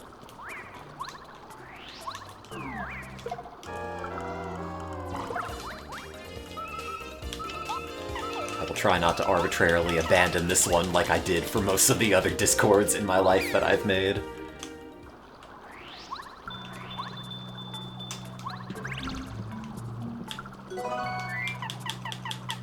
No promises. Oh, I haven't used this Fright Jar. It's been here since the very beginning of the game. Cool Dude Pro Chat 2000. I still have the channel graphics somewhere. I think it's literally on my desktop. Oops, why did I switch that? What is your unrealistically complicated idea for streaming? What I want to do is stream a run-through of Gen 2, maybe Crystal or something, via the Game Boy Tower in Pokemon Stadium 2, and then have another stream, or another part of the screen that's just got a webcam pointed at a Pokemon Gen 2 strategy guide that I'm actively flipping through so I could pretend it is the year 2001 and I'm not 34 years old. I just want to recreate the experience of lying on the floor with a Game Boy. Back when it meant something, man. You used to aim the camera at the screen in the beginning.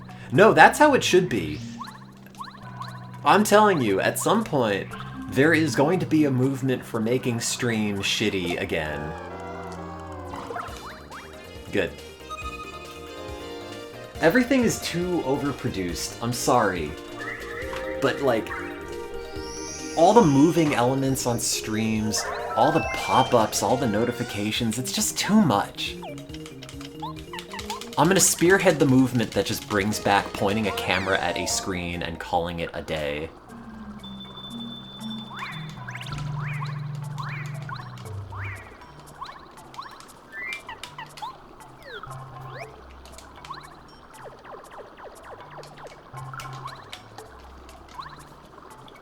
Wait, so I went in here and it was not open?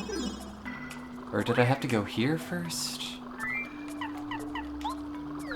Sorry, I had a brain fart. But, like, the thing with all the alerts is that, you know, who do they benefit? The person streaming, I guess, as an incentive to hit the button, and the person who gets their name to pop up on stream for 5 seconds. And then for everybody else, they're just kind of annoying.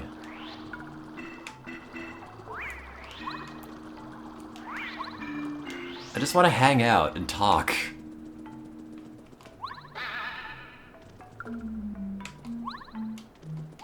Why did I come back here? There's nothing here. Oh, wait! You can't get there, you have to go back to Merlin, right? And then there's like a little gremlin there. A little grubby bubby. That's right. That's right. I remember. Fuck, man, stop that.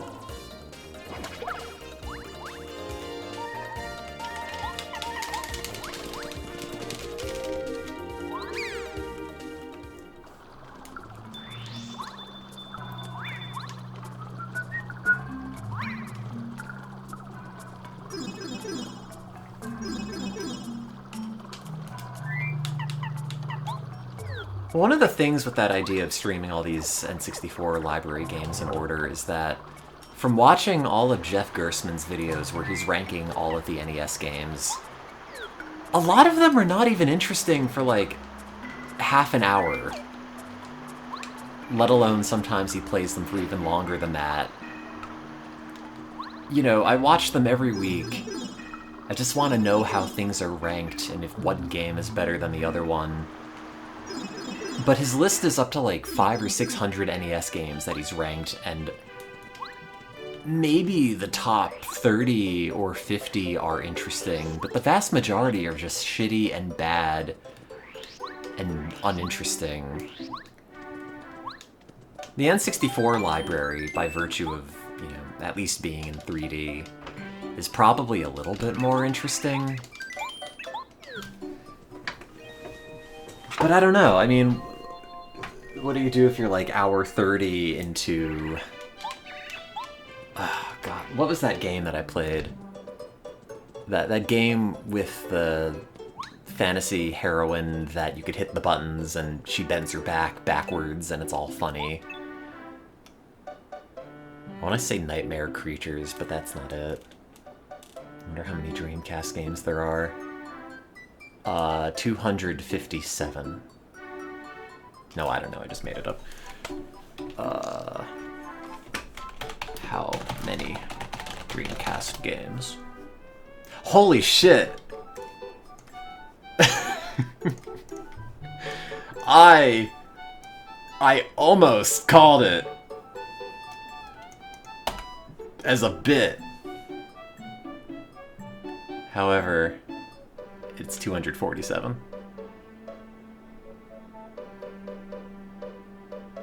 Oh, see, it went to 0 right there. And now it's never gonna come back. Now you know.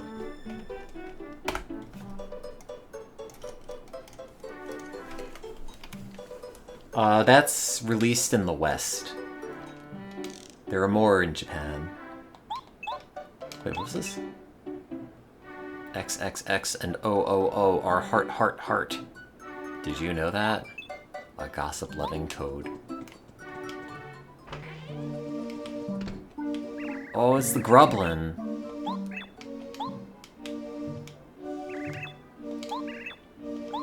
It's a chill place.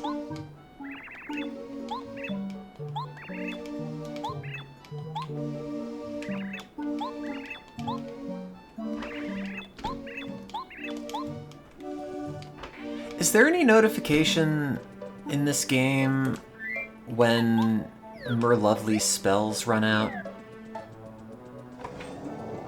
Or no, it's not Merlovely, it's,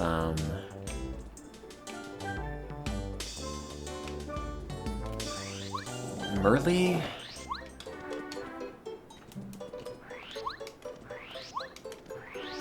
It hasn't popped in a while, and I think it's maybe run out, and I should go give her more money.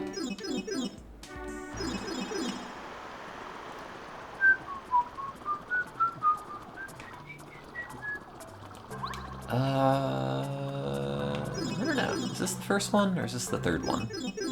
That's the first one. Hi, Goombas, I'm back. I named him after you. Oh! It's Goombario like Mario.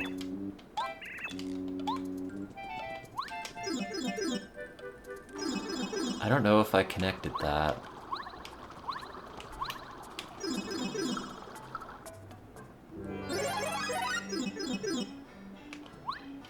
I guess it is pretty obvious. Wait, is this the palm tree that you're supposed to run around?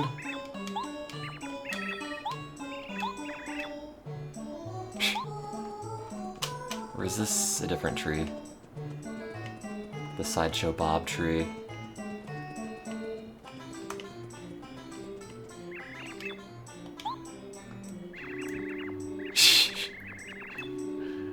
It's complicated. It's for a side quest.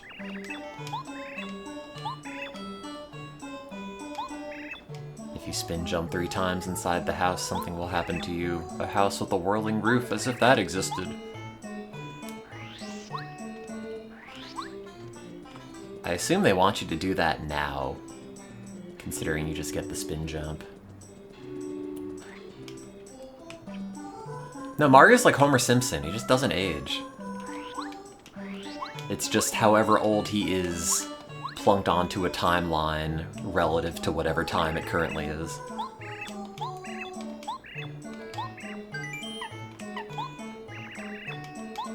Here's $50.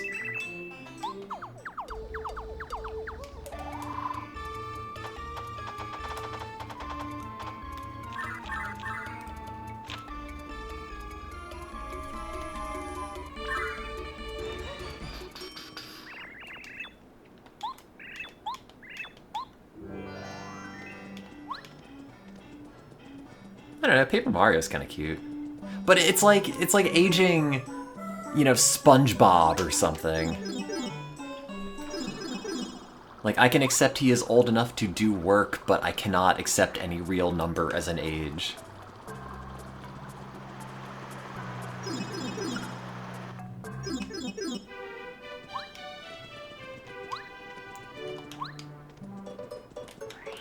Like, there's child, or like there's children, and then there are adults.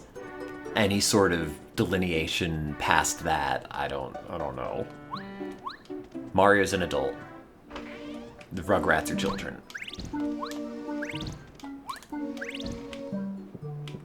Wow. Quick change. Oh! Is this to switch party members? Yeah! Something that was just default in Mario RPG, or Paper Mario Thousand Year Door. How expensive is that? Oh, it's 4? Oh, that's a lot.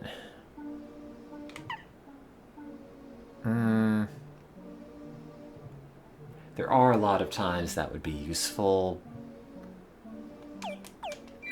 I don't know. I just wish you had more BP.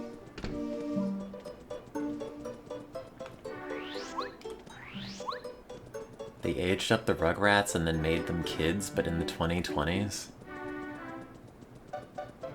Did they?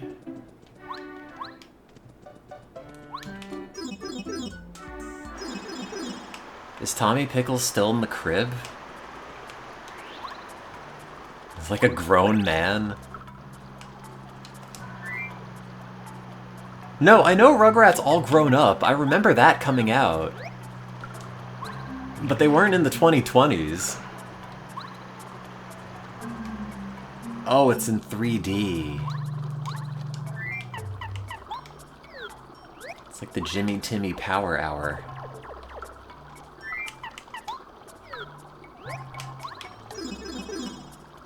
Stu Pickles gets COVID.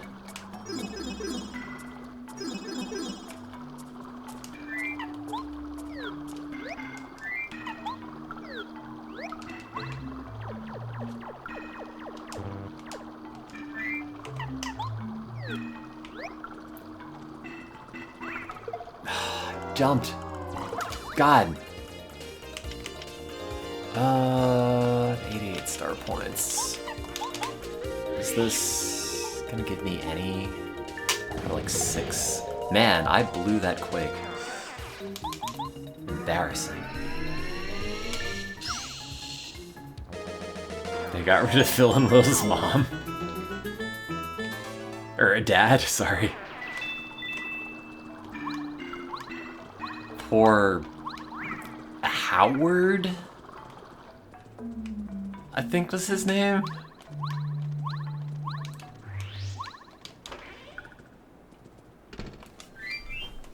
Oh, what was that one Rugrats video?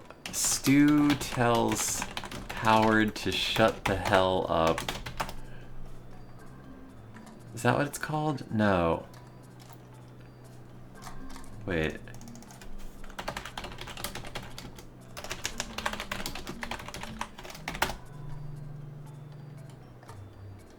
Oh, what was this video called? I know... I found the upload, but I'm... there's a version... Yeah, this is the one I'm looking for.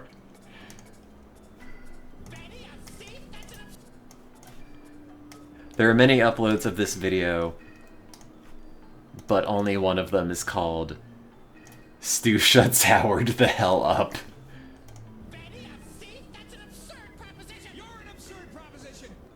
Anyway, I just think the title's very funny. Copyright 1992. New McDonald's slop. Oh, this is a food cart or something. No, it's a restaurant. There's this dude that I watch on YouTube. I think I was streaming him on this side channel before. It's Steven Patchula. And he'll just make these, like, half-hour or hour-long videos just working a shift at McDonald's, and I'll just throw them on as background noise.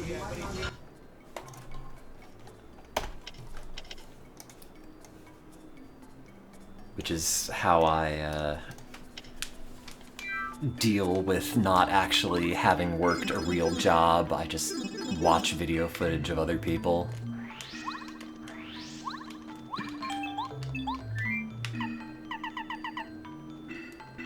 Probably Bumbet, right?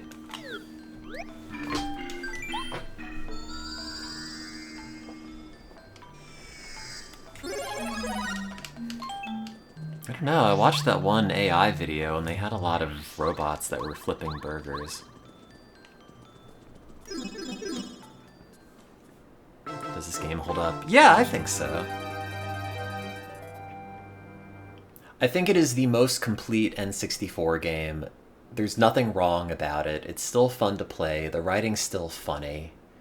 It looks good, it sounds good. It doesn't feel like a lot of shitty N64 games feel.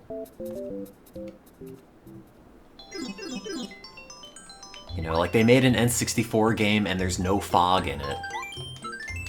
It's a minor miracle. I haven't actually played Sin and Punishment. It's hard, because, like, there's a part of me that wants to say it's the best N64 game. Ooh, potato.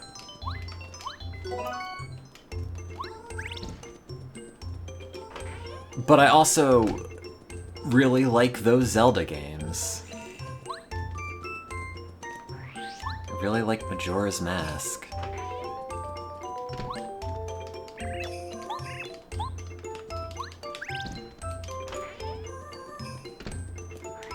But this feels like a game they could put out today, and it wouldn't feel really out of place. Whereas, like, if you put out Ocarina of Time today as just the N64 version, you know, like, the textures are muddy and it only runs at 20 FPS. All that. Oh no. Herringway. No, I never played the N64 Animal Crossing. Oh no, it's absolutely the art style that makes it hold up. Because every technical limitation just feels intentional. Like, oh, everything's blocky and it's a square angle. Oh, Jason, actually, this is my real N64 cart. Still has the saves from the marathon. I still have a file here called Neo Squid.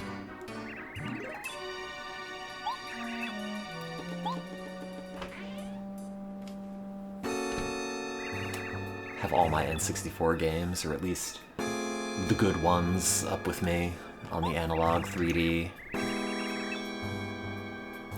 Someone's clipped his flippers.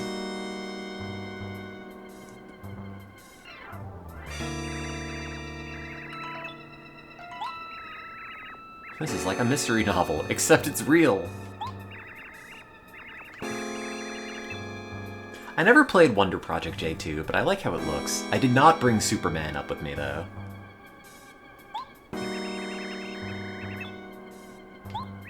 Thanks. I haven't heard that Courting This video in God knows how many years. Ever since Ustream shut down. Remember when the the PS4 and the Xbox One came out and one of them streamed on Twitch and the other one streamed on Ustream?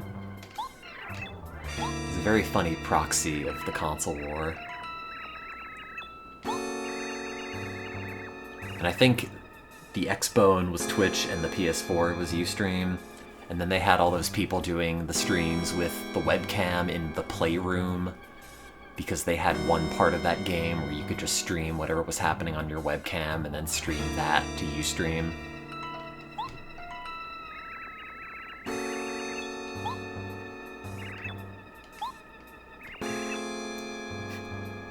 I have to say, my partner being a bomb maybe doesn't put on a great show for the police.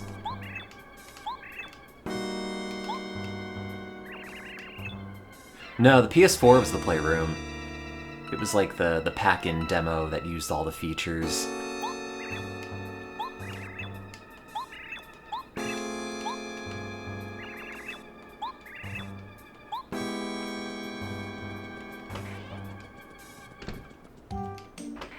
Yeah, they gotta bring the Kinect back.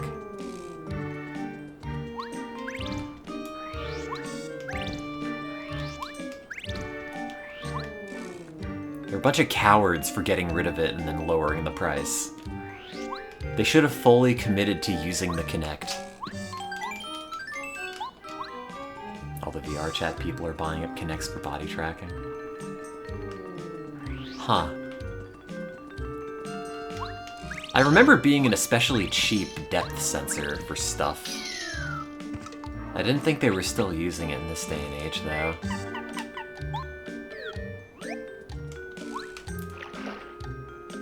To this day, I've still never used a Kinect.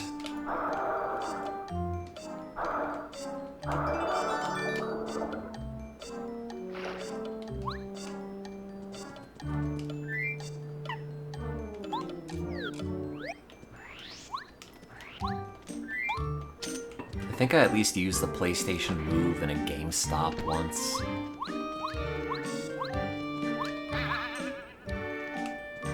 Wee. Oops.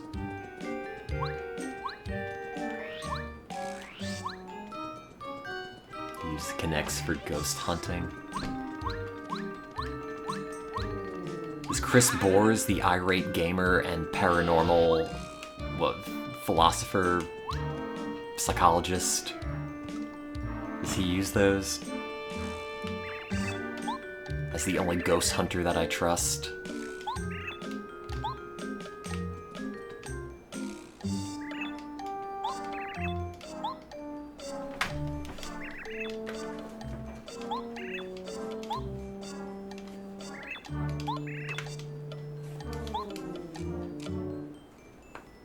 I like his eyebrows.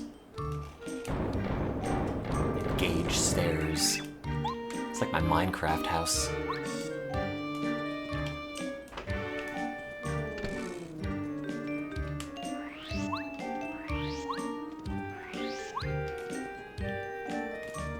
And also I used, you know, a VR headset once at a Society for Neuroscience booth when they were trying to use it to demo, like, I don't even know,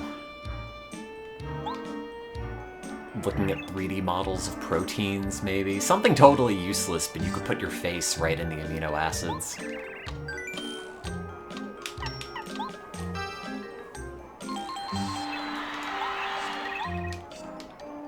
It always seemed neat, but when it came out, my computer was always right on the edge of being kind of underpowered for it, and I've never lived in a place that had enough space where I would feel like I'm not just gonna punch a hole in the monitor.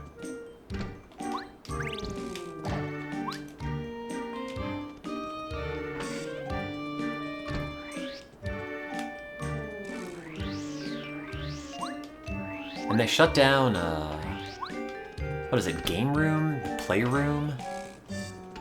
That Quick Look that had, or the Giant Bomb Quick Look that had HandyBot in it? Rec Room.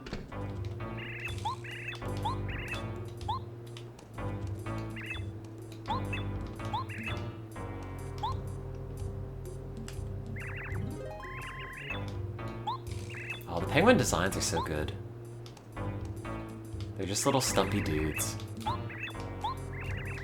Little chubby grublins.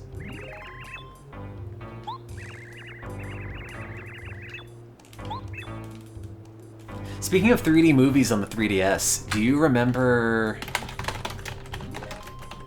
this?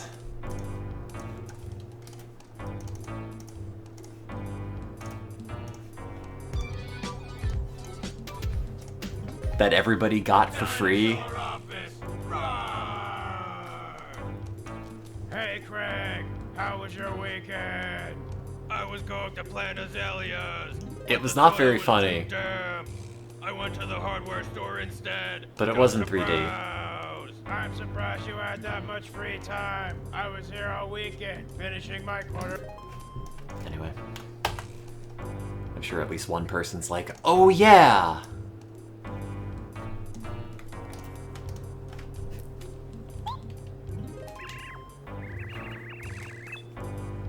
They all sound like Strong Mad. Yeah, they should have had 3D Homestar Runner.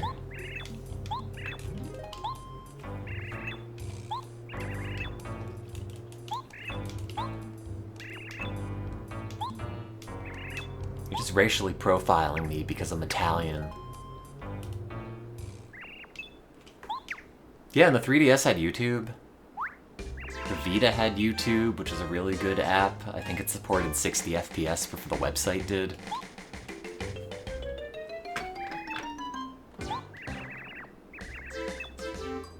Don't worry though, in the name of standardization, we can't have bespoke apps anymore.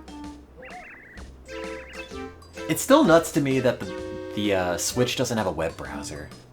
Like, I get that it's for security concerns. And yeah, I'd probably just look at my phone anyway, but man... Or like, no way to message anybody.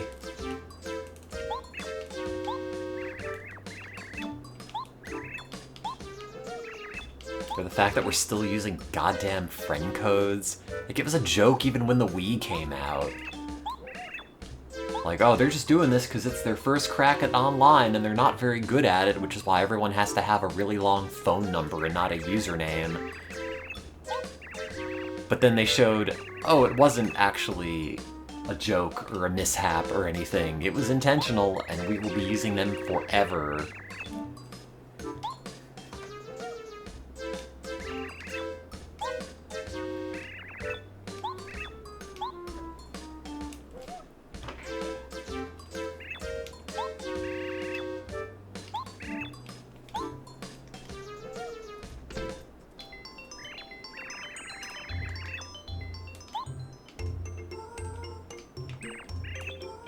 And this when the Switch Online was free. I was playing Mario Kart 8.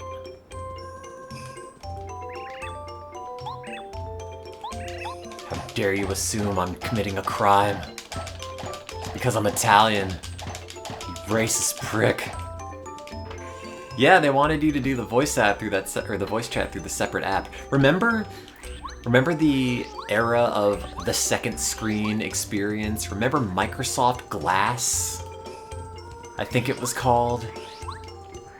Shit that never caught on. Everything's gotta have a bespoke phone app.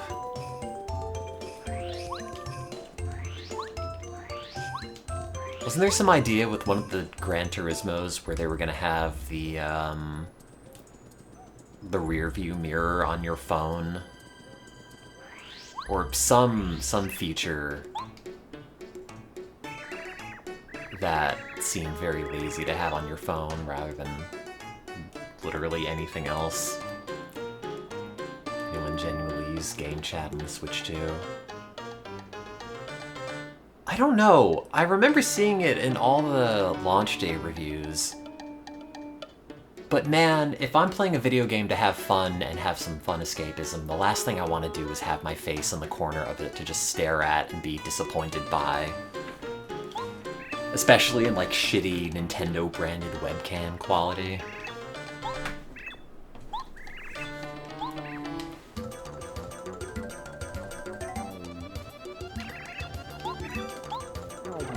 Oh, for voice. I've been taking a magic course on the side.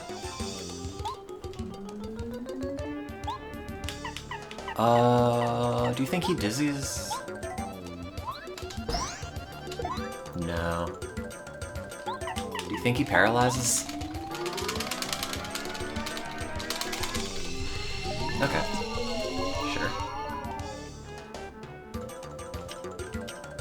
Do you think he shrinks? Actually, I don't remember how the statuses work. I forget if shrinking will overwrite the paralysis.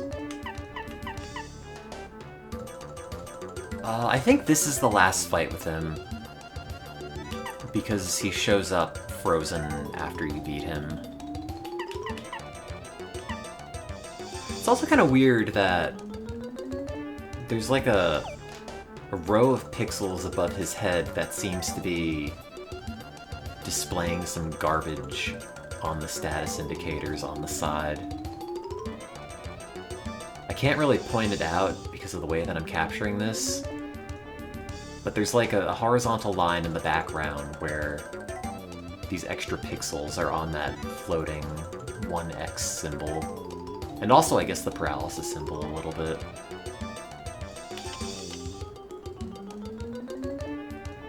Oh, actually, I guess both of the lines horizontally have that. You can kind of see it on the staff, you can kind of see it on Mario's weird pointer finger.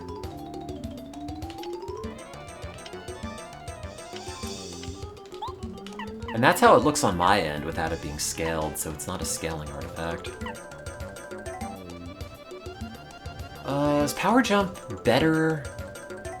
Because I have the +1 attack badge, which means jump will do an extra damage regardless. I think last time I did 6. No, that is better. Oh, yeah, if he has defense.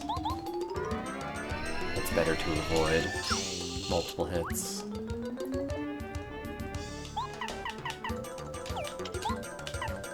Oh, I got rid of Power Smash. Do you think he stops, maybe? I hardly ever use this one.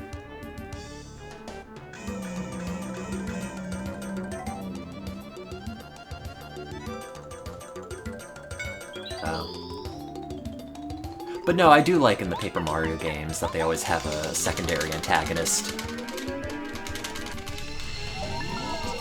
who's kind of a pain, but mostly a joke character, like Bowser in Thousand Year Door.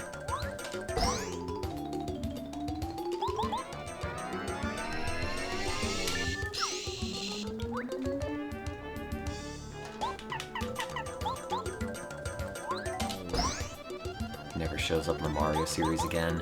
That's because you kill him here and then you see his corpse just frozen in a block of ice. He's dead. You kill Junior Troopa at the end of Paper Mario. Ouch. 7 damage.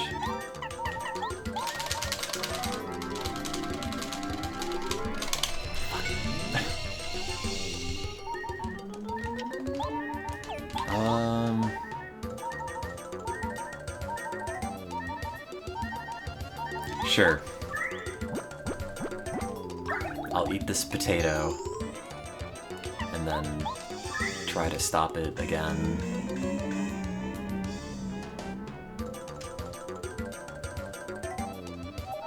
Okay.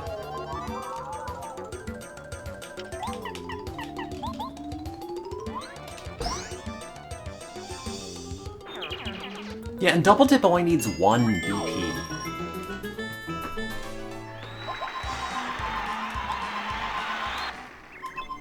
No. No. You just keep smacking him. The best N64 game was not Hey You, Pikachu.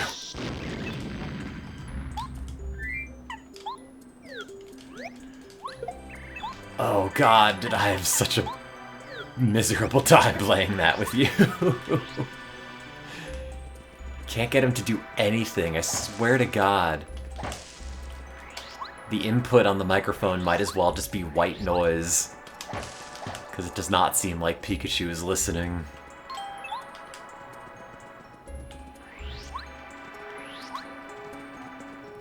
Item? Oh, Repel Gel.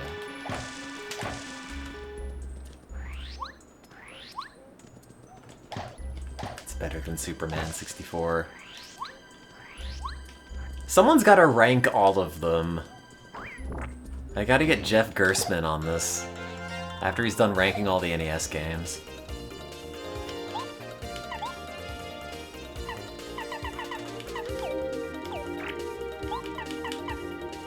Paralyze all enemies.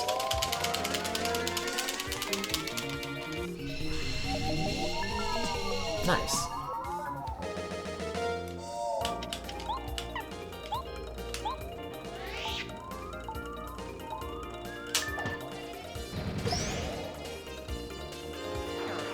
Record seems like a more plausible mark for the N64. No, it's true. I still go back and rewatch those Mario Party parties. They're really entertaining.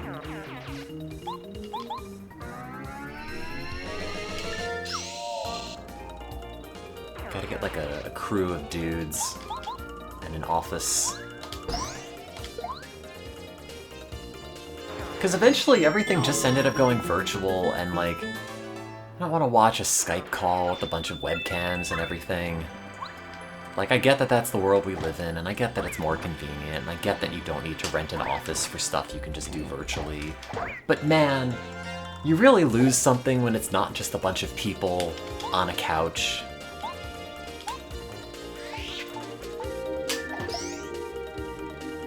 Are the mic games on N64 better than emulation? It's probably the same. I think Hey You Pikachu just had like a 3.5mm audio input, so you could technically just use any microphone. Unless somebody made a ROM hack that has better detection or something.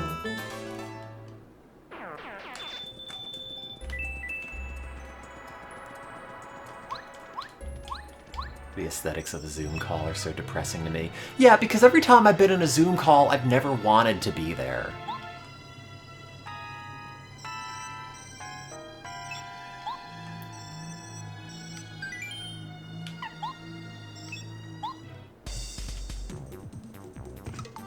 You know, it's like, oh, here's my stream, I've made it look like a W2 form. Like, that's not fun. I don't have pleasant associations with this.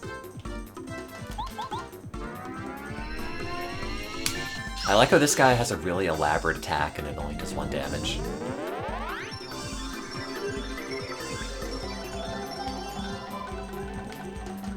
Which doesn't even hurt me. Putting the broad in broadcast. It's such an elaborate boss that's essentially a joke.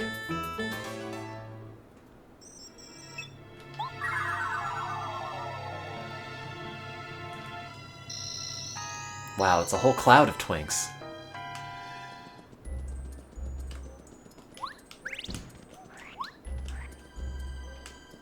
Whatever the collective noun is. Cadre of twinks.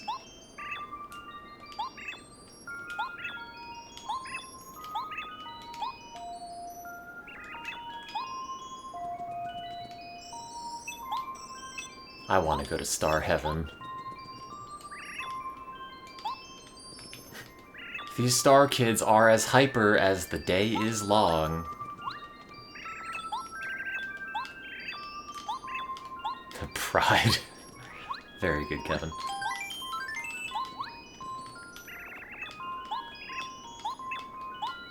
Hey, if you want me to get the Star Rod back so badly, why don't you give me items for free? Oh wait, that's a Toad House. I should probably heal just to get the extra FP back.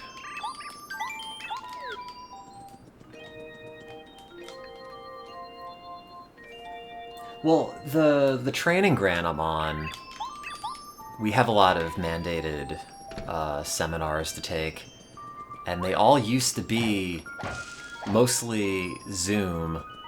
You know, nobody cared if you attended virtually or in person, but apparently people have not been participating enough, so now they've made them all mandatory in person again.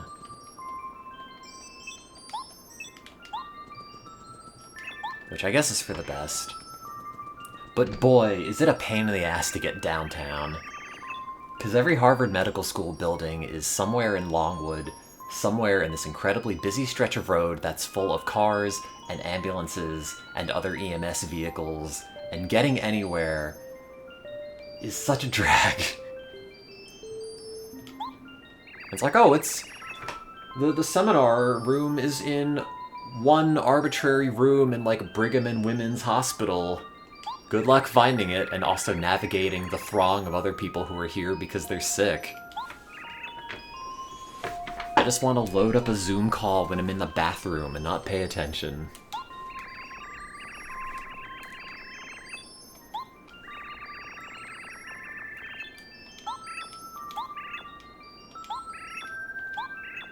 Crystal Palace?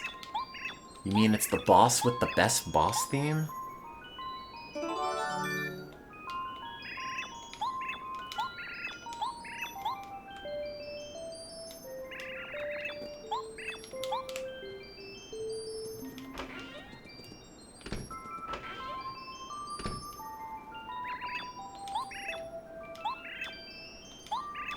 Truth lies not in the eyes, sometimes even the walls may lie. Wow. So true. No, I always worry about that too. Like, I have to put my microphone on mute via software and also the physical switch on it, just to be sure. What if it accidentally turns on when I'm in the middle of a racist tirade? Against the Canadians.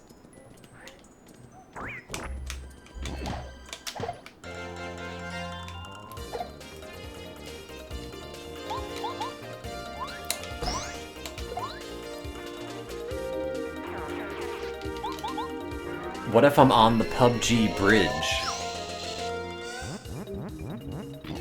Oh, God. I've been whiffing these action commands so badly.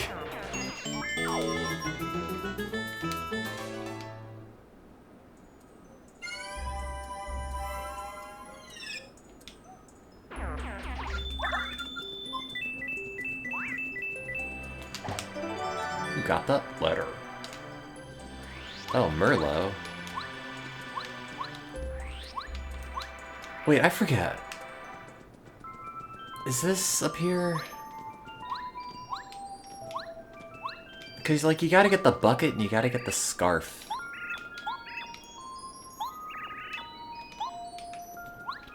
It's not on an emulator, it's an FPGA. It's different.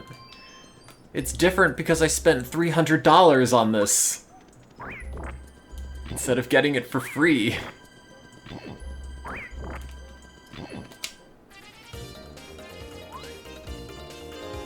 I think it's predominantly just because I'm using this wired controller that's got some latency. If I swap in a real controller, I think it'll be a bit easier.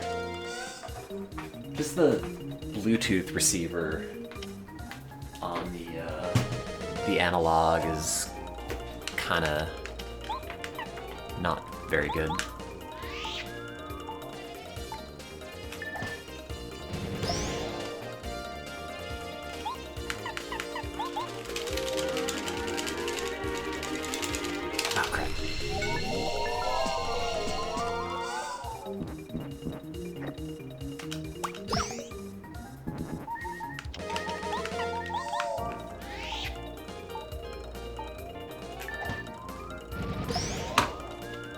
Oh yeah, this definitely feels a lot more responsive out of the gate. But it's not wireless. I brought one of my old N64 controllers up from Jersey. But I have to replace all the analog stick bits on it. It's ground its way to dust. Yep, and there's Junior Troopa. He's dead. We found his frozen corpse. Wait, I'm not doing this right, am I? Or am I? Wait. Do you go back? And you get the bucket and the scarf? I don't remember where that is.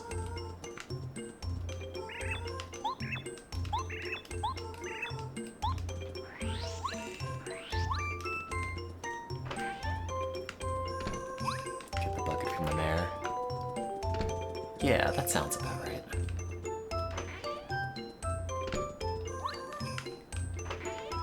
I don't think there is another path forward.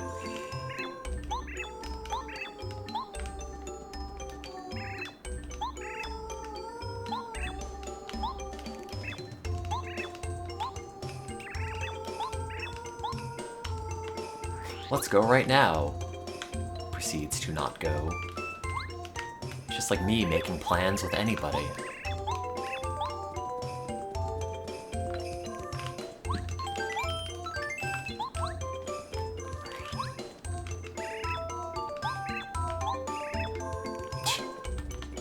This whole town's racist against Italians.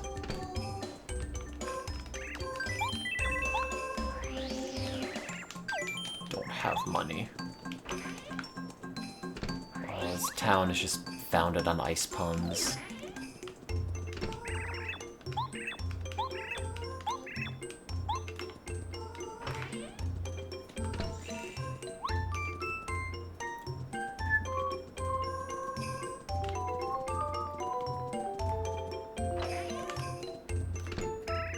Hi, you have a house I can go into, but nothing to give. Okay.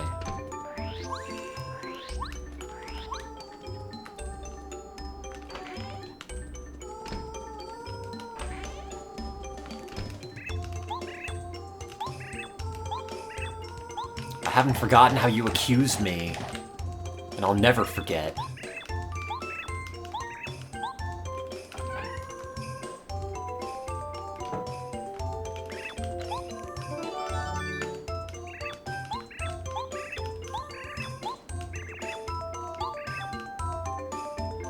They're just kids, so I beat them all up, don't worry.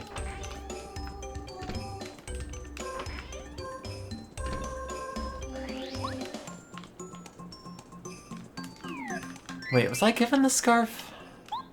Oh, I was. Sorry, zoned out. Was probably talking about Hey You Pikachu or something.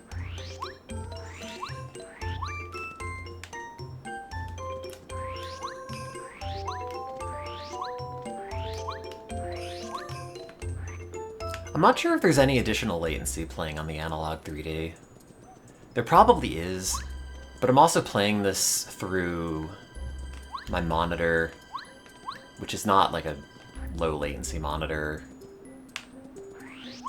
I bought it way back when because it had like real good color representation and picture-in-picture, and put like a big grid up on it with a button. It's Asus Pro Art, I think. Back when I thought, oh yeah, I'll learn to draw and make things, and I have to have really good color recreation, but not good response times.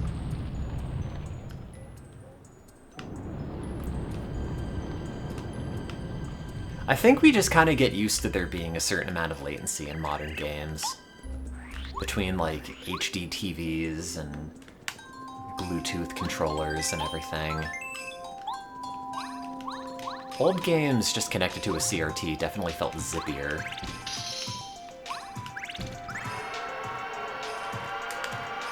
Like when I was playing Sonic on the Sega Nomad at my parents' house, it felt night and day better compared to all the times that I would just play it on an emulator as a kid. Or even now.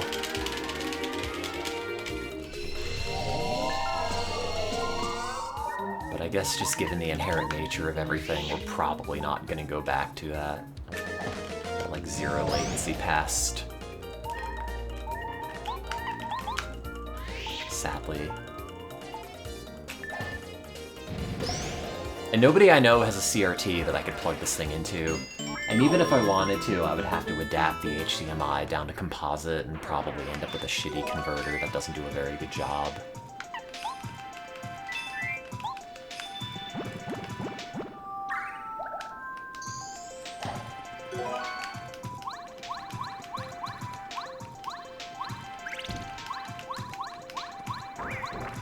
Yeah, but beaming electrons... I don't know. It's gross. Going back and looking at a CRT feels bad. At least the one at my parents' house. Like, the geometry is all kinda off. You forget what it's like to just have that high-pitched whine in your ear all the time. Have the screen really subtly flicker. Wow, I didn't know status effects could last for 5 turns. But they can.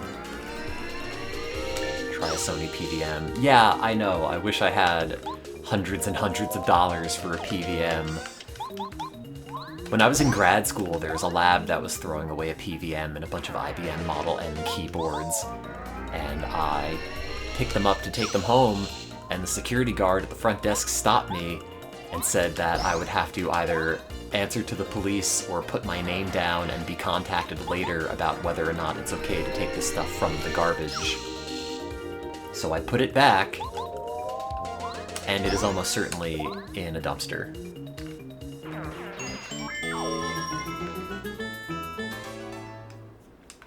It's technically stealing. Yeah, it is technically government property, but also... You know, I would have loved that PVM.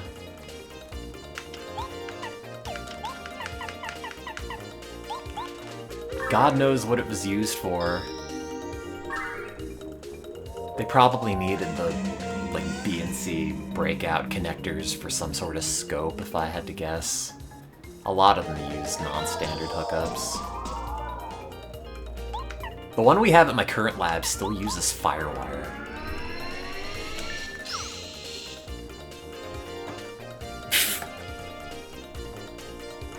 Also, that's very funny that Automod got your message for racism purposes because you said ass black.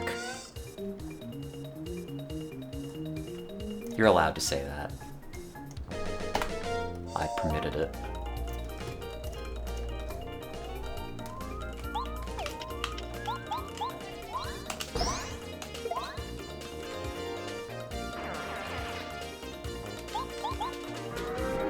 No one uses the phrase big screen TV anymore. And that's a shame. It's probably also because every TV is a big screen. Casually buying a TV bigger than you could have ever dreamed of as a child for $200. Everything's on sale at HHH Greg. Panasonic HD TV $299.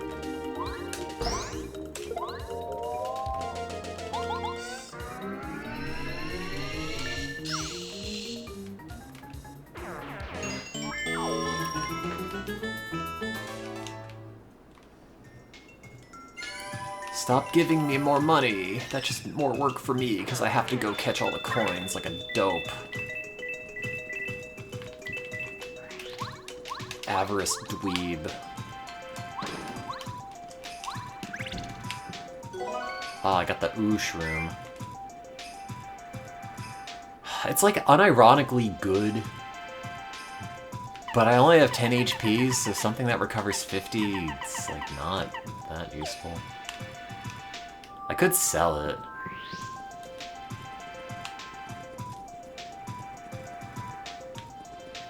I need to accommodate the fact that our eyes keep getting bigger. I don't know if you're saying that because it's true or because it's a joke. You would know.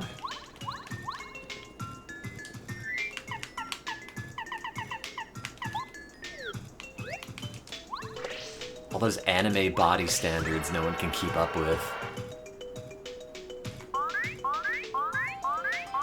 Wow, 2 Coopers. I wish I could say I cared about either.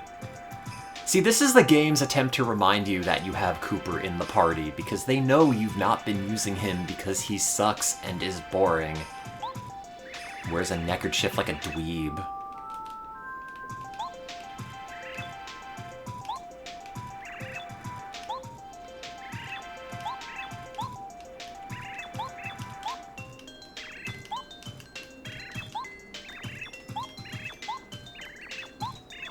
Hate you, Cooper. Fuck you. I did recognize you. That's why I hit you in the face. You simpleton.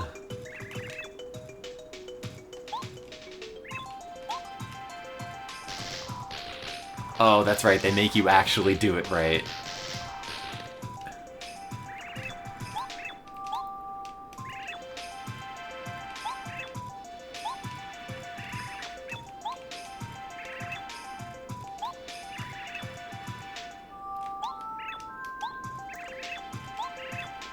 Wait, I wonder if I hit him wrong twice in a row if anything happens. Or if it's the same cutscene. Oh, it's the same one. Hey, Julia.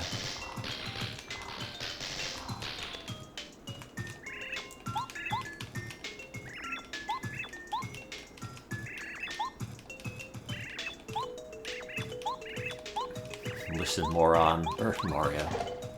My favorite partner.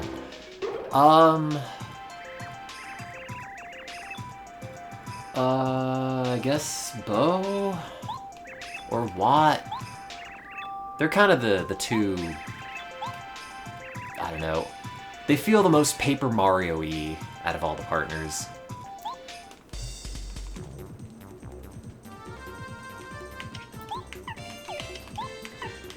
enjoy the therapy chat. I like parakeet, they talk. You can teach them to say, I love you. And you remember, oh, birds can't love. Ew, Cooper, get out of here. I want a real partner.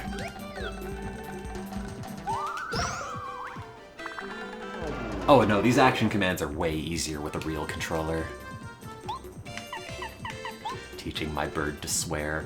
That's what they should have done with the Apollo, that African gray parrot that they teach all those words. Instead of teaching it to, like, identify objects and name them, you should just be able to hold up, like, a rock or a piece of paper or something to it just to prompt it swearing. That's the thing with the bird, you could just teach it wrong on purpose and it's never gonna know.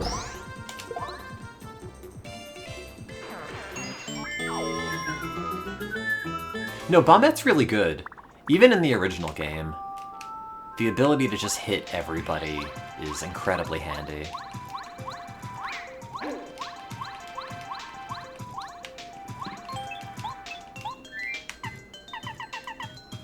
I mean, in order, it's probably like Bo, Watt, Bombette. Sushi and Parakarry are probably tied. Goombario and then like Lackluster and Cooper are tied for last.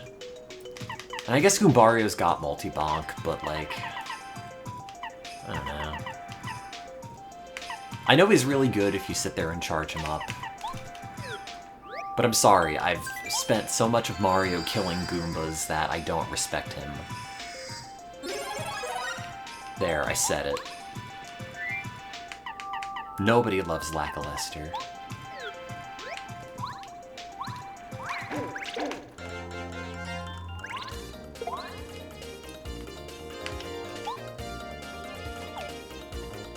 Yeah, that's the only thing. All of Bombette's, like, multi-hit moves just take so much FP. I think the one that hits everybody takes, like, 9 or something.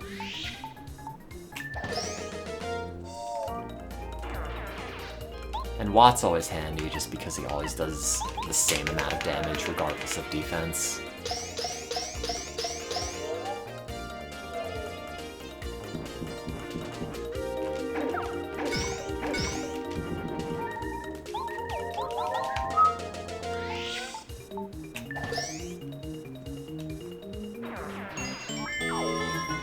Yeah, when are they gonna do land acknowledgements in Mario?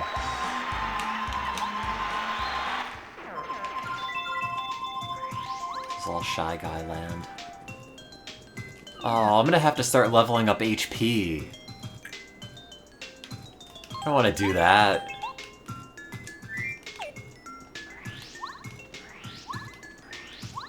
All these good items I probably should be picking up.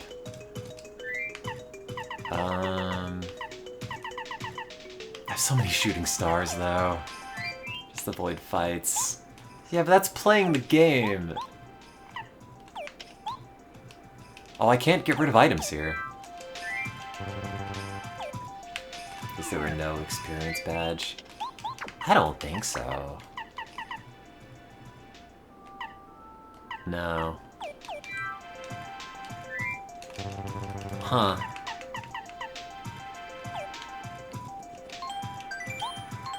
That's kind of weird. Unless I'm missing something, that there's no way to get rid of items just on the overworld. Or at least like the battle exclusive items.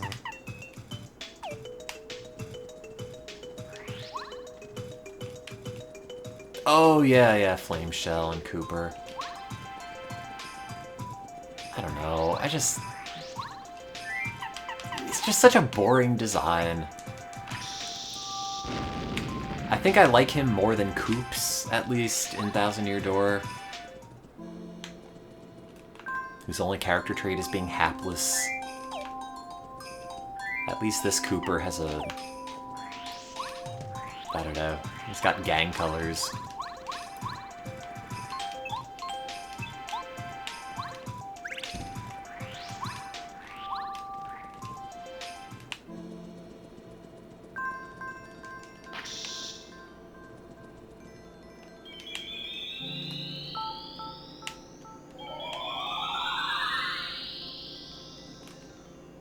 Oh yeah, this dude.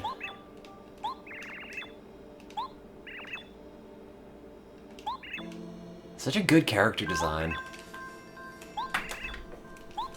Love all the little mage dudes. Well, I gotta get more water. Haven't, like, eaten in 2 and change days, but I should at least drink.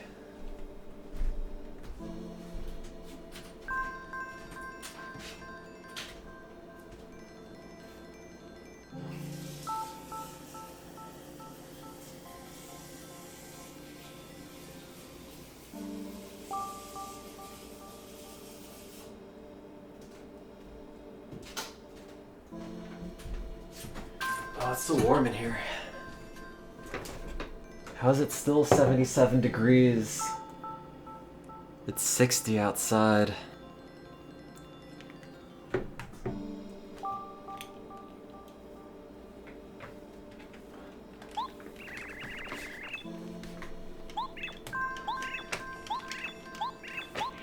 I like that Mario just falls asleep in all of their stores. Gotta get the all-night mask.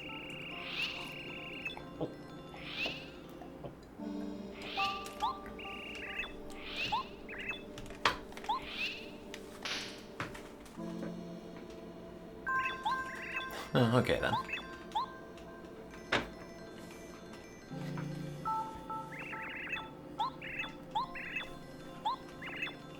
I don't know what cool ice puzzle this has, but the boss is pretty neat.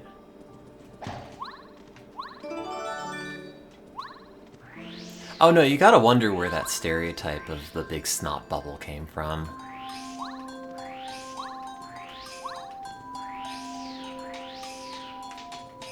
Wow, Mario leaves individual footprints when doing the spin attack.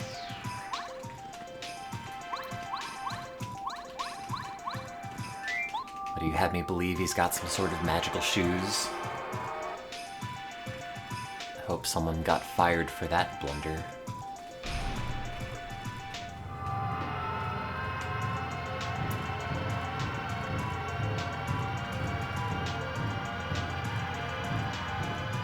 And like all the little animations this game has, like they could have done anything to get the stairs to show up. But they came up with this clever way to have the stairs raise layer by layer, and that's great. There's so many things in this game that they could have just taken shortcuts for, and you would have never known the difference.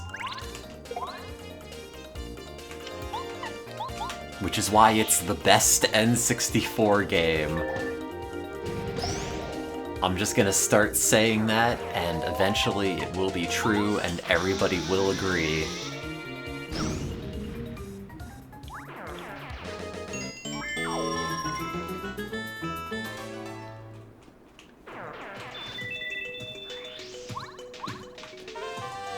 Mega Jump. It's better than Power Jump. I gotta get two dudes. Should I use Group Focus? No, I guess we get enough star points that we don't need it. Before I said it was the best in the Mario series, and now I said it's the best N64 game. Yeah, by virtue, that's how it's gotta work, right? If there's a Mario game on the N64, and this is the best Mario game, this is the best game on the N64, unless... No, actually, that's not how that works. Never mind. Maybe I shouldn't register to take the LSAT as a joke, because my logical reasoning sucks. It's probably more defensible as the best N64 game versus the best Mario game. Yeah, maybe. I don't know. I think a lot of people will just immediately and reflexively say it's Ocarina of Time, or Majora's Mask, or Mario 64, or Beetle Adventure Racing.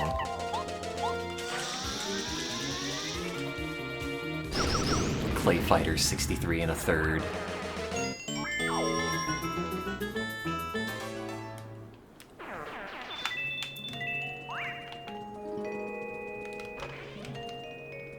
You might have played this part during the marathon.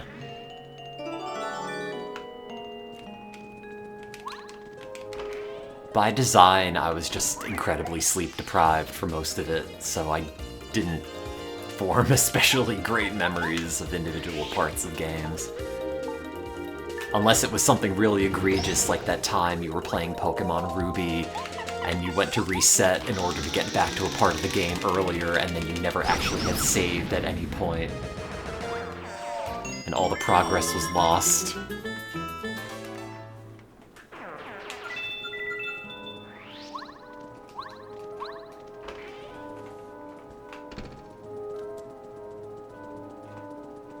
Hello, Archie.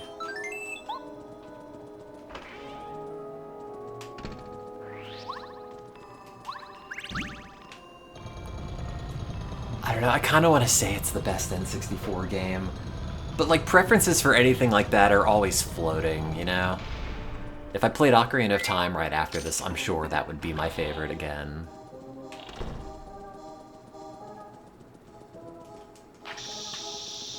Aren't there fake bombettes, but also... Oh no, this is where they're all still real.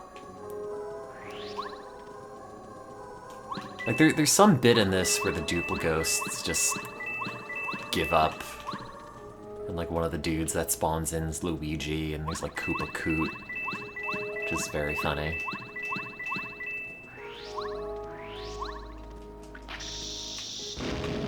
No, this is the best looking N64 game. You can say anything about, is it the best game? I don't know. Is it the best Mario game? Who knows? But this is the best looking game on the system. Also, Mario's got some weird looking eyes at the moment. Not the fake Mario, but the real Mario looks like he's incredibly tired.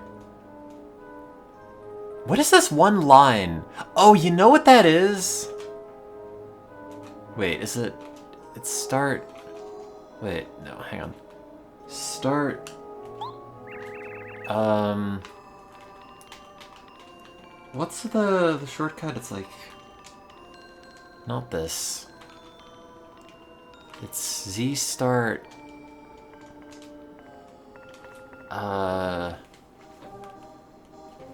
I think it's because it's... Oh, wait. Huh. Ew. Blackman Harris.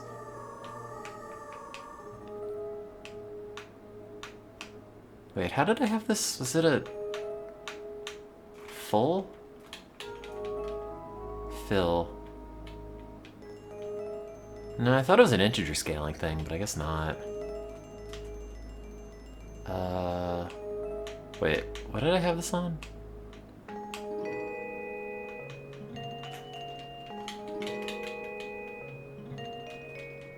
I don't remember the settings.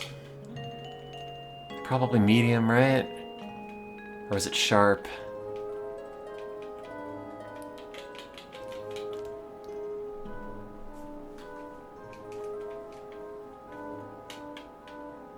I think it was sharp.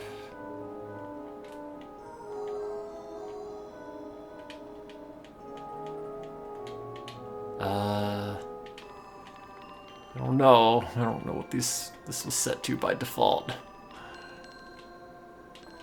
I thought I had it on integer plus, but I'm looking at it and that cuts off too much of the screen. I think it was on fill. Ah, cinema zoom. I don't know, maybe it was like this on original hardware too.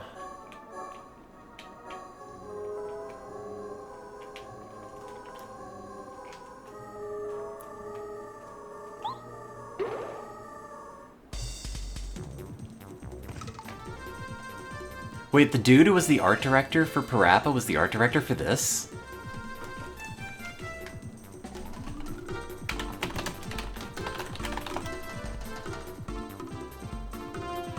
Rodney Greenblatt? He was on Paper Mario?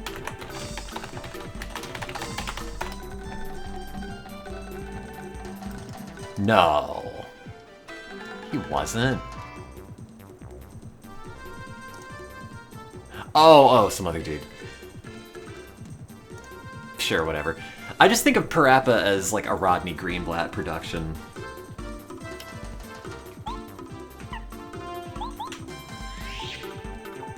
It's like the one name that sticks out as the lead art dude. If that art belongs to anybody, it's him.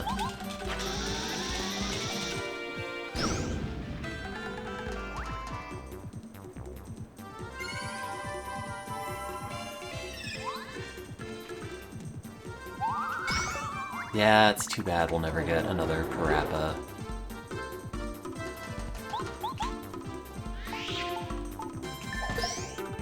R.I.P. Japan Studio.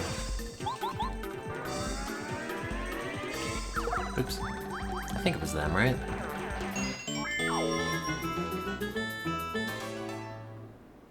Remember when they were trying to make a Kickstarter-funded Parappa sequel?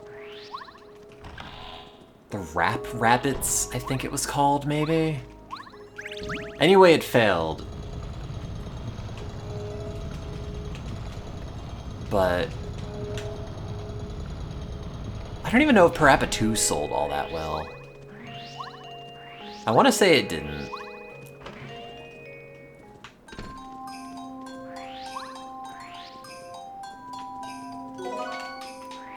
But I liked it.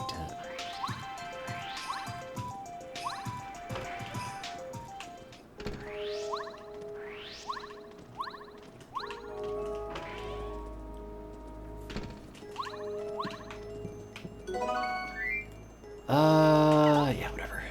Do I need healing? No, I don't.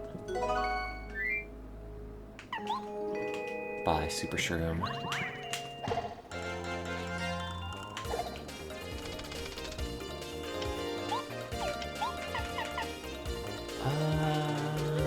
Sure. Running out of ways to hit dudes on the ceiling unless I get more FP.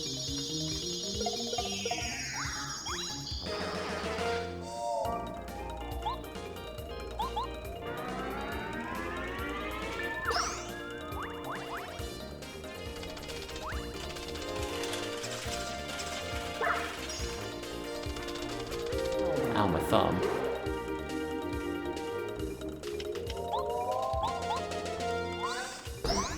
No, the animations in Pokemon Stadium 1 and 2 are a triumph on the hardware.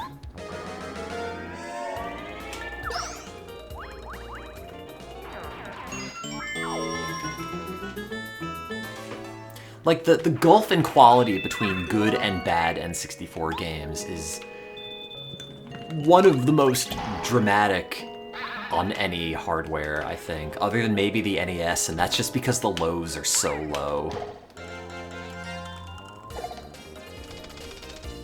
You know, comparing a real shitty N64 game to, like, Mario 3 is essentially the same as comparing, like, Paper Mario to like, Superman 64. I'm trying to think of, like, a canonically bad N64 game without relying on stereotype. Videos or games we only know because of the angry video game nerd. How about that LJN? How about that Dr. Jekyll and Mr. Hyde? Yeah, Fighter's Destiny.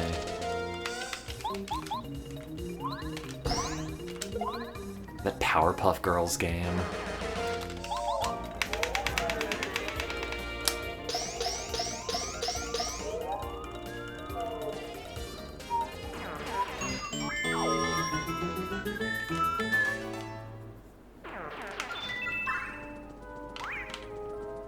Please stop hitting me.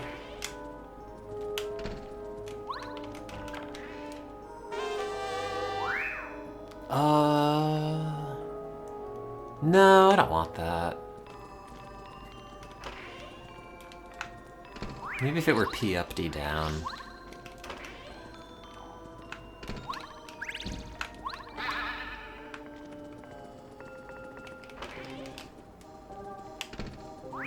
I'm just impressed that they're still making AVGN videos.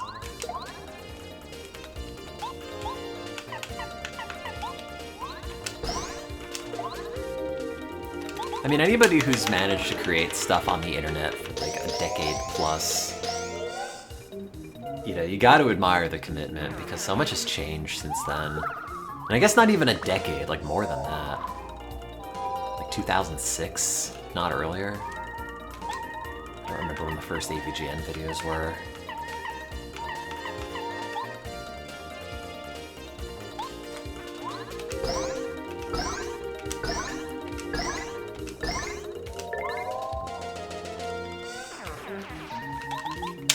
I was watching a regular car reviews video yesterday and was just, you know, hit by the realization that, oh, he's been doing this for a dozen years?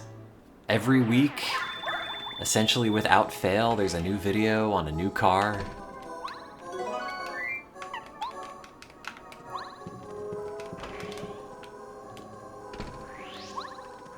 Producing stuff with that amount of regularity for so long is not easy. Especially if you're, say, prone to bouts of depression, and then you just disappear for months on end without warning or explanation. The ability to maintain your mental health for that long and still be productive and not be increasingly discouraged by God knows what is the most impressive thing.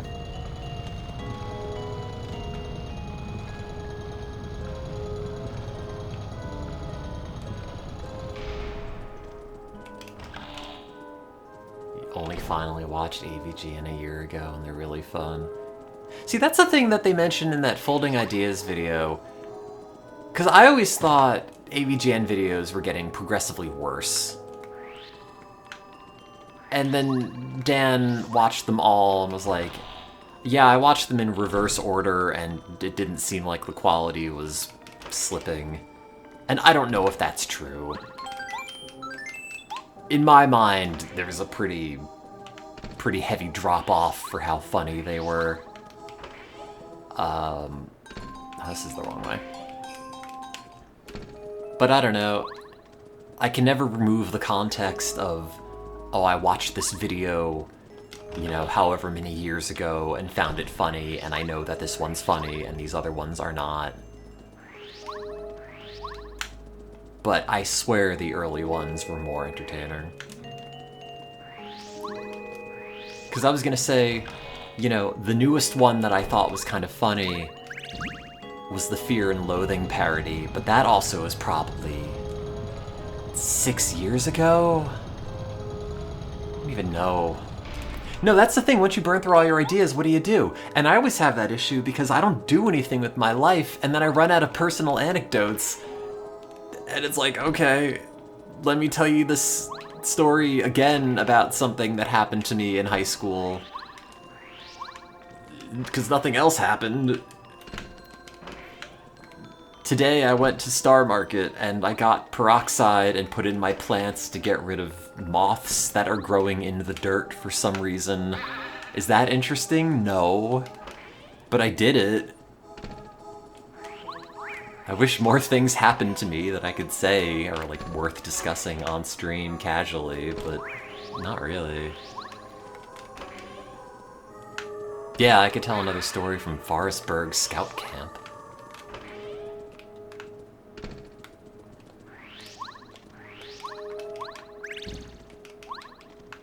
Gotta go out in the world and meet people for stuff to happen. Yeah, but I'm weird. Weird looking. I don't want to interact. I just want to be liked without doing any work on my part.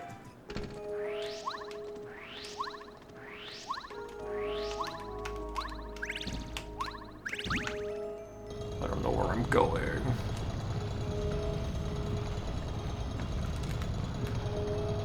Don't let him get an invite to your board game group.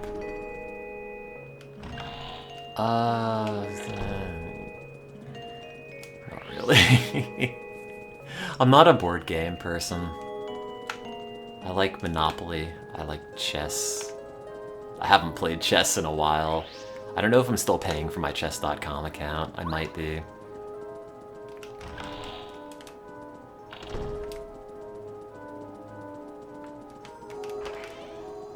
think I'm lost. What am I not doing? What's my ELO? It's not very high. At its peak, it was maybe 1100. Oh, god damn it. I hate you, empty chest.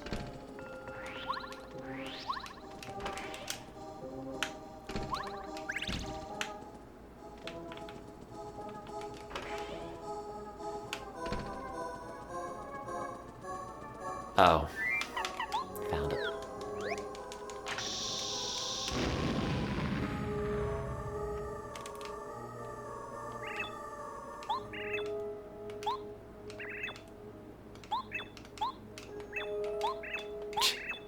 I don't know, the real Bamet does talk with hearts a lot. What's your endearing character trait? Is it the fact that you talk with 4 exclamation points? Is it the... Is it the really anime one that talks with a bunch of ellipses?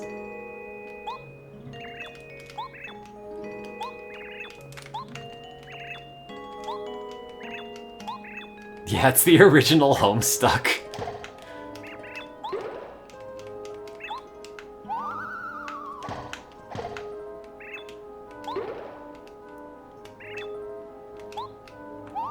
I thought I was doing a great job flirting with you.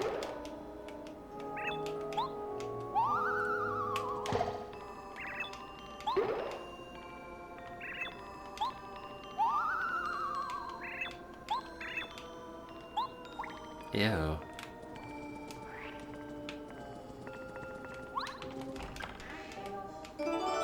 You got the red key. You never finished Homestuck. That's okay, I never started. I was busy reading Bob and George, everyone's favorite webcomic.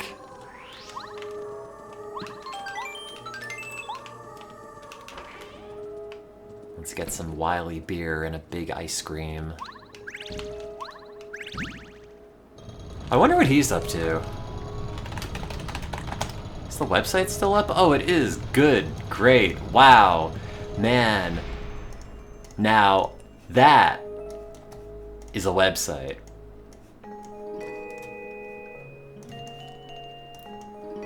I like that he eventually went back. Oh wait, why is it not loading? Oh no. Oh, there we go. Yeah, I like that he went back and added commentary for all of these. Although, oh, there it is. It's just floating. I just like reading how things came to be.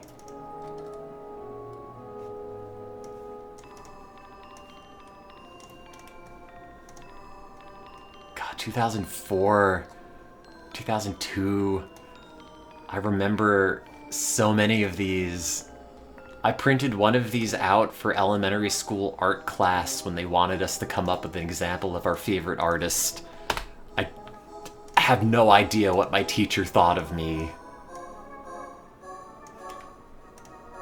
But it is technically art in the same sense that everything that exists and is made by man is art.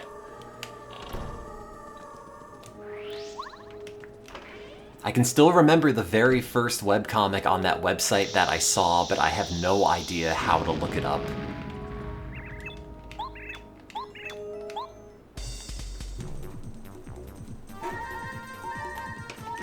Can I hit those statues? No.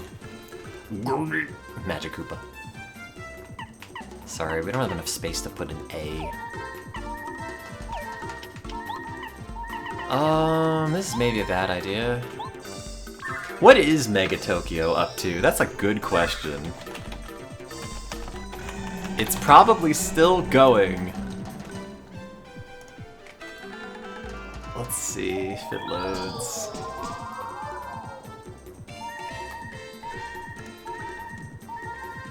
It's not loading. Oh, there it goes. Oh my god! Well, it is slightly old.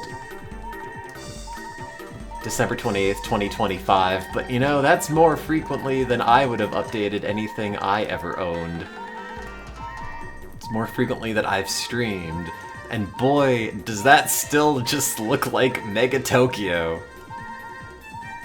I guess it is a little bit better than it used to look. But man... Well... Actually, I don't know. They don't have same face syndrome anymore. I guess, yeah, no, it is better. But still so identifiably Mega Tokyo. I guess it's the shading.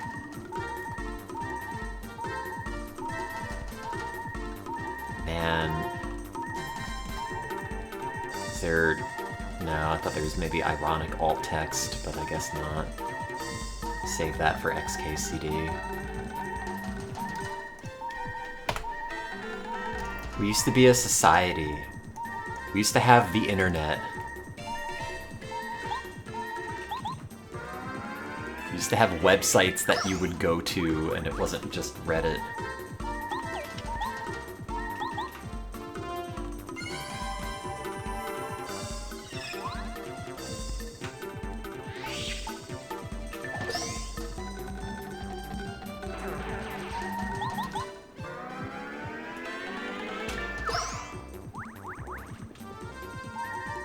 Used to have computer rooms. Used to ask my parents to take me into school early because the computer lab had a T1 internet connection and all we had at home was dial-up. Used to be part of the computer club just so you could play Flash games and have them load faster than 20 minutes. And Flash games used to have preloading games and animations that you could interact with before the thing loaded because it would take a while.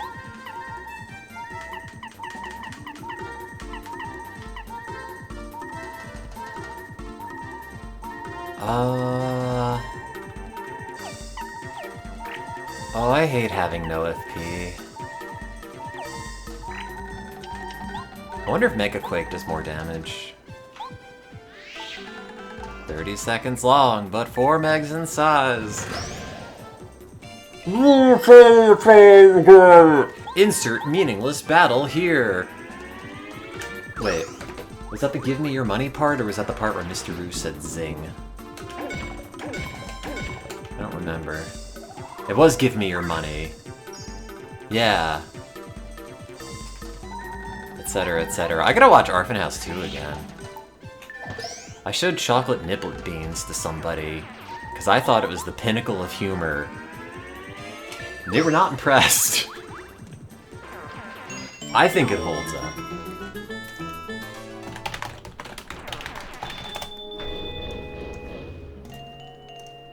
Remember these? Remember Animutations?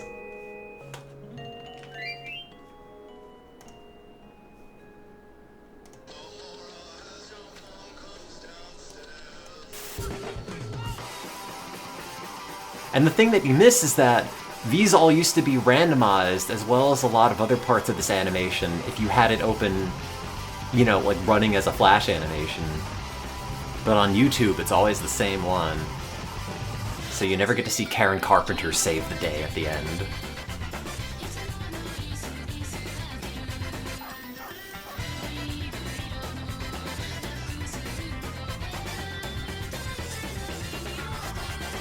But when I saw this, whenever, like middle school maybe, this was maybe the best thing I had ever seen anywhere. It was just like a straight shot of dopamine. It's a laser activating all the dopaminergic efferents immediately. It was so good. I couldn't imagine anything better than this. And you know, I still can't. 17 years ago it was uploaded, and the video itself is 22 years old. In fact, I still have Knife Popper Petty Fool on one of my soundtracks on Spotify, or playlists. I don't know, maybe I'm watching the whole thing. And I had no idea what Toe Jam and Earl was, or any of this stuff. real. I can't believe that it's happening. And this Flash. I'll never forgive Steve Jobs for killing it. Specifically bought an Android phone back then so I could play Flash animations on it. I don't even know if that Flash plugin for Android still works, even if you jailbreak it to hell.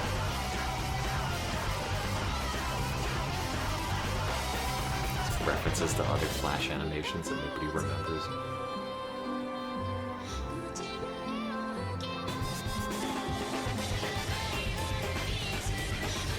It's great. I'm sorry. It holds up.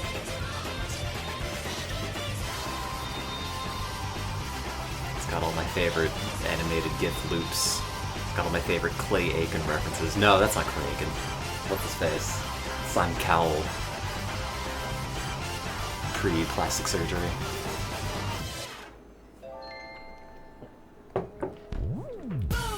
Remember Aaron Carter?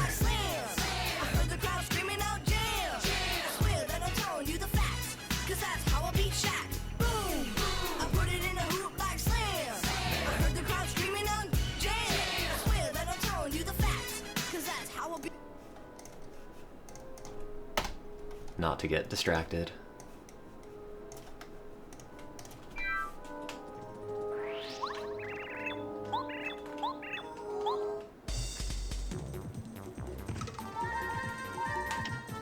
Ron Carter. Oh, wait. Oh, I shouldn't have gotten into a battle. I can't do anything. Oh, I literally should have kept group focus on, because at least then I could have used the star power.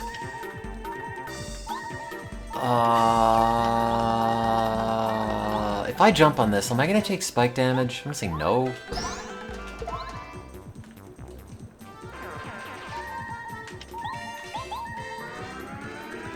I can't run. It's a mandatory battle. Okay. Bad. Okay. Well... I did live, but at what cost?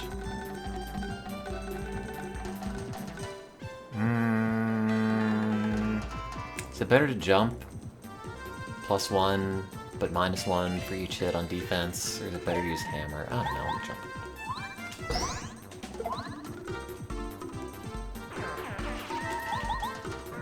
I haven't considered. Don't ask me to consider. Da-da-da-da-da.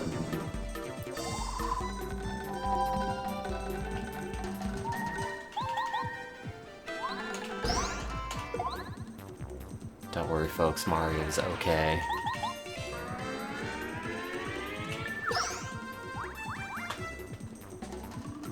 Yeah, what if it just happens that I'm God's favorite child and every attack misses? You consider that? No.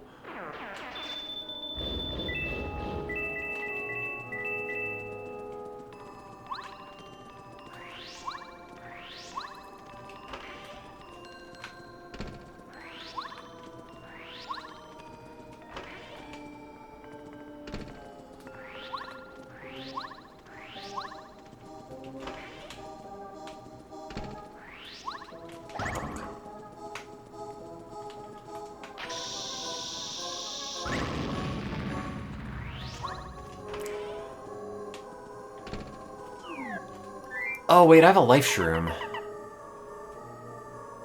I do have...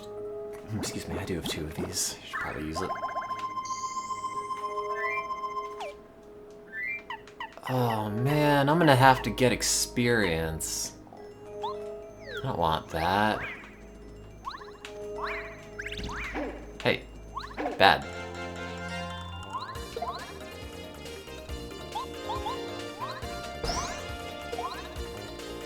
Just know that when I level up from 10 HP, I didn't want it.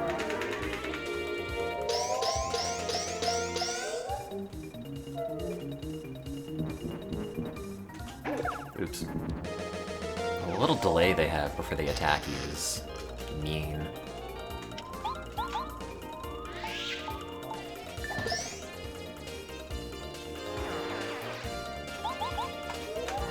see you, Marty. I wonder what people think the best N64 game is.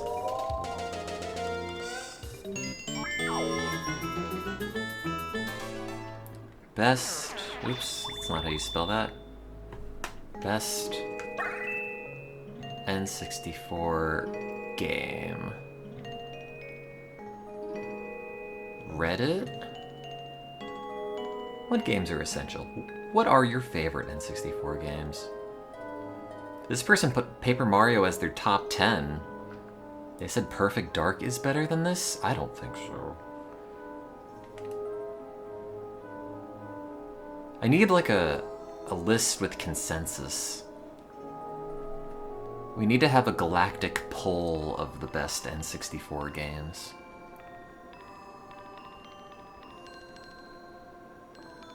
Yeah, F-Zero X is alright. Star Fox, yeah. I never owned Star Fox. Third comment says Paper Mario. Which, I agree. Good thought, me. No, there are at least 15 good N64 games.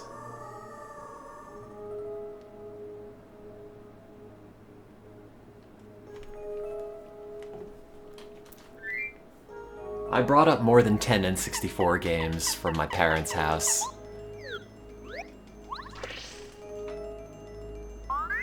Oh no, Cooper's dead. And this is such a good part. Like, yeah, you had to figure out which is the real party member of them if they're all identical, but what if we just say, fuck it, here's Luigi. He's Cooper. I'm the real Cooper.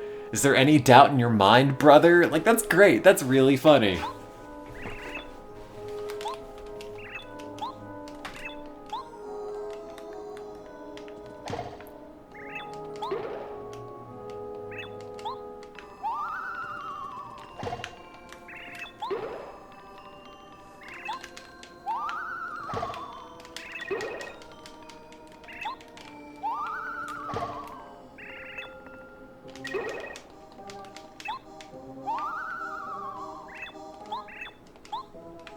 Those were the worst imposters ever.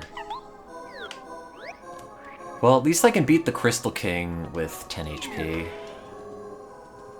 Should have just hit Cooper again, you're right.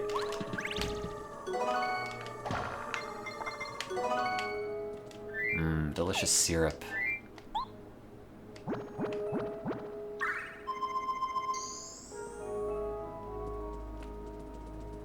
Oh, this.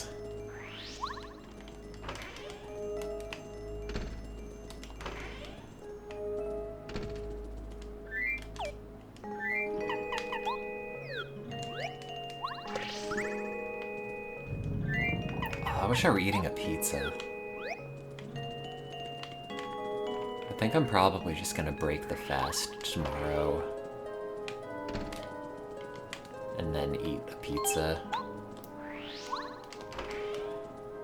Go to the veggie pizza place, get a falafel pizza on whole wheat with a side of spiced cauliflower fritters. Have I made my own pizza before? Kind of. It had a focaccia base and ended up sticking really, really badly to the pan. Which I figured, you know, every time I make focaccia, I put parchment paper down, and the one time I didn't because I thought, oh, it's oily enough, it sticks and is just like glued to it to the point where you have to chip away at it for 5 minutes and then you free a piece. And it tasted fine. But I think my whole experience of it was kind of underwhelmed by the fact that I just had to, you know, break off pieces like an archaeological dig.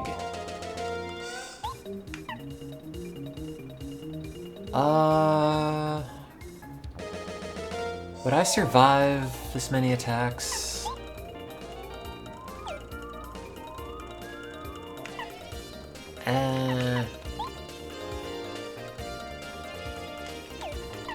Fuck it.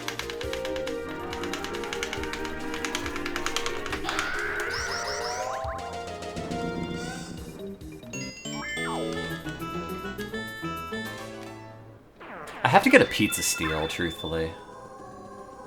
I've always been curious about making an actual pizza, but you know, it just seems like so much of the crust is contingent on having a really, really hot surface and not having to cook it for that long. I mean, if I had space and infinite money, I'd get one of those, like, uni pizza ovens.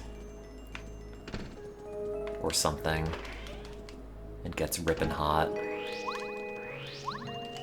Because imagine just being able to make a pizza whenever.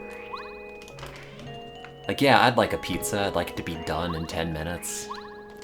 Including the time it takes to make one. You know, given how pizza went from, like, budget food to $35 Uber Eats order, the thing would eventually pay for itself.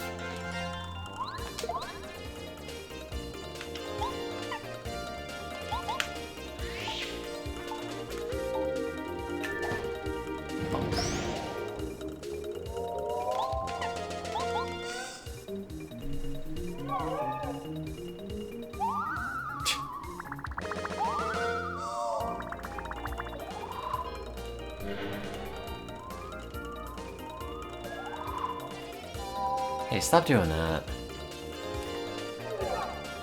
Have a pizza-based diet. Yeah, no, if you're making the pizza at home, you can make it as healthy as you want. You can eat it every day.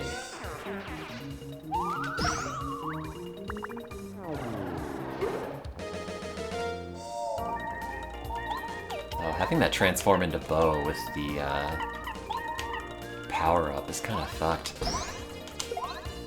That would do like 10 damage per hit. Oh.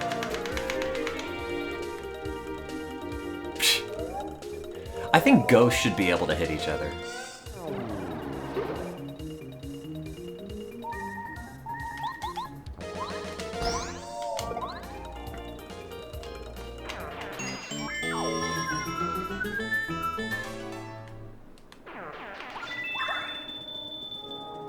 What's in here? It's nothing. I mean a key. Double slap isn't effective against Haunter. Which is weird because Gengar is just the ghost of Clefable.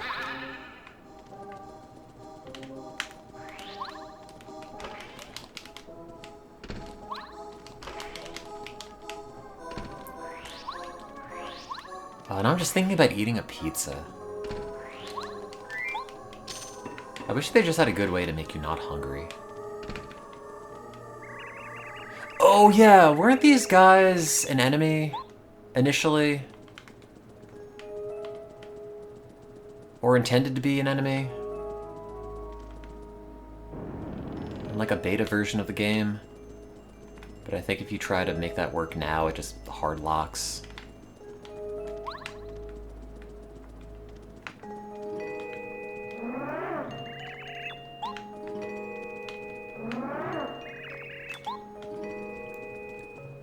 It's a clever idea for a puzzle, though.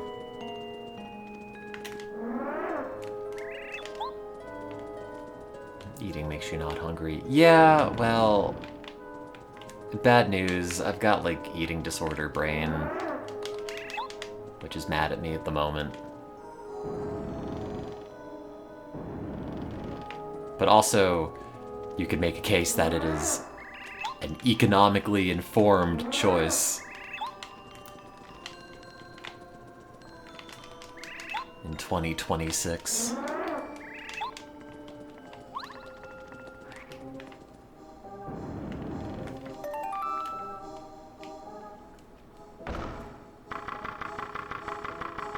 That's very cute.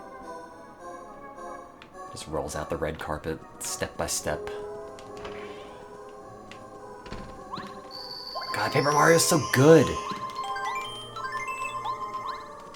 There's not a single thing in this game that I dislike.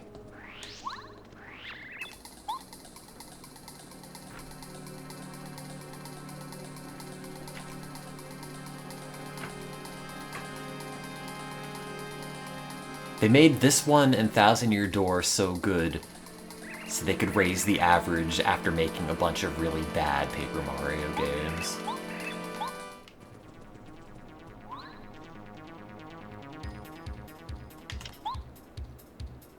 Oh, the music's so good as well! I'd record this boss fight onto VHS so I could listen to the music.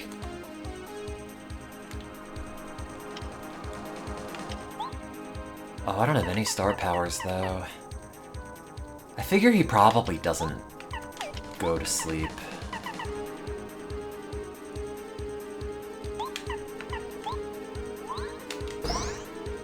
Oh, I meant to do power bounce. Does he have 1 defense, or does he have 2?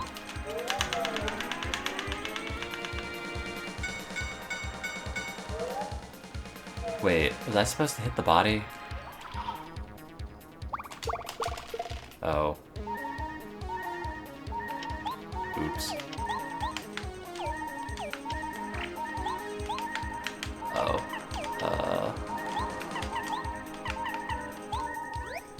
What time? Sure.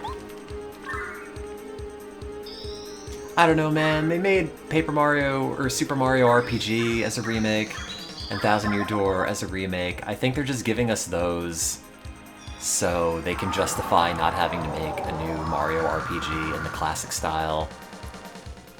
Like, I really want Square Enix to make a new classic turn-based Final Fantasy game, but I know they're never gonna do that. Unless maybe that's Octopath Traveler. I only played the first one and then immediately bounced off of it. But I want like a full-budget AAA turn-based Final Fantasy.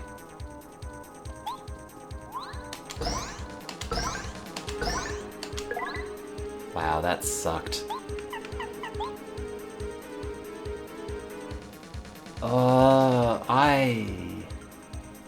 I assume you can't paralyze him too bad. Huh?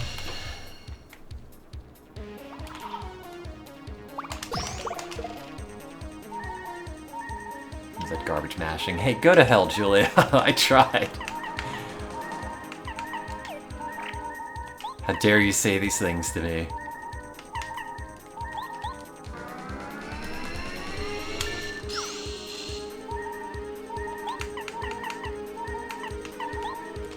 Now, I talked about this before, but my current problem is that the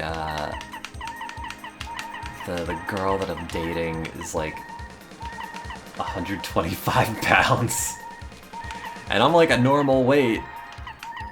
But the fact that I'm like 30 or 40 pounds more than somebody that I see every day makes me feel absolutely disgusting.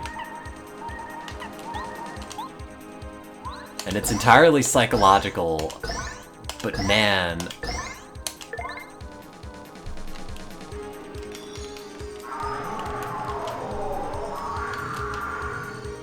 Brain's just like, hey, I bet you should not eat food.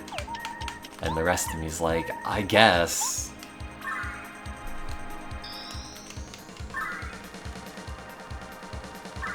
No, she's just really thin. I think when we met, she was like 150. At like 5'9".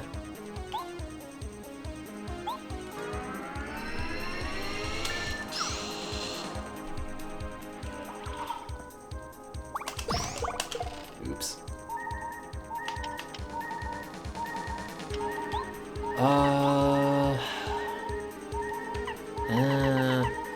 He could just use a lightning attack and kill me at any time. Oh, I do have a life shroom though. Maybe I'll repel gel it. Fuck it.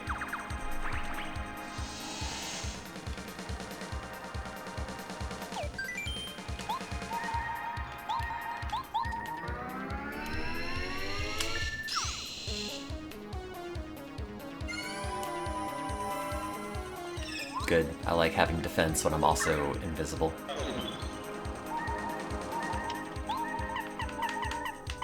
And yes, I know it doesn't even matter if you, like, don't eat for a couple of days. It's like self-induced punishment. scale's gonna be more or less the same thing, but man... Psychologically, it feels like a problem that I'm trying to solve acutely that cannot be solved acutely, and I just take the most miserable way to try to do anything about it. God damn it, don't heal. That's only for me to do.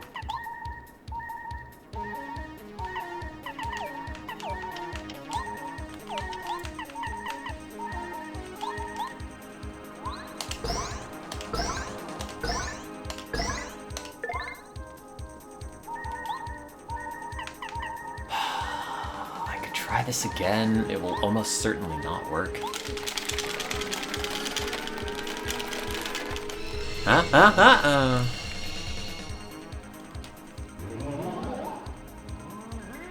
Oh, what's the tell for this?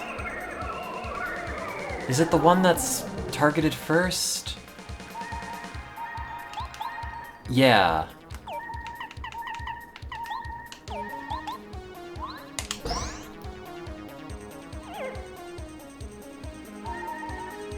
It is kind of funny that the mechanic of this is, ooh, which is the real one? But it just immediately tells you. You just have to not pick a different one.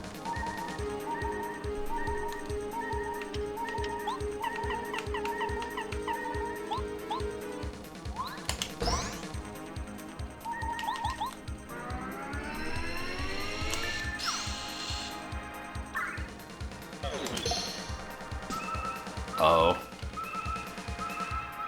Oh no.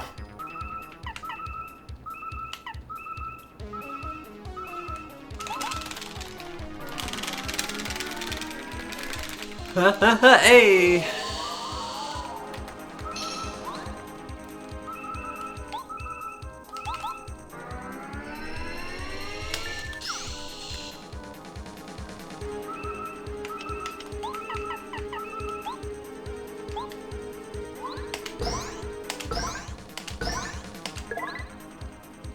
Got him.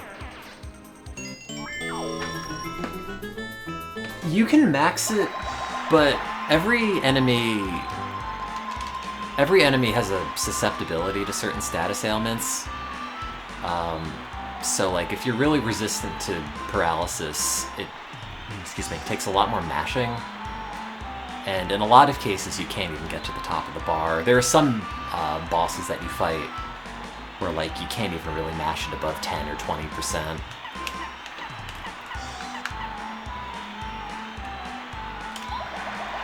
By 10 HP. I hardly knew ye.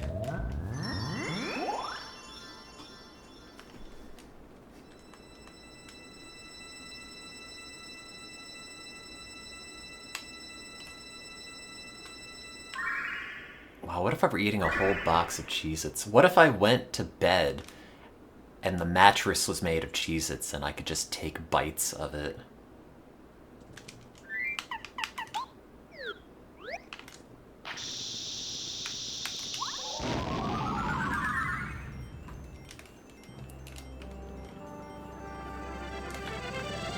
I mean, they make Cheez-It pizzas, or they did briefly. What's a pizza but a really long Cheez-It with stuff on it? What's a bed but a really long Cheez-It with stuff on it, and the stuff is me?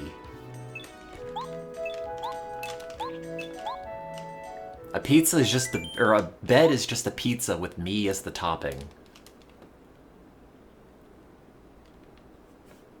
Oh, there's no music. Oh. What if I went to bed and woke up as a giant Cheez-It and couldn't get out of bed? Whoa, slow down there, Kafka.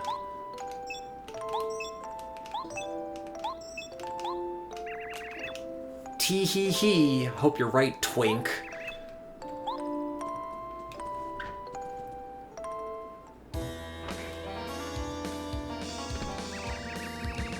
Your cuddly old Bowser's here.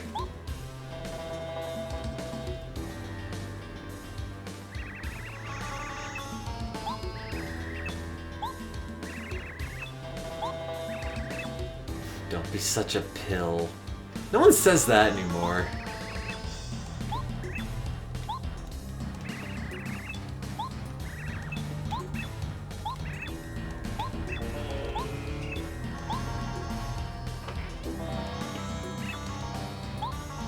raunchiness.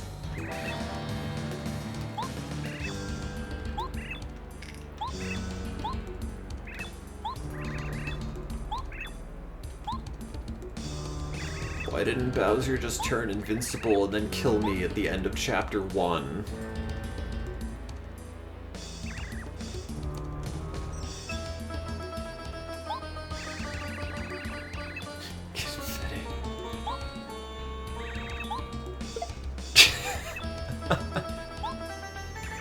So much stuff in this game that he could have just done in the very beginning and solved so many problems.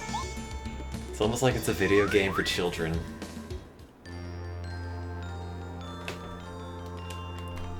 Why doesn't Robotnik make the ship out of all the invincible parts? My power should help you. Well, it doesn't.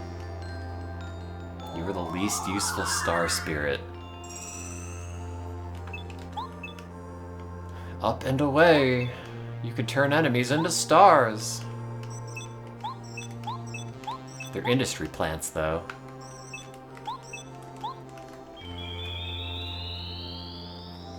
I could do the spin jump too. I'm like a star spirit, except I'm Italian.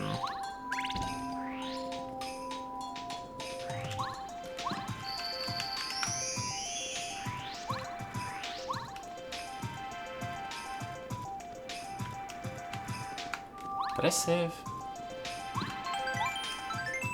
No, all the music in this area is really good. All the music in this game is really good. There's not a single bad track. There's not a single bad anything about Paper Mario. And then on the way back, you can take all these out. Although, I don't know if I have enough space for all of them. I don't even have enough space for 2. Got a paper cut from this game. Was that because you cut out the free demo advertisement? Do you remember that?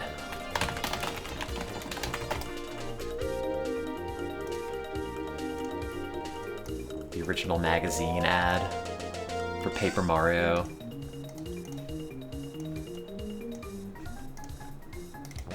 I remember thinking this was so funny that I was on a call with my grandmother as a child and told her about it. Which probably does not convey anything, because it's really a visual thing more than anything else.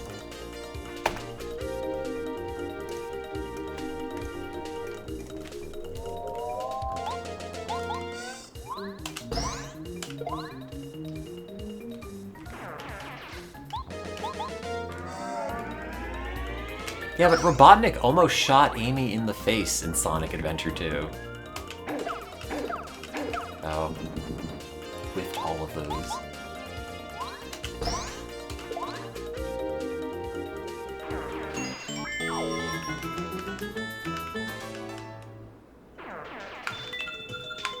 I wish they let me shoot Sonic in the face. That should be the next Sonic game.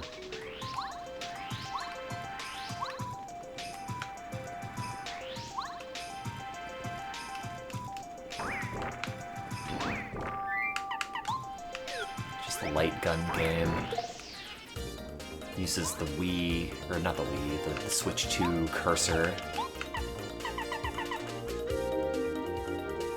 I forget, doing this doesn't give you any star points, right?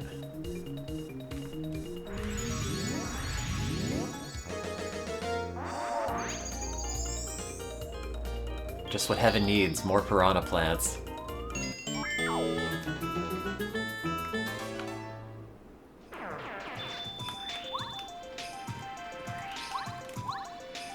That's the worst part of Paper Mario 2. The fact that the last star spirit you get is totally garbage. This game commits the crime of underwhelming me with rewards. It could have given me a better prize. Oops. I forget, can you attack the rocks? No. Gulp it.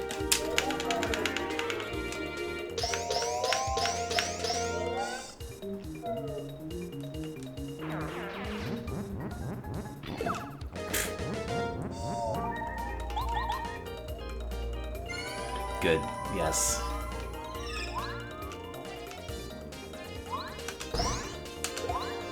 Casual 18 damage. Damage.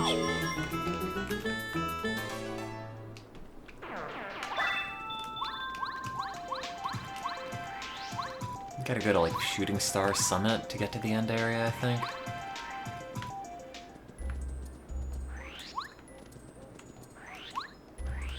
And like a thing that I like about Paper Mario that's very unappreciated is how the levels are just big enough. It never feels like you're spending that much time, even if you have to backtrack from one spot to another. You know, Mario moves at a good pace, you're only maybe like, you know, a dozen screens away from Toad Town. Oh man, they look really creepy when they're sleeping. Oh, I don't like that.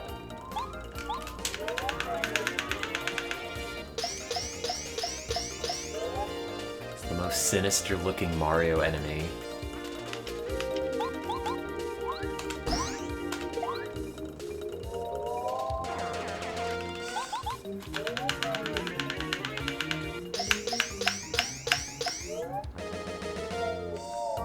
Oh, it looks like Grimace. Yeah, kinda. Oh man, what if I were eating a burger?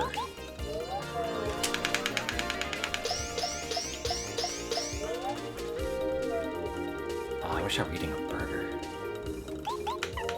Oh, gulp its rocks. Oh, wait, I want to hit the rocks. Don't hit him.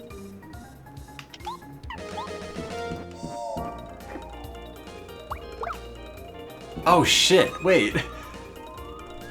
Hey, I let you live because I wanted to hit the rocks, and this is how you treat me?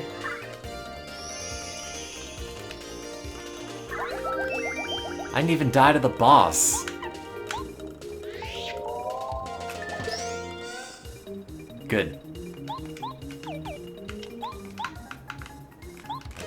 I thought maybe if you did multiple points of damage, it would destroy multiple rocks. And it doesn't. Can't bounce on it, sorry. I've killed him. Is Junior Troopa still here? No. Hey, stop that.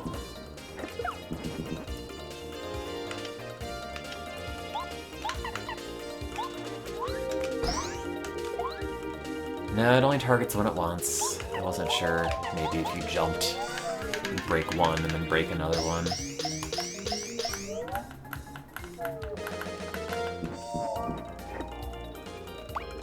It is kind of weird that this replacement N64 analog stick in the controller I'm using clicks down like a normal modern analog stick.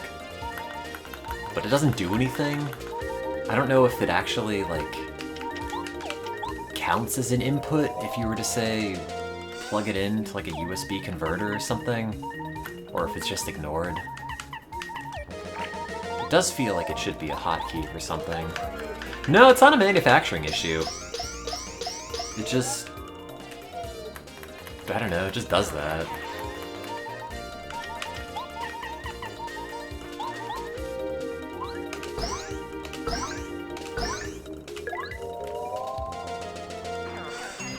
Maybe it's... I don't know, like a stick assembly from something else that would otherwise click.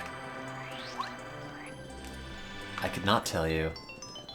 And because it wasn't me that modified this, I don't know where the stick came from either.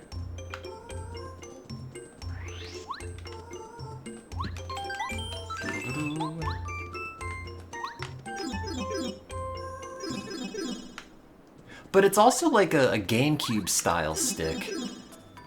So it's sort of weird that they would, you know, recreate that but also give it a click function that the GameCube didn't have as part of a drop-in N64 replacement stick that also didn't have it. What else do we have left? There's Star Road, and then Bowser's final area, which from what I remember is decently long.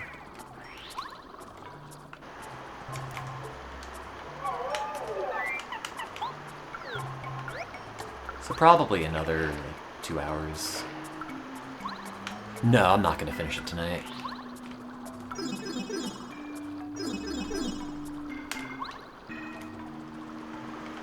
No, it's so warm in my apartment. I guess I could open a window or turn the air conditioning on or something. But I'm just sitting here uncomfortably, slightly too sweaty.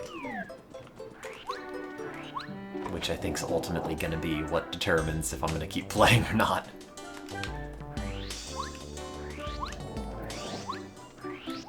Good Europe morning.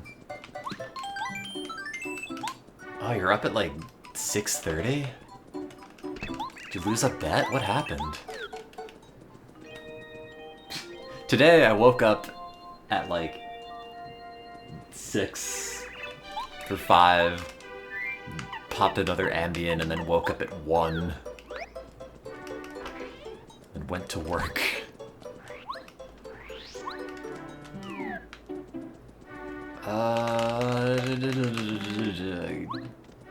Is it Merlin? Stars. It's a heart. Now I can draw a note.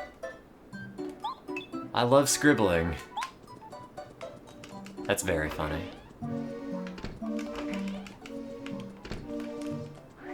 You ever think about the joy of typing? You just make stuff pop up on the screen just by hitting buttons. You just have so much fun by hitting buttons and making little things pop up.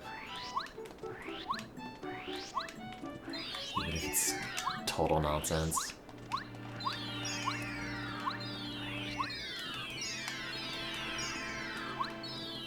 I think, yeah. Even better when the keys light up. I have that on my work keyboard. Every time you hit any key, there's like a full RGB cascade. Has a little screen on the top corner. I have a GIF of Valhalla, Cyberpunk Bartender. That just running on loop there. Vaporwave ass keyboard. Bought it with my own money. It's either that or I use like government issued keyboard.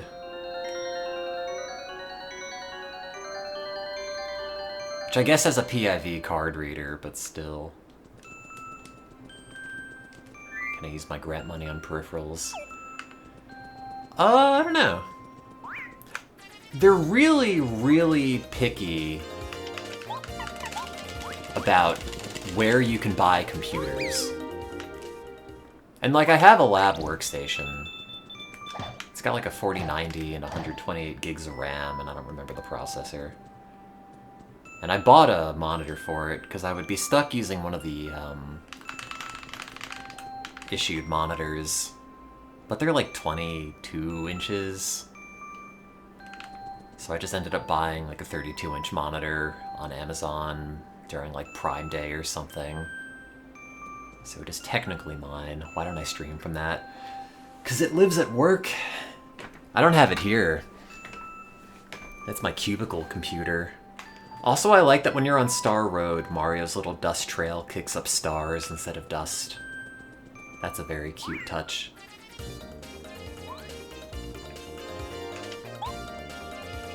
I didn't have to go through the whole thing about dangers of unapproved peripherals.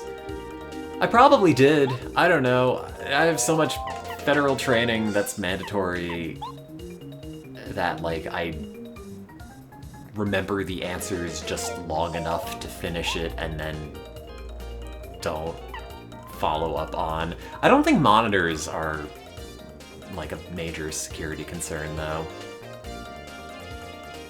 In fact, I don't even know if we were trained on anything other than, like, how to identify bunk emails. I can't plug in a random USB drive. They're all blocked. We were given, like, password-protected USB sticks that were all issued to us, and then recently they decided to stop supporting those, so I can't even use them, and if I ever have to get files onto a computer in the conference room, I have no idea how I'm gonna do it anymore.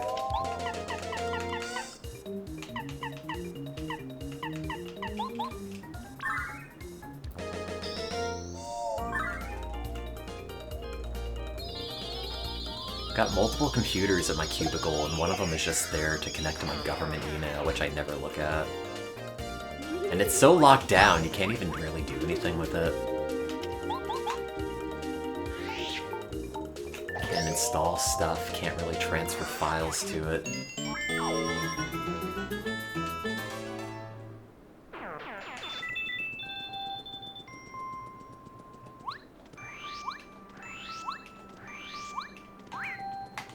No, don't hit me. Oh.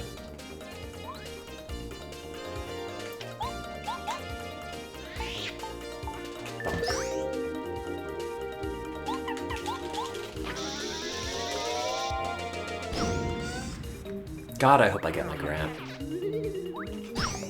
I want an office so badly. I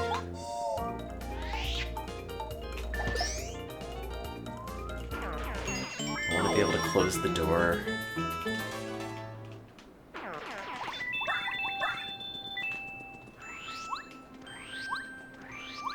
I want to be able to close the door and cry. I want another window on which I could put more plants.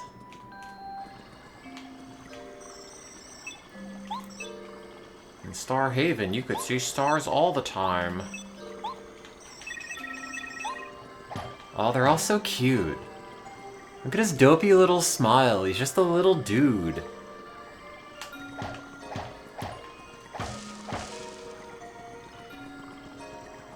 They're all so happy, despite their world being terrorized. I wish that could be me.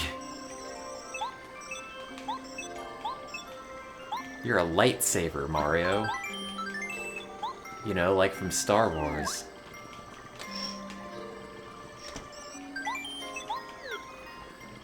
And, like, they make unique Toad, or, like, Toad rest houses. They make the star doors make unique sounds here. Like, if that door just made normal door sounds, nobody would have noticed anything weird about it, but the fact that they even thought to change it for this area is so good.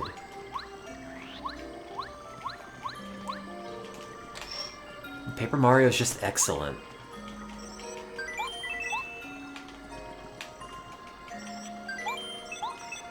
Oh. Out of space. Oh man, I should pop an Ambien. Because it is almost 2 in the morning. And like this thing. This little lava lamp looking thing. That didn't have to be there. Someone had to code that. That took bespoke graphics and everything. Someone sat there and drew all those stars out. Get a better time zone. I can't. Because I live in the best city in the world. Boston, Massachusetts.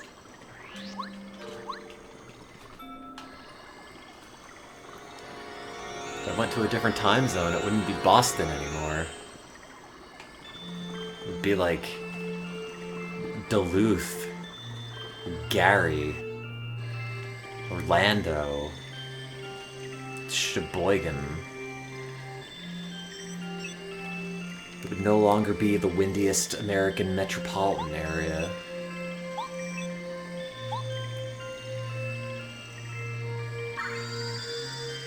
Oh yeah, you get the star beam here. Which you think would be cool. Because it looks like it's cool. It doesn't really do anything to anybody who's not Bowser. I think it might have a couple of effects. Maybe for, like, negating status, maybe? I don't remember. Maybe it doesn't actually do anything. How many times can I say maybe in the span of 10 seconds? The answer is at least 4.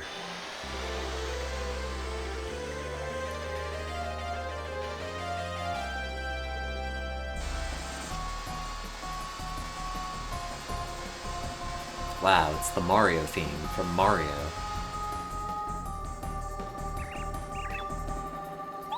Shooting star, it's Mario burning up in the atmosphere.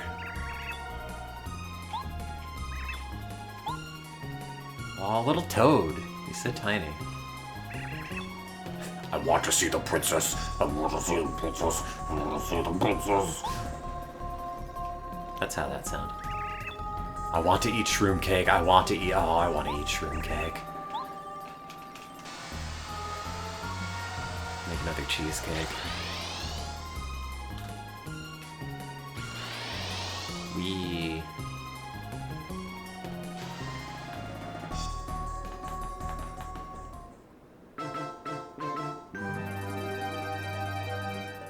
I like Bowser's mouth. It's just like... I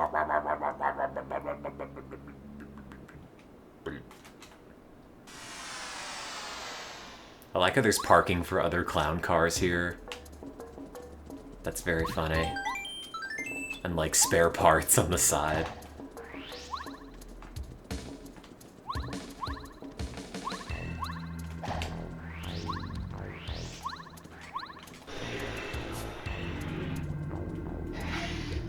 What if you just made a cake and it was a layer cake and one of the layers was just mushrooms?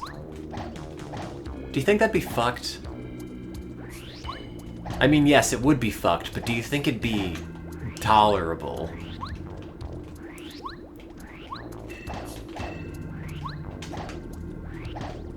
Depends what kind of mushroom. I don't know, the flat kind, so it fits.